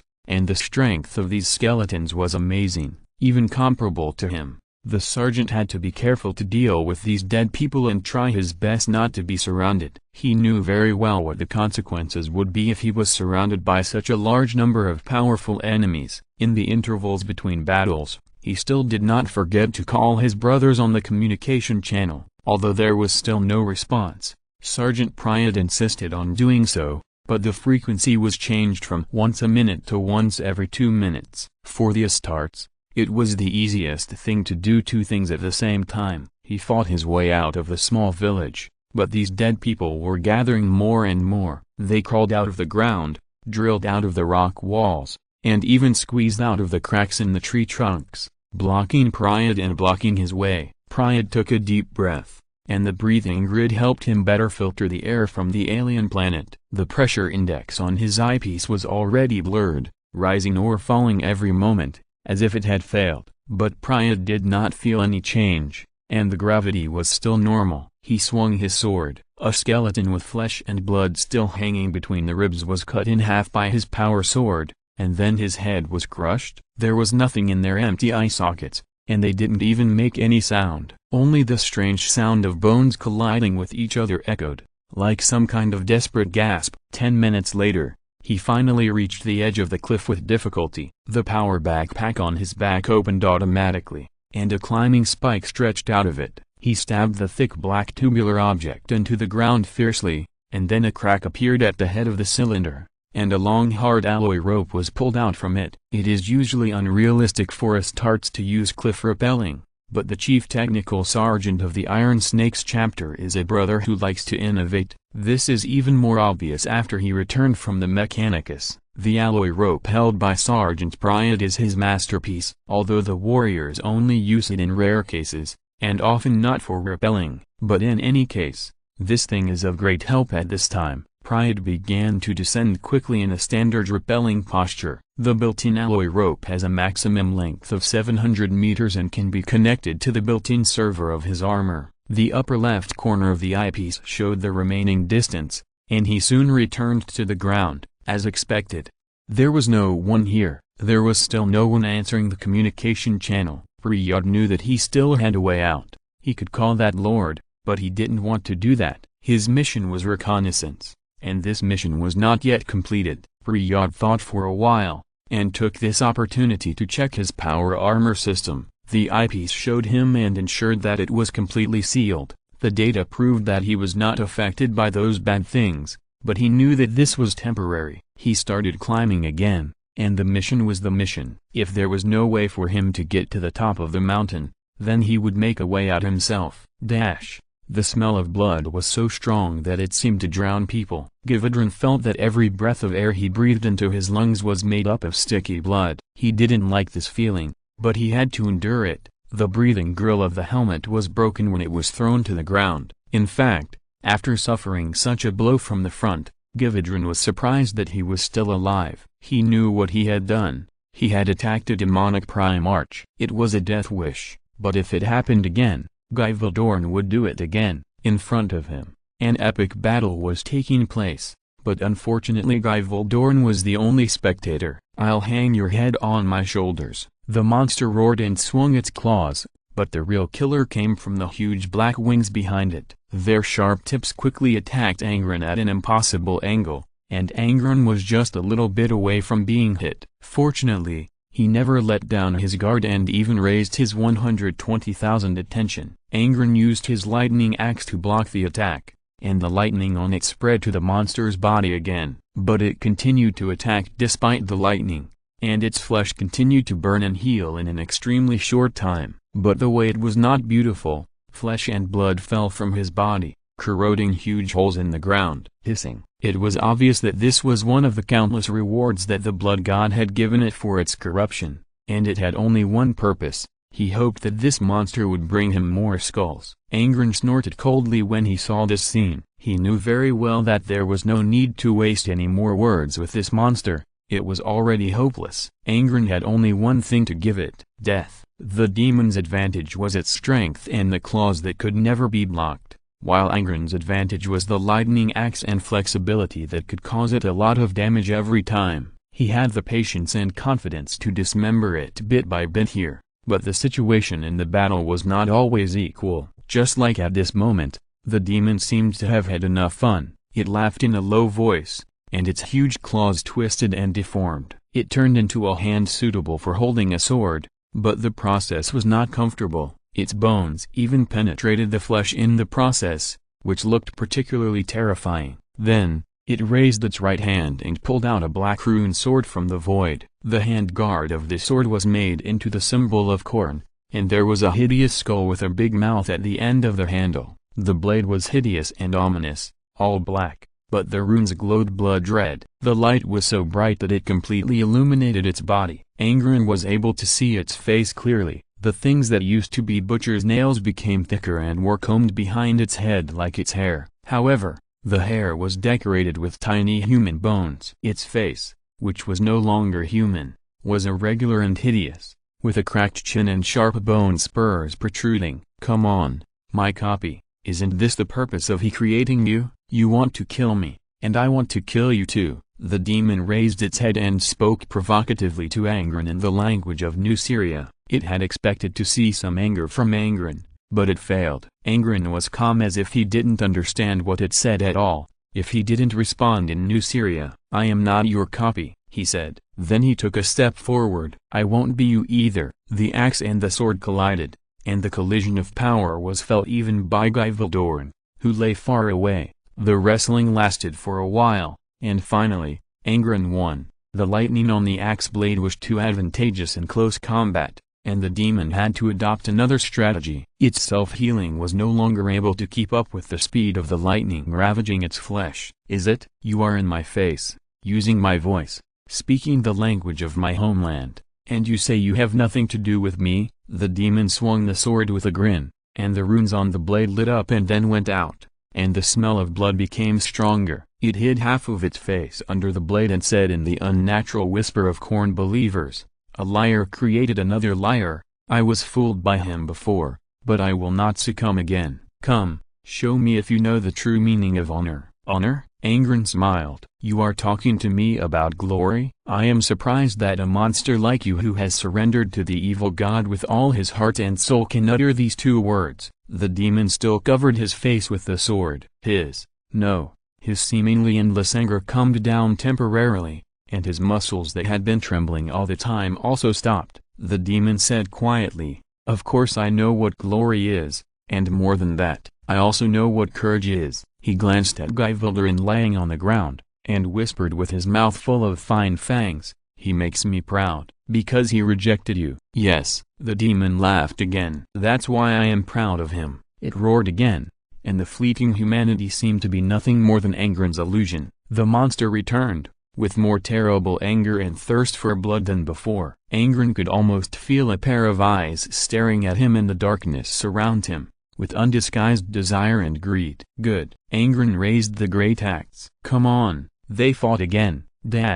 Shenyan is not a god, although he can rewrite reality, destroy planets, create life, and resurrect in a moment. But he still cannot be called a god. The concept of god is extremely serious for the mage, and for now, he is not a god, and the one sitting on the golden horse is not. The one sitting on the throne cannot be omniscient and omnipotent, and Shenyan is naturally not. He cannot predict the future in such a chaotic universe, especially when the mastermind is obviously from the warp. The moment he sent Angren to Gaivaldarin, all the other Astartes on the planet lost contact with him. Shenyan tried to track them, but their whereabouts were hidden. This discovery made him frown in displeasure. What made him even more difficult to accept was that they were not completely lost. The mastermind deliberately left a trace in the warp. This was an open conspiracy. If he chose to enter the warp and take them away, then two things would definitely happen next. The first thing is that the Revenge was attacked from nowhere. Although with the current firepower of the Revenge,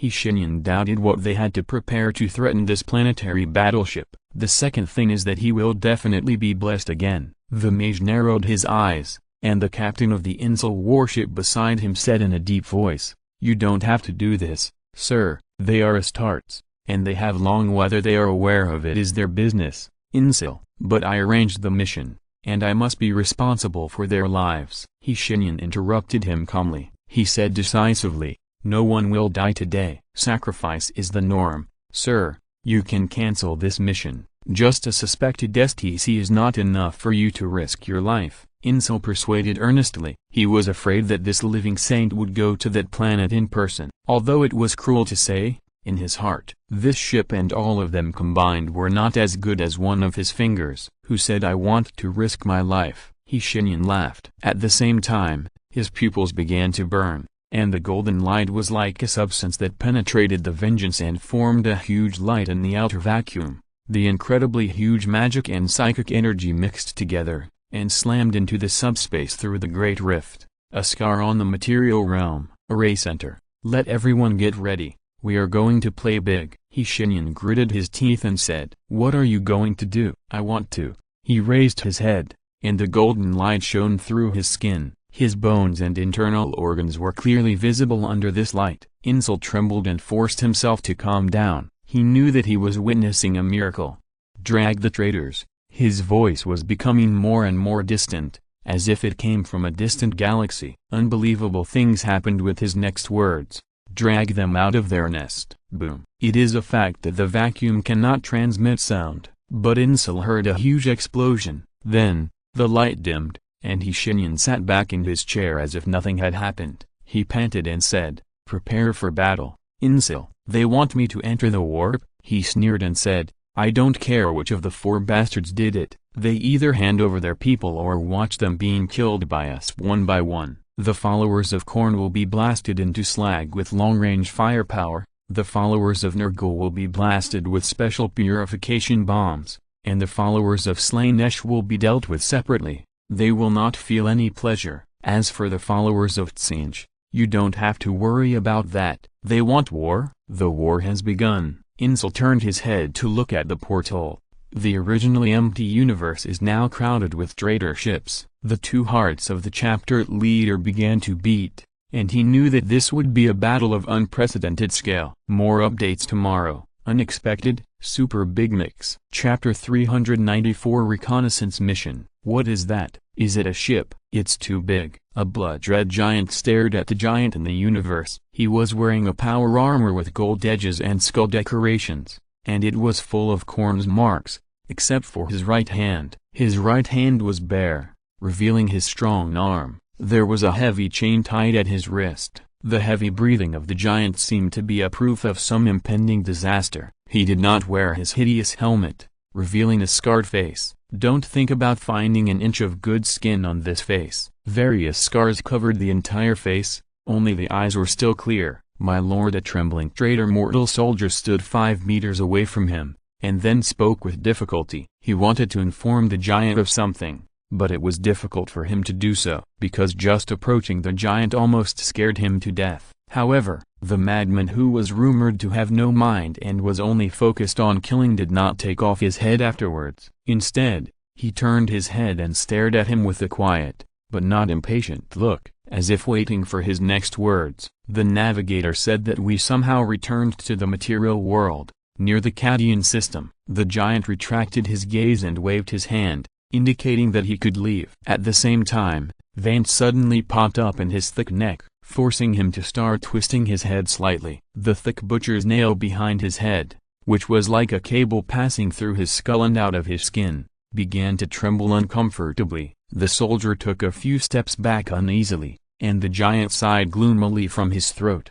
"Leave here quickly." He said it very briefly, but those few words were full of uncontrollable rage and murderous intent. The soldier almost ran out of his room on his hands and feet. Shortly after he left, the giant began to talk to himself. He was chanting a name, once, twice, 3 times, over and over again, until the pain of the butcher's nail ended. The betrayer Khan woke up from the illusion given to him by the god of fury. The first thing he did, the first order he issued, was not to attack the huge ship. It was to leave. "Let's go, find a place anywhere, but we must leave here quickly." He spoke in a commanding tone to a corn berserker from the Chaos War band he led. The butchers, the other party, made an impatient grumble, as if he didn't understand why the huge warship was not attacked.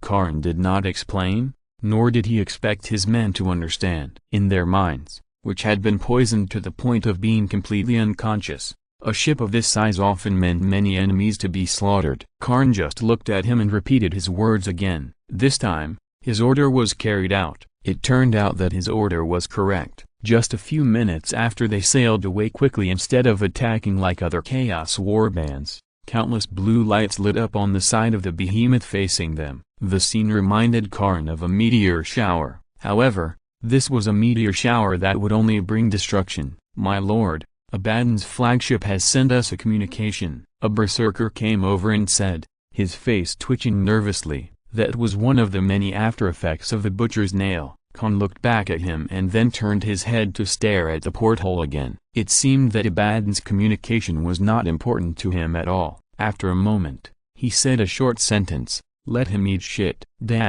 Father Legotinos was staring at a composite magic cannon in front of him, to be precise. Staring at the control panel of the composite magic cannon, a Cadian soldier stood beside him and asked in a rather impatient but helpless tone, "My lord, have you finished reading it?" The priest raised a mechanical finger, which was still stained with wet machine oil. He had obviously just done maintenance on himself not long ago. He looked at the launch pad with his mechanical prosthetic eyes, puzzled. "What's going on? What on earth is this thing?" A meteor of destruction streaked across the porthole, and the soldier could no longer bear it. His brothers had already fired 5 or 6 shots, but he had to stand here with the priest. So, he pulled the robe of the Mechanicus priest in a way that was absolutely not allowed in the past, and then very gently carried him to the other side. He shouted, "I'm sorry, priest, but I have to do this. The machine spirit is roaring." Machine spirit? The priest's question was not answered because the soldier had already placed his hand on the cylindrical control console. 2 blue lights lit up in his pupils,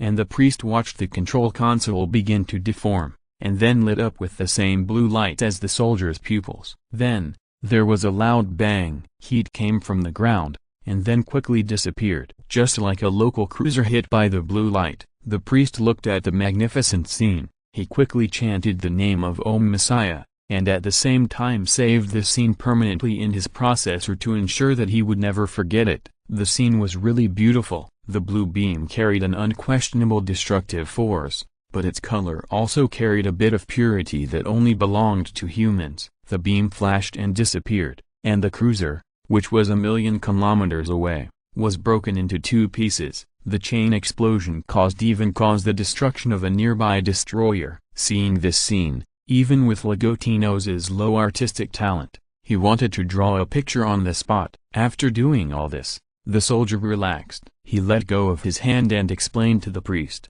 "Yes, the machine spirit has been urging me. Can you stand aside first? There may be some noise later." The machine spirit of this gun is not satisfied. It wants more. The scanner behind Father Ligotinos opened automatically, and a long metal rod protruded from it. He used this thing to hit his head hard, and oil dripped down while hitting. He kept muttering to himself, "Oh, Messiah, he can actually communicate with the machine spirit." The soldier no longer paid attention to him, and the priest hit his head. He lost his tear glands due to his transformation, but at this moment he felt a strong urge to cry. "I am from the Adeptus Mechanicus. Can you please stop disturbing my guys from eliminating heretics and traitors? Father, you should go find a place to stay for a while instead of disturbing them here," the captain who came at some point said to him, frowning and dissatisfied with the priest's behavior. But Father Ligotinos stopped and stared at the captain in confusion. The red artificial eye kept flashing.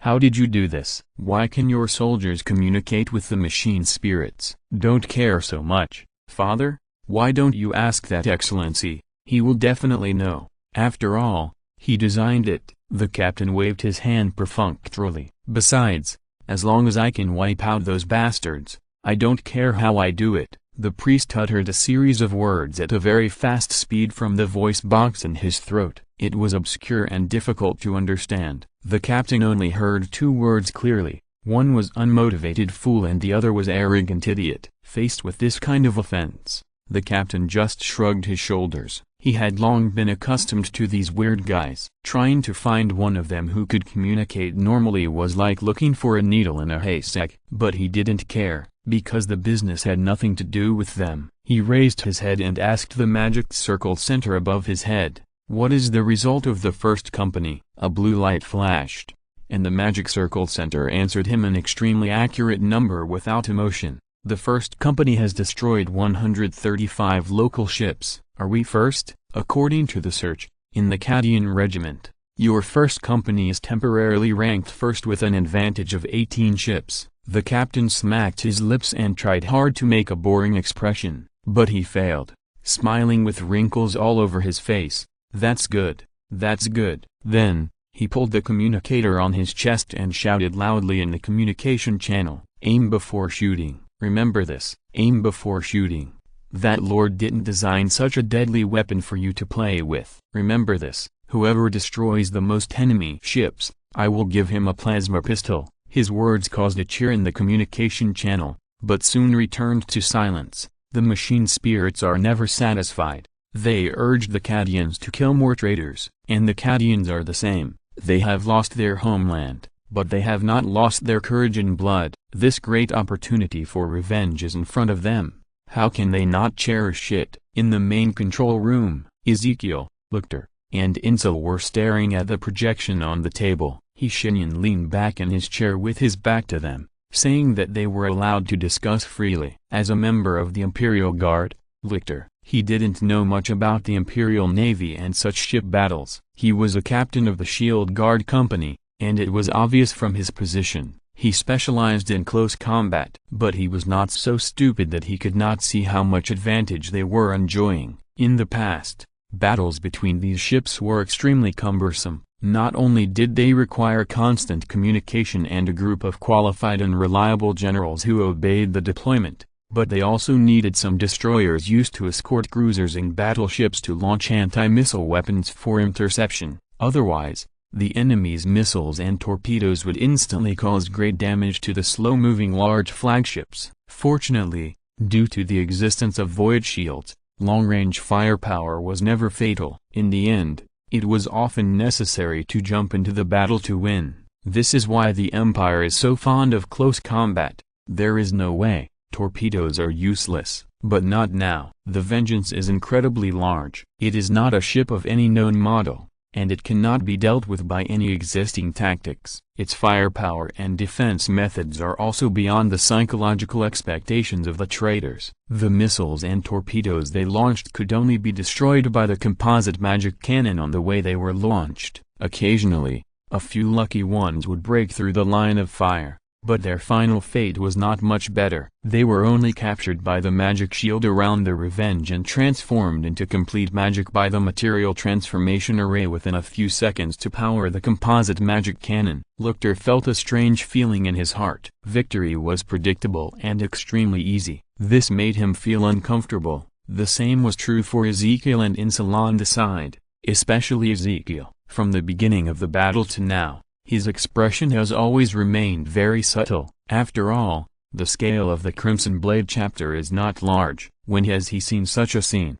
I guess they will organize a suicide attack soon, Insel said. They can't get through. The composite magic cannon will directly annihilate them in the vacuum. What's more, the Chaos Traitors resist all unified command. The Shield Guard captain commented in a cold tone. The bad nature of traitors. The captain of the Iron Snakes did not relax. Among the three people present, he was the one with the most experience in ship battles. Because of this, he kept frowning. Even if victory seemed to be within his grasp, he looked at the light screen and began to analyze the situation bit by bit. The enemy is roughly divided into 5 fleets, 4 of which are in formation alone without any coordination. It seems that they want to launch an attack from our left wing. There is no need to worry about this, they are just committing suicide. But the one in the middle, wait, the center of the magic circle, zoom in the picture. The light screen zoomed in, and a huge ship appeared in the center of the picture. In Ezekiel's cognition, perhaps only a battleship of the Queen of Glory class could match such a size. Insel's facial lines suddenly tightened, like a flat rock. He said gloomily and solemnly, "That is the spirit of vengeance." The spirit of vengeance. The flagship of the Luna Wolves before the Great Heresy, a precious Queen of Glory class battleship. After the heresy, the ship was missing for a long time. When it reappeared, it had completely become the base camp of Chaos Traitors. The current owner of the ship is none other than the former son of Horus and current Chaos War Master, Osculabad. The corners of Lictor's mouth twitched. He seemed to want to smile, but failed, so he had to show a strange, half-smile expression. Regardless of his expression, there was no smile in his eyes. The shield captain whispered, "It seems we have caught a big fish." Shenyan slowly turned around. His expression was neither sad nor happy, but the golden light in his eyes remained. He sneered again, "I need 300 warriors to come with me on board." Insel, get your men ready. Ezekiel, you and your brothers and the remaining Iron Snakes will stay on the Revenge. Richter will assist you. Come on. Let's see if they can sit still. His smile was extremely bright, his teeth were white, but for some reason, Ezekiel could smell a hint of blood. Chapter 395 Reconnaissance Mission. Ezekiel and Lictor had already left the main control room. They were gathering people and preparing to arrange a defense plan. They obeyed orders and did not feel that it was a loss of honor to stay on the ship, although they did want to follow his footsteps and board the flagship of the damned traitor to participate in the battle. Orders are orders. However, what they did not know was that Shenyan's plan was crazy. How do we board the ship, sir? It's simple, ram it. Insel looked at Shenyan, as if he didn't react. So Shenyan said again, we ram it, Insel. He reached out and slapped the table, and the light curtain went out. Shenyan said softly, do you know how fast the Revenge is at its maximum speed, Insel? The captain shook his head, with a look of confusion in his expression. They were at least millions of kilometers away from the spirit of vengeance. It's faster than you can imagine. But that's not the point, Shenyan said with a smile. The point is, we will crush them like garbage. Any ship that stands in our way will be completely annihilated into useless space junk. and Abaddon can only shrink on his ship and watch it all. Inso couldn't help asking, "Why not teleport, my lord?" "Because I want to hear his prayers," Shenyan said meaningfully. "I want him to pray to his gods a few more times." Abaddon thought he had long been accustomed to the turbulence of the warp, but he still didn't expect this scene to happen. Horus, what the hell is that? He had just returned to the Spirit of Vengeance not long ago, and had thought that he would complete his plan after repairing in the warp, or to be more precise, a part of the plan. But things don't always go as he wishes. Even if he has the favor of the four gods, they were driven out of the warp. Should he use this adjective? Abaddon didn't know. He couldn't find a better word to describe the loud noise and the strong dragging feeling. What's worse is that his astropaths began to die in large numbers the moment they returned to the material realm. The way they died was different, but there was only one thing in common: their eye sockets were all burned by golden flames. Abaddon, who rushed to the scene and saw this scene in person, just ordered their bodies to be cleaned up, and kept silent about why this happened. And this bad luck was far from over. The auspicious instrument was frantically warning, and the screams of the pilot made Abaddon feel more anxious than ever before. However, when he saw what the pilot saw, he understood. So Abaddon began to try to contact the chaos warbands around him. He recognized one of them. It was Karn's ship. He sent a communication signal, but the other party replied with an extremely vulgar and even drove away quickly after saying it, and those who responded to him didn't have anything good to say. One of the Slanesh followers who called himself the Flayer cursed him. He said that his 13th Black Expedition was simply a big joke, and it didn't get anything and caused a lot of deaths. Abaddon didn't want to pay attention to him. He just sent a small team of Black Legion troops to tear him to pieces on his ship. He didn't care about people who couldn't understand his plan. Strictly speaking, there was only one thing he really cared about so far: how to survive. Just as he was sitting on the throne of Vengeful Spirit and feeling overwhelmed, a Khorne believer ran in. This was not very common, although there were all kinds of people on the Vengeful Spirit, and there were letters and other things. But things like passing messages were never given to Khorne believers. And this guy who rushed in was even hammering nails behind his head. Can he speak clearly? Abaddon was very skeptical. Attack them, attack, the guy roared incoherently. Saliva splashed, and Abaddon watched all this in annoyance. He almost couldn't help but sneer. See, this is why we can never completely kill the corrupt empire. He stood up, walked in front of the guy, and gently waved the power claw that once belonged to his father. Amid the blood splattering, Abaddon called a name, Yuxio. A consciousness connected to his brain and whispered gently in it, "What do you want?" What happened? Yuxio, the spirit of the Vengeful Spirit, the heart of the Vengeful Spirit. When she was alive, she was the maiden of Tizca, named Sara. In death, she first became an Nemesis, the core machine spirit of the battleship Terralic, and then, after fusing with her new ship, she gained new powers and personality. She is the battleship. The hull of the battleship is an extension of her body. The armor of the battleship is her tough skin. The ion furnace of the battleship is her internal organs. She is somewhere on the ship, in a life support tank suspended high up, suspended in an icy blue liquid, rocking gently in the artificial amniotic fluid, spreading her thoughts throughout the battleship through the machine connected to her exposed brain. Yuxio answered, "Someone is attacking us." "I know, damn it. Of course I know this. It's not like I can't see their damn blue energy beams." Abaddon screamed in pain. This feeling of not being able to grasp anything reminded him of some bad things in the past. "Tell me something I don't know." Then, Ushio showed him a picture. In the deep and dark universe, a huge ship across the vacuum was heading towards them. It seemed slow, but it was actually fast. It didn't fire, and didn't resist any attacks. It was heading straight towards the Spirit of Vengeance. The huge ram at the front of the warship crushed any ship in its way. Countless artillery fire bombarded its shield. The light blue shield that Abaddon had never seen absorbed all the torpedoes and missiles, and they couldn't even leave a mark on its silver shell. There were also many destroyers trying to approach it with their own speed and then boarding battle, but they seemed so powerless in the face of the planet-sized ship. Not to mention getting close. Even if they rashly approached a little bit, they would be completely annihilated by the huge kinetic energy around it. It was even more miserable than being crushed into space junk by a collision horn. Nothing would remain of them. In this situation, there was no doubt that the warship and its captain were using their actions to make one thing clear: I only want the spirit of vengeance. Abaddon opened his eyes, his facial muscles trembling, and his eyes were bloodshot. What do you want? Yuxio's voice was still so gentle, and she seemed not to realize what the ship sailing towards them meant. Abaddon wanted to say something, but a sharp pain from his scalp stopped his thoughts. When the pain subsided, he called out, "Yuxio?" The spirit did not answer. An ominous premonition began to grow stronger. "Yuxio?" Still no answer. And then, a strange voice sounded in his mind. A man's face suddenly appeared in front of him with a cold smile. "Hello, Plunderer, War Master, son of Horus. It's our first meeting. I wish you good health." "What should I call you?" "Forget it. I'll just call you Abaddon." He smiled and shook his head. "You have so many titles. Who are you?" "I am a poor man." The man answered irrelevantly.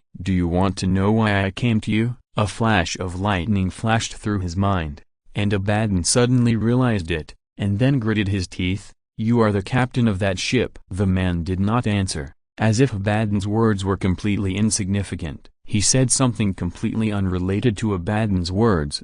In an imperative tone, "I want you to start praying, Abaddon." Golden flames ignited in his eyes, and just looking at it made Abaddon feel cold all over. He was very familiar with that flame. In his years before he betrayed, he had stared at the Astronomicon for a long time. It was self-evident who the flame belonged to. "Start praying, Abaddon. Remember, don't stop for a moment. Pray to your gods. Recite each of their names. Kill your crew and your men. Arrange their bodies in a way that those 4 bastards will like, and then start praying." The man roared, "Because from now on, whether you hide in the human world or in the warp, I will hunt you down without stopping. I will kill all your men, and anyone who dares to follow you or stop me will die, until no one dares to follow you anymore. I will burn the planets you control and scorch every piece of land you control. Destroy everything on it, until you become a beggar with nothing. Even then, I still won't let you go. I will chain you and whip you to make you run away. You will lose any so-called glory and even forget your own name. But even if you become an idiot,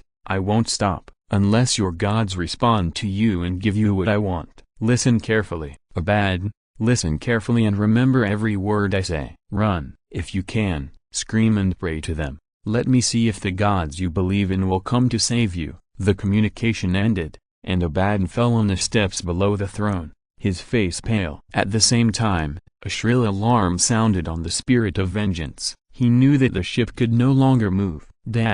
Shenyan did not do any pre-war mobilization. He just broadcast the conversation between himself and Abaddon in front of 300 Ishtarts. This effect was better than anything else. The mage looked at them with satisfaction with a cold smile, and then exhaled with expectation. Come on, the evil god of the warp, playing with people's hearts and reality. Let me see if you will save this idiot. I'll wait and see." He laughed silently. Chapter 396 Reconnaissance Mission. It was like a hot knife cutting butter, effortless. Standing in front of the huge porthole of the first bridge, this sentence flashed through Insel's mind. A minute ago, the Revenge crashed straight into a frigate. Standing here, he could clearly see the blasphemous slogans and various decorations on the hull of the ship. The skin of the innocent, the flesh of the victims, and the bones of the pure, they were hung all over the hull, making the stolen frigate extremely grotesque. It was like some kind of monster floating in the deep space. Then,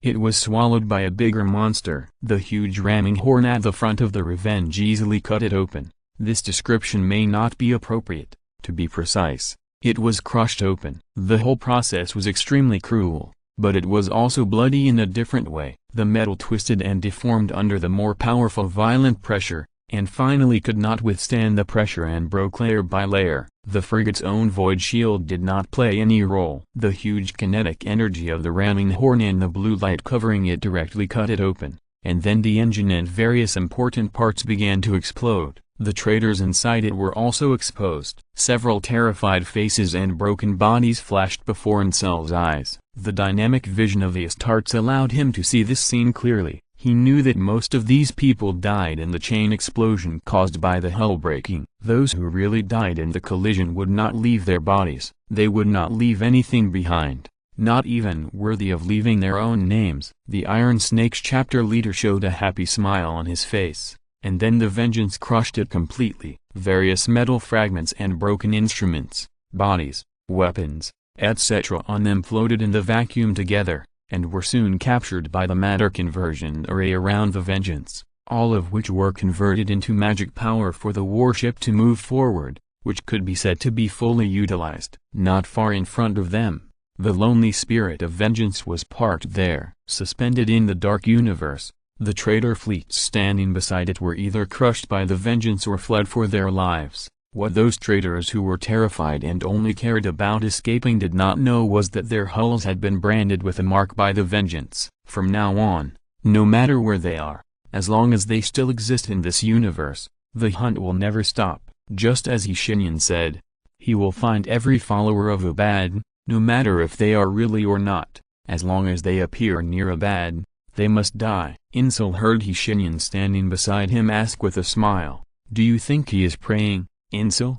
"I don't know, sir," the warband leader answered cautiously and carefully. "Boldly guess. Anyway, we don't need to have any respect for a chaos traitor, right?" Insul pondered for a while, then said slowly, "I don't know much about this person, sir, but if he is really as determined as he claims, I think he won't pray." Shenyan laughed from his throat, and that look made Insul feel creepy, not psychologically, but physically. In a trance, he seemed to be exposed to the ancient sirens on Ithaca, and was threatened. "He must pray, Insul," the wizard told him slowly and forcefully. "A traitor like him will find a way to keep himself alive no matter what. In order to survive and achieve his goals, he can do anything. This also includes selling dignity. What's the difference? Anyway, they have already sold it once." Shenyan turned his head and stared at Insul. The first moment he caught a glimpse of those eyes, Insul's two hearts stopped for a moment. There was no emotion in those eyes,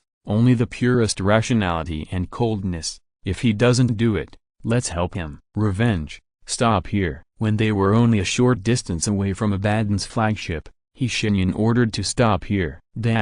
"We must meet with the War Master." A huge quarrel broke out among the Tsiege war bands on the Spirit of Vengeance, the Sons of the Cyclops, at their round table. This group has always had many psychers, so the scenes of quarrels between them did not seem to be very noisy. Many people are used to communicating directly with psychics. He rejected all requests to see him, even those of his cronies. "That's normal, isn't it? After all, hundreds of years ago, we already knew that he despised us puppets of chaos." One of the psychers snorted coldly and said sarcastically, "He thinks he will never kowtow to the four chaos gods or become their puppets. But he is nothing. The Lord of Change has foreseen everything." This name made the psychers silent for a few seconds, as if expressing some kind of unwritten respect. Then, when they wanted to talk again, they found that the psychic communication that was originally smooth could no longer be used. A man's voice sounded in their minds. "Really? Did he foresee this?" Boom. A deafening explosion sounded, but it did not occur in the real universe, but exploded directly in their brains. Incredible. Huge amounts of golden psychic energy gushed out of a psychic's 7 orifices in an instant, flowing onto the table with his liquefied brain. A chaos wizard opened his mouth wide, as if he wanted to scream. He failed, because his flesh and blood spurted out of his open mouth, and countless golden flames splashed throughout the room. Some people tried to open the door to leave, or to destroy the walls, but whether it was sorcery or psychic energy, grenade launchers or chainswords, the door was still indestructible, and so were the walls. They could only huddle in this room and watch the flames burn them to ash bit by bit. Moreover, someone maliciously broadcast their screams before death to the entire ship of the Spirit of Vengeance. He even somehow gave those brainless servitors a brief moment of consciousness, allowing their chaotic brains to feel pain, fear and other emotions in an instant. Even the servitors began to scream. Then, a whisper rang in everyone's heart, "I'm coming to you, Abaddon, are you praying well?" With a burst of blue light, 300 Astartes of the Iron Serpents appeared on the vengeful spirit. Their landing site was obviously carefully arranged, located behind the most powerful Khorne warband Abaddon's dogs. Many of these Khorne lunatics had their heads blown up by the overwhelming bombs just as they picked up their weapons. 3 minutes after the battle began, a Khorne berserker who finally broke through the firepower network raised his chainsaw axe with a grim smile on his face. He could almost see the scene of his axe chopping on the enemy. The blood god would be proud of me. Was the blood god proud of him? Because he was dead. A sea spear that came from nowhere pierced him through the heart, and this cruel weapon pierced through his chest and nailed him firmly to the ground. Before the berserker could react, the golden psychic energy attached to it burned him to charcoal in an instant. Keep attacking. Kill all the traitors. Don't fight them in close combat. Insel roared loudly and took over the work of the priest brothers. The reason was simple. The only priest left was now in the first row of the battle array, pouring fire with a bolter. From the beginning of the battle to now, he has never said a word. He has always been silent and killing, as if it was his innate duty. So, this group of Khorne believers were shot and killed one by long-range fire without any honor. They were unable to fight in close combat with the warriors of the Iron Snakes until they died, not to mention pleasing their gods. Abaddon, have you started to pray? The smiling voice came again, and it sounded in the hearts of all the traitors again. They began to feel fear as never before, and some began to shout the names of the gods they believed in, as if they could get rid of Shenyan by doing so. But they didn't, and all those who shouted the name of the evil god died. Only that voice was still echoing on the hull, endlessly echoing. He kept calling Abaddon's name, even with a kind of strange gentleness. Remember what I said to you? You haven't started praying yet, so I'm here to help you. Abaddon. The voice laughed wildly and said, you don't want to be a puppet and plaything of the 4 chaos gods, but you already are. You are a coward. You stole your father's identity and destroyed his remains. Even among the traitors, you are just a joke. Enough. Abaddon's voice came through the broadcasting system on the vengeful spirit, with undisguised fatigue. You won. Enough. Stop talking. I refuse. You haven't started praying yet. I can't do this, Abaddon said frankly to the communication port. He was not wearing the customized Terminator power armor, but only a loincloth, revealing the tattoos and scars on his body. He didn't even carry any weapons, just sitting in the cockpit, as if he had calmly accepted everything. With the blue light, Shenyan appeared behind him, and Abaddon turned around as if he had expected it. How could you not do it? Shenyan looked at him in confusion. Just kneel down to them once, Abaddon. How simple it is. No. The War Master of Chaos, the greatest threat to the human empire, said firmly at this time, I will not surrender to them like my father did. Never. He even looked at Shenyan with a look of unwillingness to surrender,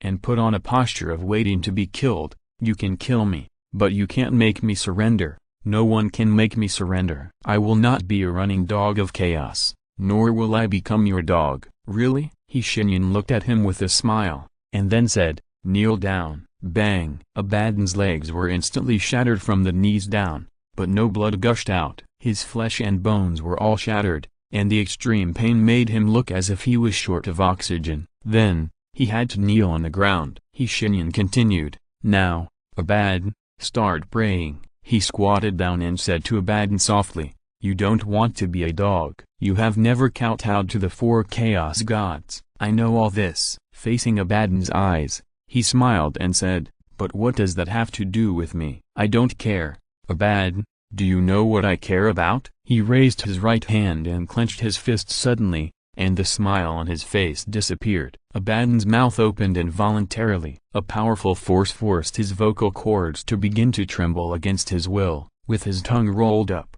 he began to shout in standard High Gothic, Chaos gods, your loyal servants, believers, Ezekiel Abaddon prays to you. At the same time, tears of blood flowed from his eyes. The masseter muscles were exerted wildly, and the force was so great that the skin on his face was broken and the muscle fibers were broken, which was extremely terrifying. But it was of no avail. He still couldn't stop his vocal cords from making a sound. Ezekiel Abaddon prays to you devoutly and calls for your mercy. I will serve you wholeheartedly. and I only hope that you can have mercy on me.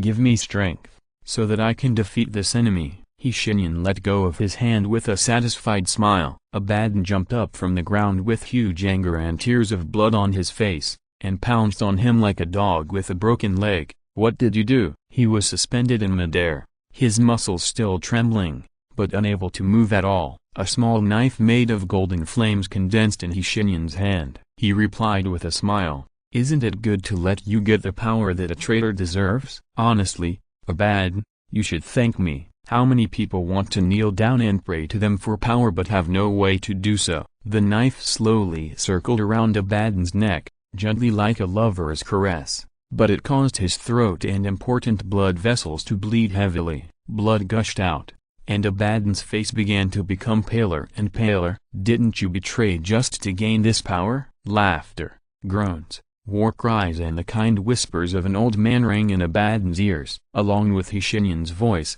he felt that his mind began to become more and more blurred. Past memories passed quickly. His precious memories seemed to be swallowed by a black hole, even his emotions. "Oscul Abaddon," at the last moment before he disappeared, he said to Shenyan, "No, I didn't betray for this." He looked at the mage with his gradually cloudy eyes, and his voice was already too low to be heard. "I did it for him." "Really?" "I don't care," Shenyan said softly. At the same time, Abaddon's body began to change. "A monster with the power of the four gods is about to be born from the corpse of Chaos War Master Abaddon." "That's right, that's it," Shenyan said with a smile. "There will be an exam for Subject 2 tomorrow, so there will be only one update today. More updates after the exam." Chapter 397 Reconnaissance Mission. Shenyan was no longer as frivolous as before, and calmly stared at Abaddon's body. The traitor's skeleton was twisting crazily,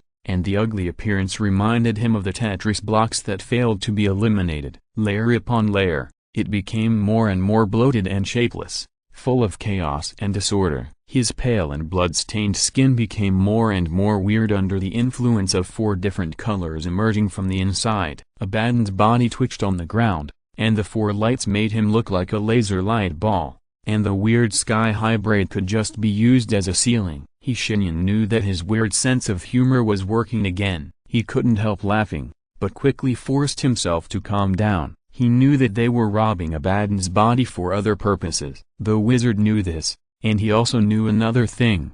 Once one of the four chaos gods won or they decided to bless this body together, then from today on, the Empire would have an extremely powerful enemy. Despite this, Shenyan still did not move. He was waiting for an opportunity. Just like now, a blood-red branding circle appeared under Abaddon's body, and thousands of tiny hands rose from it, branding Abaddon's body with a mark that would never be erased. The sound of boiling blood kept ringing in Shenyan's ears, accompanied by a thunderous laugh. The corpse was becoming illusory, and a huge shadow rose from it with unparalleled fury. Flesh peeled off its bones, boiling blood surged from the soles of its feet, and a low hymn sounded in the air. It seemed sacred, but if you listened carefully to the lyrics, you would know how blasphemous it was. Just as the blood was about to spread to its head and completely cover the corpse, Shenyan suddenly stretched out a hand. The 5 fingers of the pale and slender right hand were put together into a knife shape,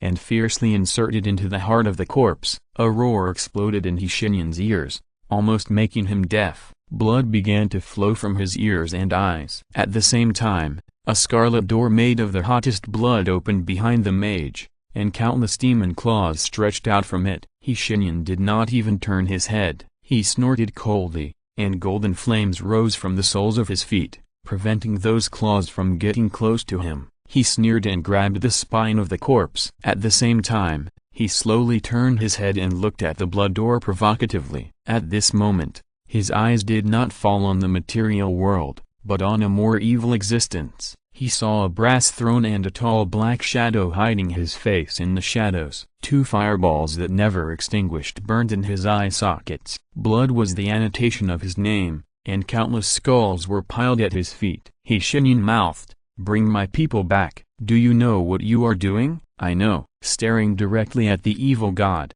bearing the pressure, resisting his will to influence reality, Shenyan's sneer grew louder and louder. and finally turned into a silent laugh. His white teeth were covered with his own blood, and more was pouring out of his throat and dripping onto the ground. "I know what I am doing. I am threatening you. Bring them back." At the same time, he exerted a little force with his right hand, and the spine groaned under the heavy load. He saw that the shadow on the brass throne changed its sitting posture and was no longer careless. He looked at Shenyan expectantly, and the appreciation in his eyes almost condensed into essence. "You should not be a weak mage. You have courage, perseverance, and determination. You are a natural warrior, and you don't resist getting your hands stained with blood, and love to challenge strong enemies. I can smell the blood on you. How many people have you killed? What a pity. You really should dedicate their skulls to me." Shenyan ignored his whisper in his ear. The mage pulled out Abaddon's third spine with an expressionless face and held it in his hand.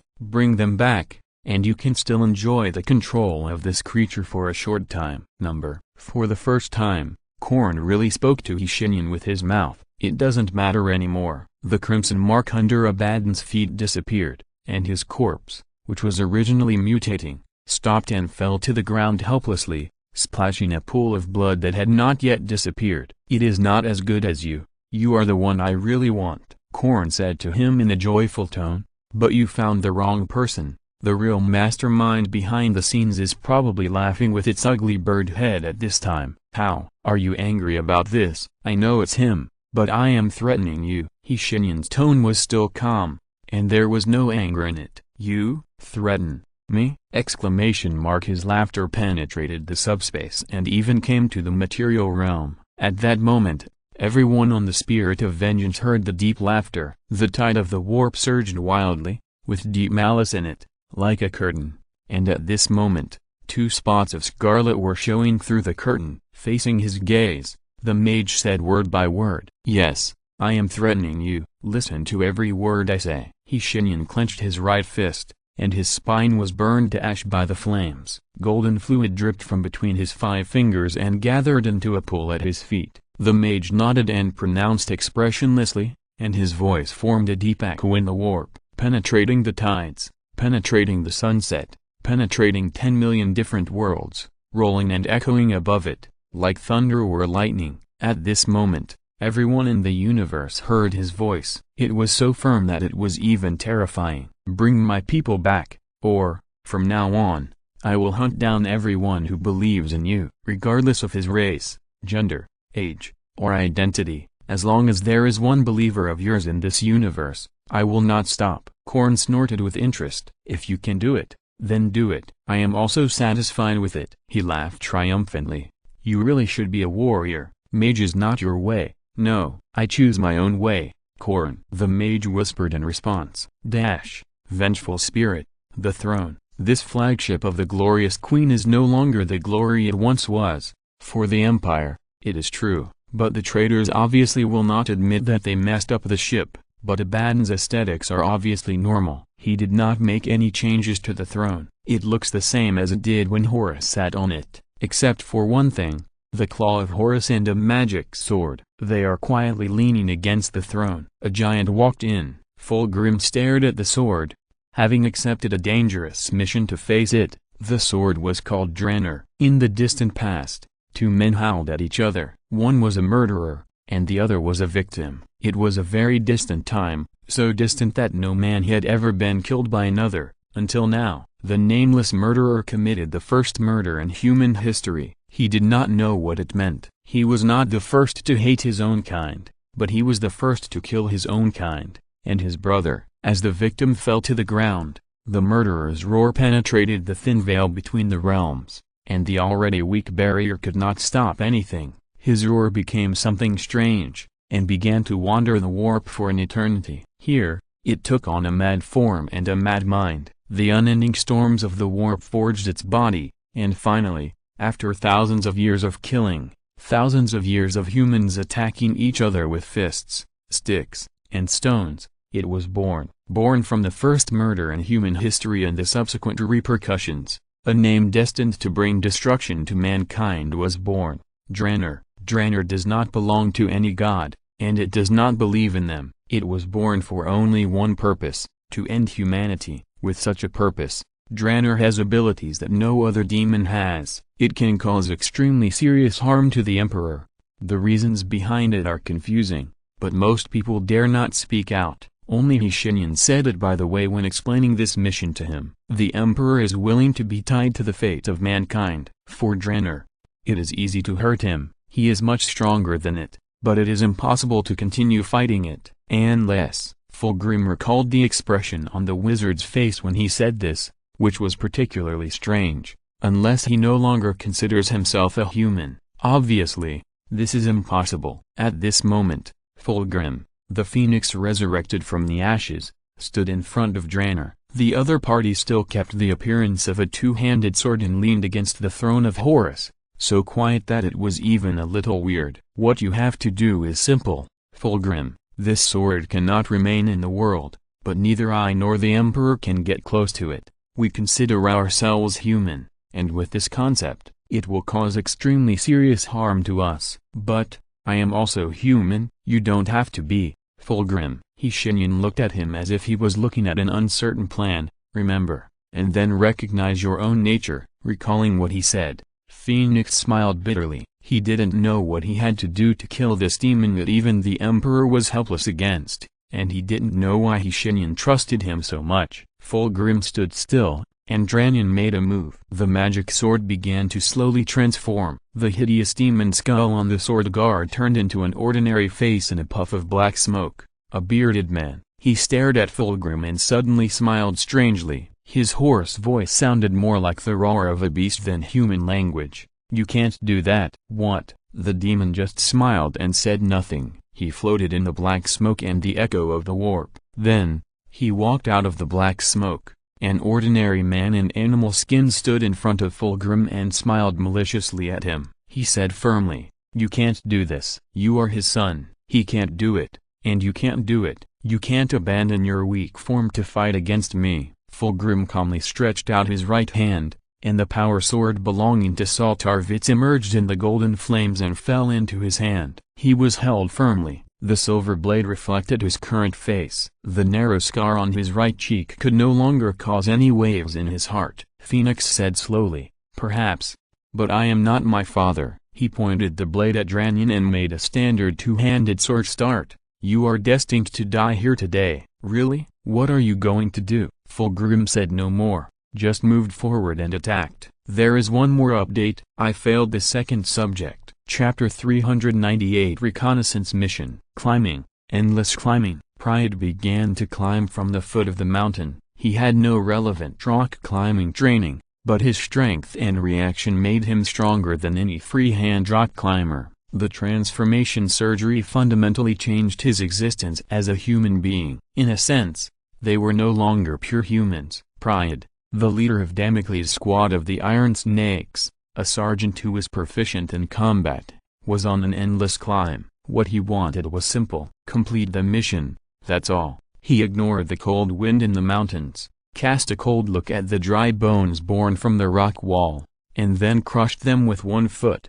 He just went up, and then continued to go up. Complete the mission, he muttered to himself. I must complete the mission. How long has it been? He didn't know. It seemed like a year, and it seemed like 100 years. The time here was stretched. 1 second no longer meant 1 second, and 1 minute no longer meant 1 minute. The counter displayed on his eyepiece sometimes even turned negative, and Pride forced himself not to pay attention to it. In between climbs, he remembered some memories that he hadn't seen for a long time. Those were the memories before he became an Astartes brother. Tragic memories. He still remembered them, but not very clearly. He remembered holding his father's skull and staring at his empty eye sockets. Then he looked up at his mother's naked body hanging on the flagpole. The crazy laughter of the traitors came to his ears. The smell of blood and stench broke into his nostrils, and an unspeakable hatred rose from his heart. They underestimated the determination of a child. When the Iron Snakes found him,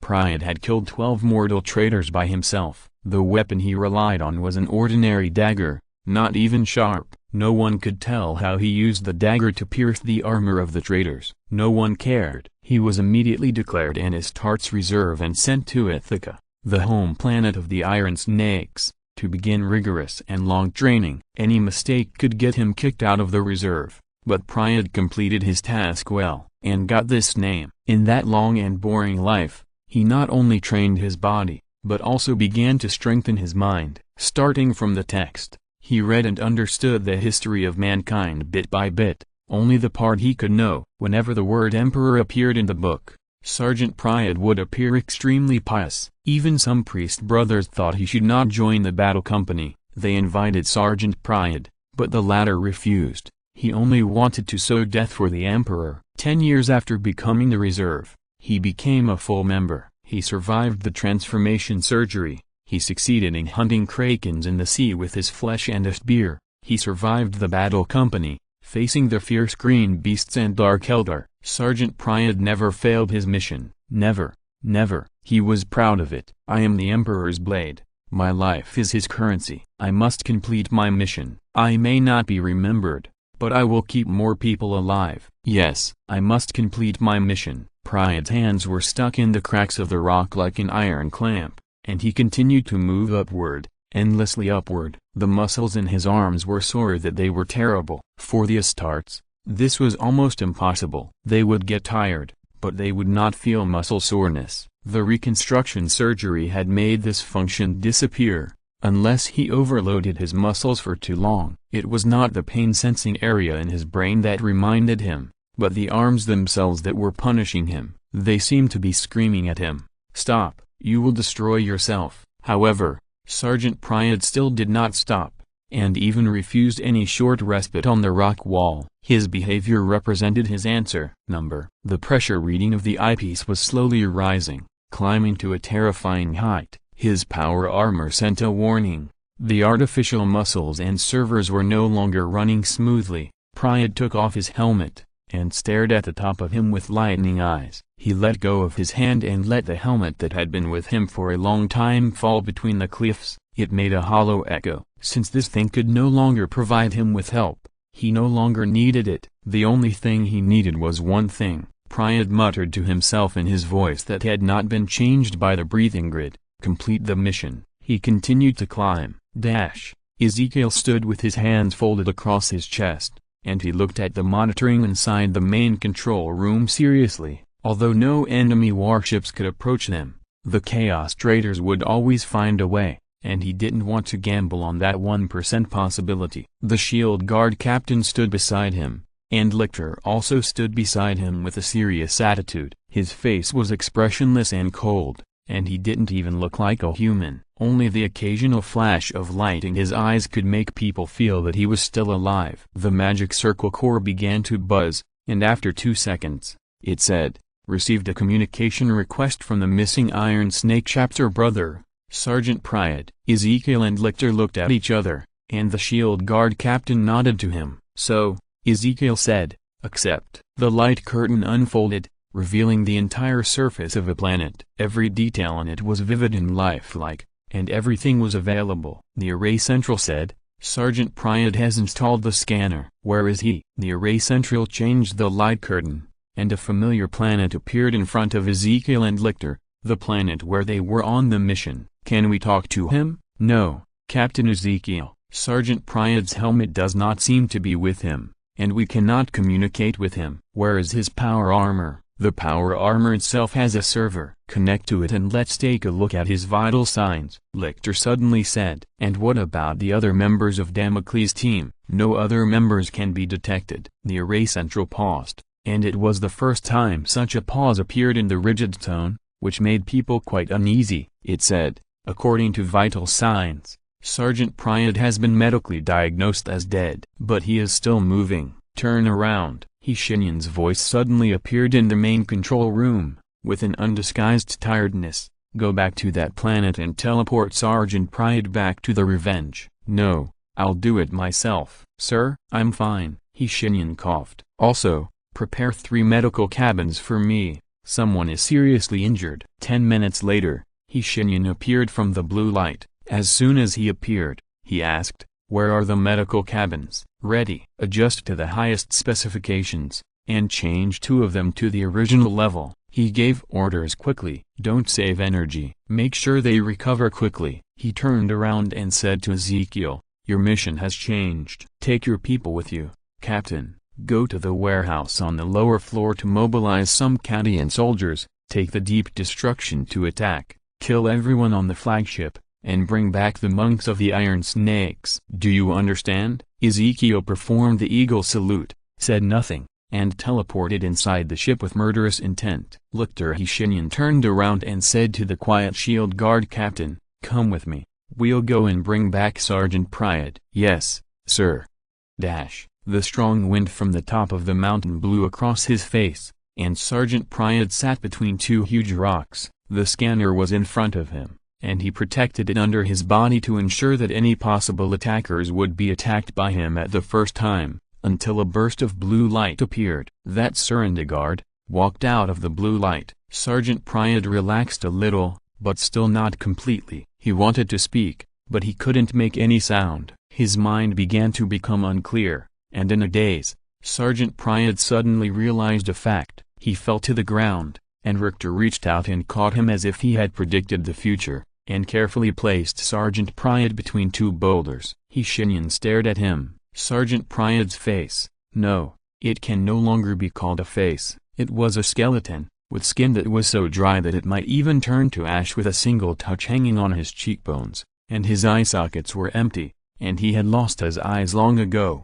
Shenyan reached out and gently touched Sergeant Priad's armor. His power armor began to undress itself, and one part after another flew into the air, and finally formed its original shape behind Sergeant Priad. Even the helmet that fell on the cliff flew back. The power armor stood behind Sergeant Priad, his power sword and ocean spear in his hands, and the bolter hanging at his waist. And what about Sergeant Priad himself? He looked like he had been dead for a long time, at least 100 years. Muscles atrophied, skin dry, even the black shell had faded. A skeleton sat quietly between two boulders, head lowered, staring at the scanner in front of him. Shenyan suddenly said, do we have the surface data of this planet? Exactly. Lictor bowed slightly and answered calmly, great, Sergeant Priad, great. Shenyan murmured, you have completed your mission. Your service is over. He stretched out his hand again and placed it on the face of Sergeant Priad's skeleton.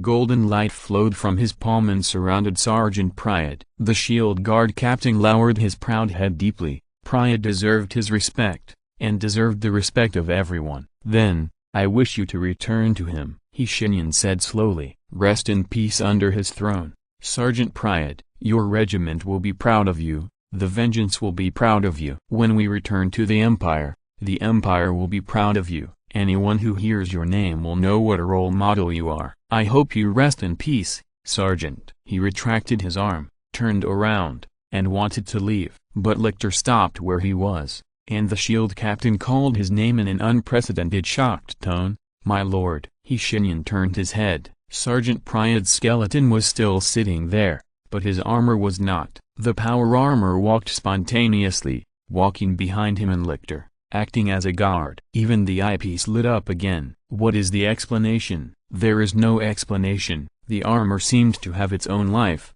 and when it met Shenyan's eyes, it knelt on one knee. This was obviously impossible. Without the control of the Astartes, the power armor itself could not make such movements. In this scene, it was as if Sergeant Priad was still inside his armor. Shenyan smiled. It seems that he refuses to rest, Lictor. Shenyan said softly. The shield captain's breathing was no longer calm. If you're listening to this novel on a channel other than Fanfic World, it means they downloaded and uploaded it without effort. We cordially invite you to visit our channel, Mundo Fanfic Novelist. There you'll find the original version of this story, and you can explore many other novels of various genres. We are waiting for you to immerse yourself in a world of incredible novels. Chapter 399, Funeral and Role Model. The bottom floor of the Revenge. Unlike the bright other places on the battleship, it is extremely dark here. After all, this is a specially opened cemetery. The dead do not need light. They just need to rest. A weak beam of light fell from the sky and hit Sergeant Priad's coffin. His remains lay quietly in it, dry and thin, not at all like the remains of an Astartes. He was the first resident here, and Shenyan sincerely hoped that he would be the last. "Raise your sword." Insel stood in front of the crowd and whispered. As his voice fell, the Astartes monks of the Iron Snakes raised their weapons one after another. The power sword and the chainsaw sword complemented each other. The sound of the chainsaw sword and the power sword being activated kept echoing in this vast dark space, and the light of their deep red eyepieces was dotted in the darkness, staring at the dead brother. Sergeant Priad has died. The remaining 9 members of his team have their file status changed to missing. I hope to see them return. Shenyan's voice came from the darkness in front of the coffin, and he slowly walked out of the deep darkness. His expression was calm and it was impossible to tell whether he was happy or sad. Sergeant Priad and his Damocles team were ordered by me to go to that planet to conduct an investigation mission. Therefore, their disappearance and Sergeant Priad's death should be blamed on me. The Astartes stood silently in the darkness, watching Shenyan put his hand on the sergeant's coffin, and the golden light gathered, illuminating his profile. It also illuminated the undecorated coffin. With the advantage of distance, Insel could see a line of small words engraved on the top of the coffin lid. "Never stop." I'd like to say I avenged them, but I can't say that. Yes, Abaddon is dead. The Chaos Trader who claimed to be the War Master was killed and his flagship was blown up by us. Only a small Chaos Warband is left near the Great Rift, which is a good thing, but I still feel. He exhaled softly, angry. One Abaddon is not enough, and one ship is not enough. Shenyan's voice was getting lower and lower, and the beam of light was getting dimmer and dimmer. Insel could hear the coffin lid being slowly closed, and the dry and stiff friction sound sounded extremely uncomfortable. But at the same time, a wave of anger rose in his heart. "Yes, it's not enough," he silently echoed. "It's never enough. Warriors, Sergeant Priad's brothers, the Astartes of the Iron Snakes, we have won, but are you satisfied with this?" 460 voices said in unison, "No." 2 golden lights shone in the darkness, staring at the scarlet light in front of him. "Yes, number. We will never be satisfied." His voice became louder. "Unless all enemies of mankind are wiped out by us." The golden light was shining, and he was roaring, "Hunting! Warriors, we will start the hunt. We will not accept any surrender, any form of weakness or roundabout tactics. From now on, we find the enemy in the universe and smash them in the universe. We find the enemy on the planet and kill them on the planet. We will fight in the forest, fight in the Gobi Desert, fight in the hive, fight anywhere we are needed, until they are all dead. Until that day, we can return here. Say to Sergeant Priad, rest in peace." They heard a low laugh coming from the darkness, and their hearts were surging. They were eager to kill, never so eager before, never so eager before. Did you kill it?" "I wish I had killed it," Angren said to Shenyan across the medical cabin. Half of his face was being repaired. At this time,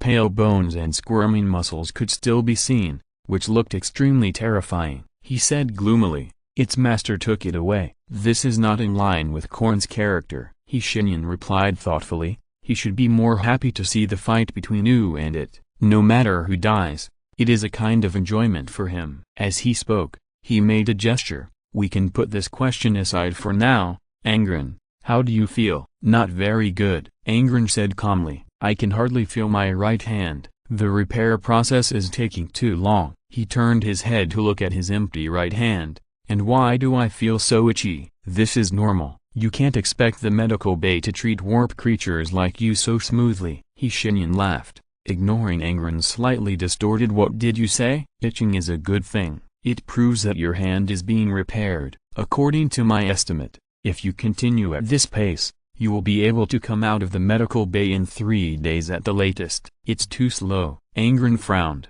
and then relaxed. "But it won't be much better than me." The Primarch of the World Devourer laughed, thanks to his face that had not been fully repaired. This smile was really inconvenient to describe. "I almost chopped it into pieces. Unfortunately, at the last moment, it disappeared." "There will be a chance." "Yes, there will be a chance," Angren sighed. "But, then again, don't you have any way to make me recover immediately?" "This is really inconvenient." He tried his best to show his left hand to Shenyan. because the repair process inside the medical cabin requires the injured to enter a sleeping state. Angren's body was restrained. Although he was awakened briefly, the restraint was not released. "No, really?" Angren asked doubtfully. "You can move planets and pull traitors out of the warp, but you can't make me recover immediately." "No," Shenyan repeated his answer expressionlessly. Then, he said unhappily, "What do you think I am? A wish-granting machine? You are a prime arch. In essence,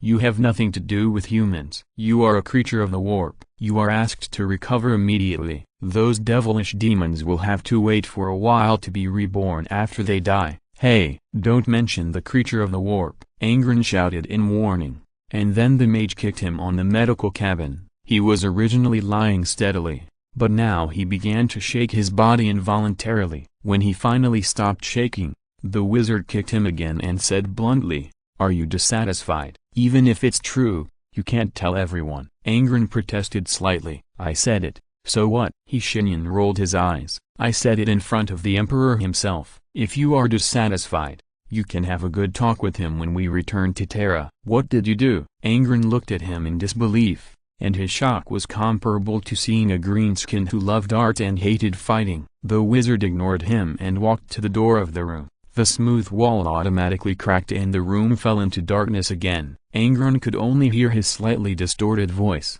"Rest well, Angren. The battle is far from over." "Of course I know." Waking up from the medical cabin, Givadorn coughed and sat up. Part of the healing fluid accumulated in his lungs had been discharged from his body, but some was still stuck in his throat, so he had to cough for a while. After feeling completely adapted, Givadorn walked out of the medical cabin. The lights came on automatically, keeping dim so that Givadorn could adapt. While illuminating the darkness, they also illuminated a figure sitting not far from him. "Sir?" Givadorn asked in confusion. The mysterious visitor showed half of his face from the darkness, and he didn't look very happy. He pointed his finger, and Givadorn's sticky and naked skin became clean, and even a robe was draped over him. "Sit down, Givadorn. I have something to tell you." A chair appeared behind Givadorn, just right for his huge body. "What do you want to say?" "Is it about the mission briefing?" "Yes. I haven't had time to write it yet." "No, it has nothing to do with this, Givadorn." The wizard sat in the darkness, tapping the side of the chair armrest with his fingers, and said calmly, "I'm here to inform you about the death of Sergeant Priad." Givadorn nodded silently. "Then, I hope he died a worthy death." "He did." The wizard's voice was a little erratic. "The planet was briefly pulled into the warp, where time lost its meaning." Sergeant Priad's helmet recorded 300 years of uninterrupted calls, 1 per minute. According to the Power Armor Zone server records, he climbed for a total of 413 years, 2 months and 5 days. "Oh, Emperor." Givadorn closed his eyes, took a deep breath, and was surprised to find that his voice could sound so hoarse. "How did he do it?" "I don't know about this, Givadorn. To be honest, he should have died in the warp storm in the second 100 years of climbing." His helmet recorded some whispers of Sergeant Priad, and he once complained about the damn wind. "But according to my guess, it was not the wind." "Do you understand? He refused to die," the mage said softly. Then, after the climb without supplies, response, and companions lasted for a full 413 years, 2 months and 5 days, Sergeant Priad completed his mission. To be precise, he completed your mission. He inserted the surface scanner into the top of the mountain, and he didn't call my name until he died. He stood up from the chair, put his hands behind his back, and paced in the dim room. "He died a worthy death." "Yes, he really died a worthy death.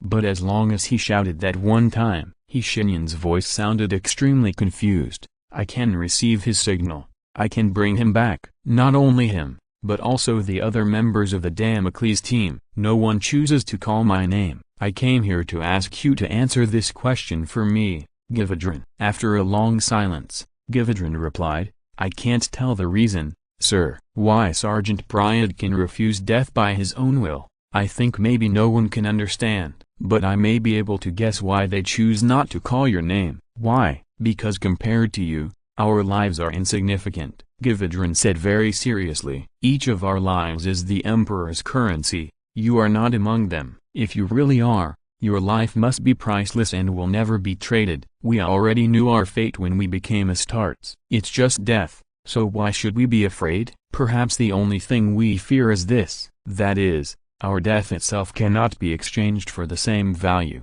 An Astartes kills 5 traitors before his death. Very good, he died a worthy death. Kill 20, he is qualified to enter the history of the chapter, and his name will be sung. And Sergeant Priad, Gividron said slowly, very slowly, he is our role model. Shenyan almost sighed. Stupid. In his value system, this group of Astartes seemed to be stupid, even hopelessly stupid. They had countless hopes of survival, but they chose the most demanding path. But he had to say it. Yes, he had to.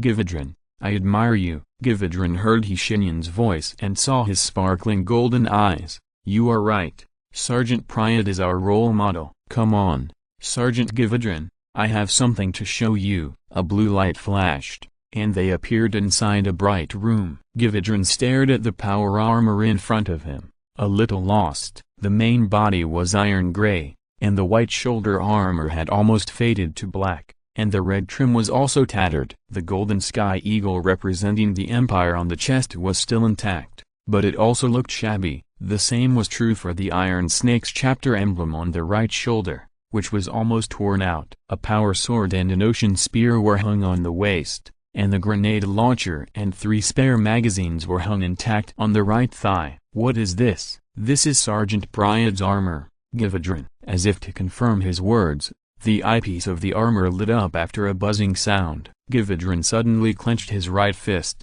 took 2 steps back, and was shocked. This him? Relax, Shenyan said. Sergeant Priad himself has indeed ended his service, but his armor doesn't seem to want to. To be honest, all the monks on the ship have their own armor, but your power armor is too old, Gividron. So, are you willing to inherit Sergeant Priad's power armor? There was a smile in his voice. We must respect the machine spirit, Sergeant Gividron. Gividron walked forward, picked up the helmet, and saw his reflection in the scarlet eyepiece. In a trance, his shoulder seemed to be gently patted. I understand, Gividron replied in a low voice. 3 more tomorrow. Chapter 400 Loyalty Home. Standing by the lake, Shenyan stretched out his right hand. The calm lake surface began to boil. The water floated and evaporated. The large cube covered by metal was exposed, which was completely black and looked very mysterious. STC, Standard Construction Template,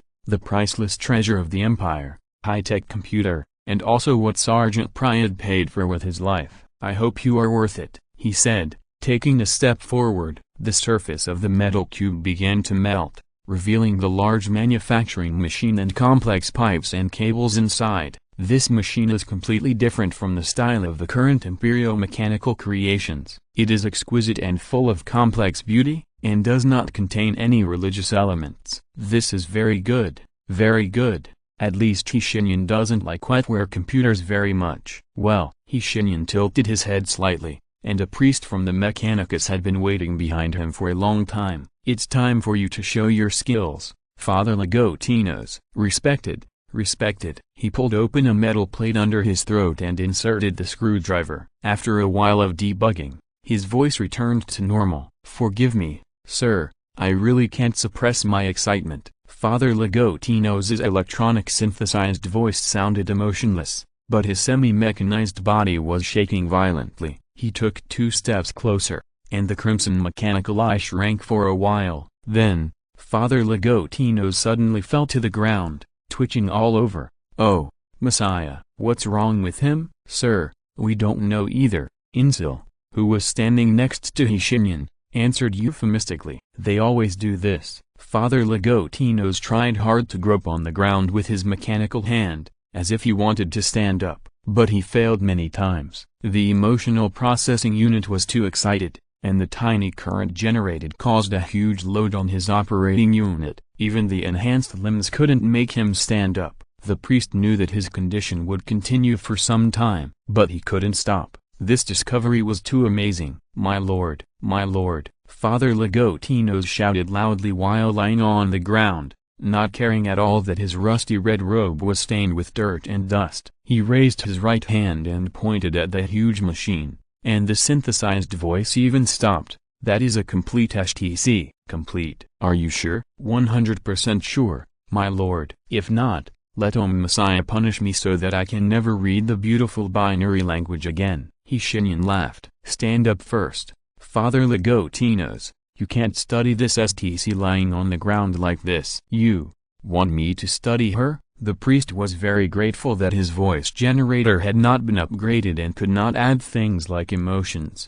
Otherwise he would definitely sound like crying now. Is there a better candidate here? You are our only technical priest. Stand up, Father Legotinos. You still have work to do. Ignoring the priest who was trying to stand up with the help of the servoskull, Shenyan turned his head slightly and said to Insil, send 2 standard teams of monks to guard here, and immediately request support if you find any situation. Also notify the Deep Destruction and let them station on this planet to be responsible for air defense. A cold light flashed in his eyes. I allow you to open fire without restriction on anyone who dares to approach without identity verification. The chapter master nodded, without any objection to this. What a joke. This is a complete STC. A complete and fully functional STC basically only exists in legends. Despite this, any rumor about a complete STC is enough for the Mechanicus to send an exploration team to find it. Rumors are small matters. At most, they will find those idiots who spread rumors afterwards. But if they can really find a functioning STC, it will change the pattern of the entire empire. The empire will return to its peak, instead of the current decadent and dying appearance. Even more than that, the lost technology preserved there will bring humanity back to its heyday, further expand the empire's borders, and destroy the aliens that threaten humanity. In summary, Insil even felt that 2 teams were not enough. He even wanted to station an entire regiment here. Facing his suggestion, Shenyan refused. The research will not last too long, and the vengeance will not leave too far. We will only conduct a sweep near this planet to ensure that no traitors can get close to here. Once the research on the STC is completed, notify me immediately. Understood, sir. Then I will lead the team myself. Go. A blue light flashed, and he disappeared from the spot. When he reappeared, he had returned to the main control room of the Vengeance. Compared to leaving the STC on that planet, conducting research on the Vengeance is obviously a more reliable choice, but that kind of cutting-edge technology does not belong to Shenyan's research scope. He doesn't know whether his transmission through magic will cause any damage. Rather than making a mistake, he would rather leave it there. The importance of STC is self-evident. Father Legotinos alone may not be able to decrypt all the information, but it is complete. This is enough. As long as Father Legotinos can activate it, this STC will be able to continuously produce various cutting-edge technologies of the Empire tens of thousands of years ago. What does this mean? The matter of STC has come to an end. To be honest, Shenyan is only interested in one thing now. This is not an easy task. Korn will not watch his believers being slaughtered and remain indifferent. He is indeed happy to see this, but that does not mean that he does not want to push the mage to the limit. Shenyan can foresee that Korn will continue to send great demons and his demon army from the subspace to stop him. A war unprecedented in history and never to be repeated is about to begin, and that is exactly what he wants. Arianto squatted beside a dead servitor, without a helmet, and his only remaining single eye stared at the servitor's head. It may have been a woman before the transformation, and there is still some evidence of its former gender on the chest filled with mechanical parts, but it is insignificant now. It doesn't even remember its own name. Even its life has been lost. How is it? His brother, Targaryen, walked over from the other end of the battlefield, covered in blood. His expression was irritable. Not good. The command servitor died 3 hours ago. We just entered the battlefield 3 hours ago. Yes, which means someone came here before us and killed it. Targaryen's irritation was quickly turning into a kind of depression. He said in a low voice, Zkli is dead, and we have no technical sergeants available. May he rest in peace, but it doesn't matter. Arianto took the servitor's head off its mutilated body and held it firmly in his right hand. With very careful movements, the servitor's black blood mixed with engine oil dripped from his fingers. Take its skull back first. Sooner or later, We will meet a warband with technical sergeants. I'm afraid they won't be willing to communicate with us. Then send the servitor to contact them. Arianto snorted. It's just right. I don't want to talk to these second-founding bastards. Targaryen laughed for the first time in a long time. The last time he laughed was when the warband paid the price of 17 brothers to kill a corn demon. Aren't we also a warband established after the second founding? That's just an excuse. Arianto walked across the battlefield, and the smoke rose behind him. A few rays of morning sunlight pierced through the thick clouds and hit his armor. We are the World Eaters. Remember this, Targaryen. Do you think I will forget? It's hard to say. They returned to the transport plane together. The mindless servitor in charge of driving had been waiting for a long time. 15 brothers. In the end only 2 of them survived. Arianto couldn't say whether this was good or bad. He felt sad for the death of his brothers, but also happy for them. Dying for the Empire was the only way to prove their loyalty, and this atonement was far from over, and it had just begun. They each chose a seat and sat down, and Arianto sat in Zachary's seat. The technical sergeant obviously didn't care about his seat, and the seat of the chair was crooked, but Arianto was too lazy to adjust it, so let it be. Targaryen sat opposite him, and the transport plane took off after a turbulence. The servitor that had been modified by Zachary smoothly and steadily drove the old transport plane, helping them return to the ship to mobilize personnel, temporarily rest, and carry out the next mission. Sometimes, I feel that we are sending ourselves to die, Targaryen said suddenly. Put away your blasphemous thoughts, Targaryen, Arianto said seriously, but he didn't even bother to raise his head. He looked at the blue-gray floor between his legs and said in a flat tone, even if we die, we must die worthily. I don't see where our value is. Arianto raised his head. The Inquisition will soon send people to take over this planet, and the bodies of the traitors on it will be cleared. This planet may no longer be suitable for living, but at least it can be used for other purposes. We paid the lives of 13 brothers to regain a planet for the Empire. This is our value. Targaryen. No, Targaryen whispered. Our value should be to die in the battle against Angron, not to die here. Bang! Arianto suddenly jumped up and crossed a distance of several meters in one step. He pushed Targaryen hard against the wall of the transport plane. He stared into his brother's empty eyes and suddenly realized that he was suffering from the terrible sequelae of the butcher's nail being removed.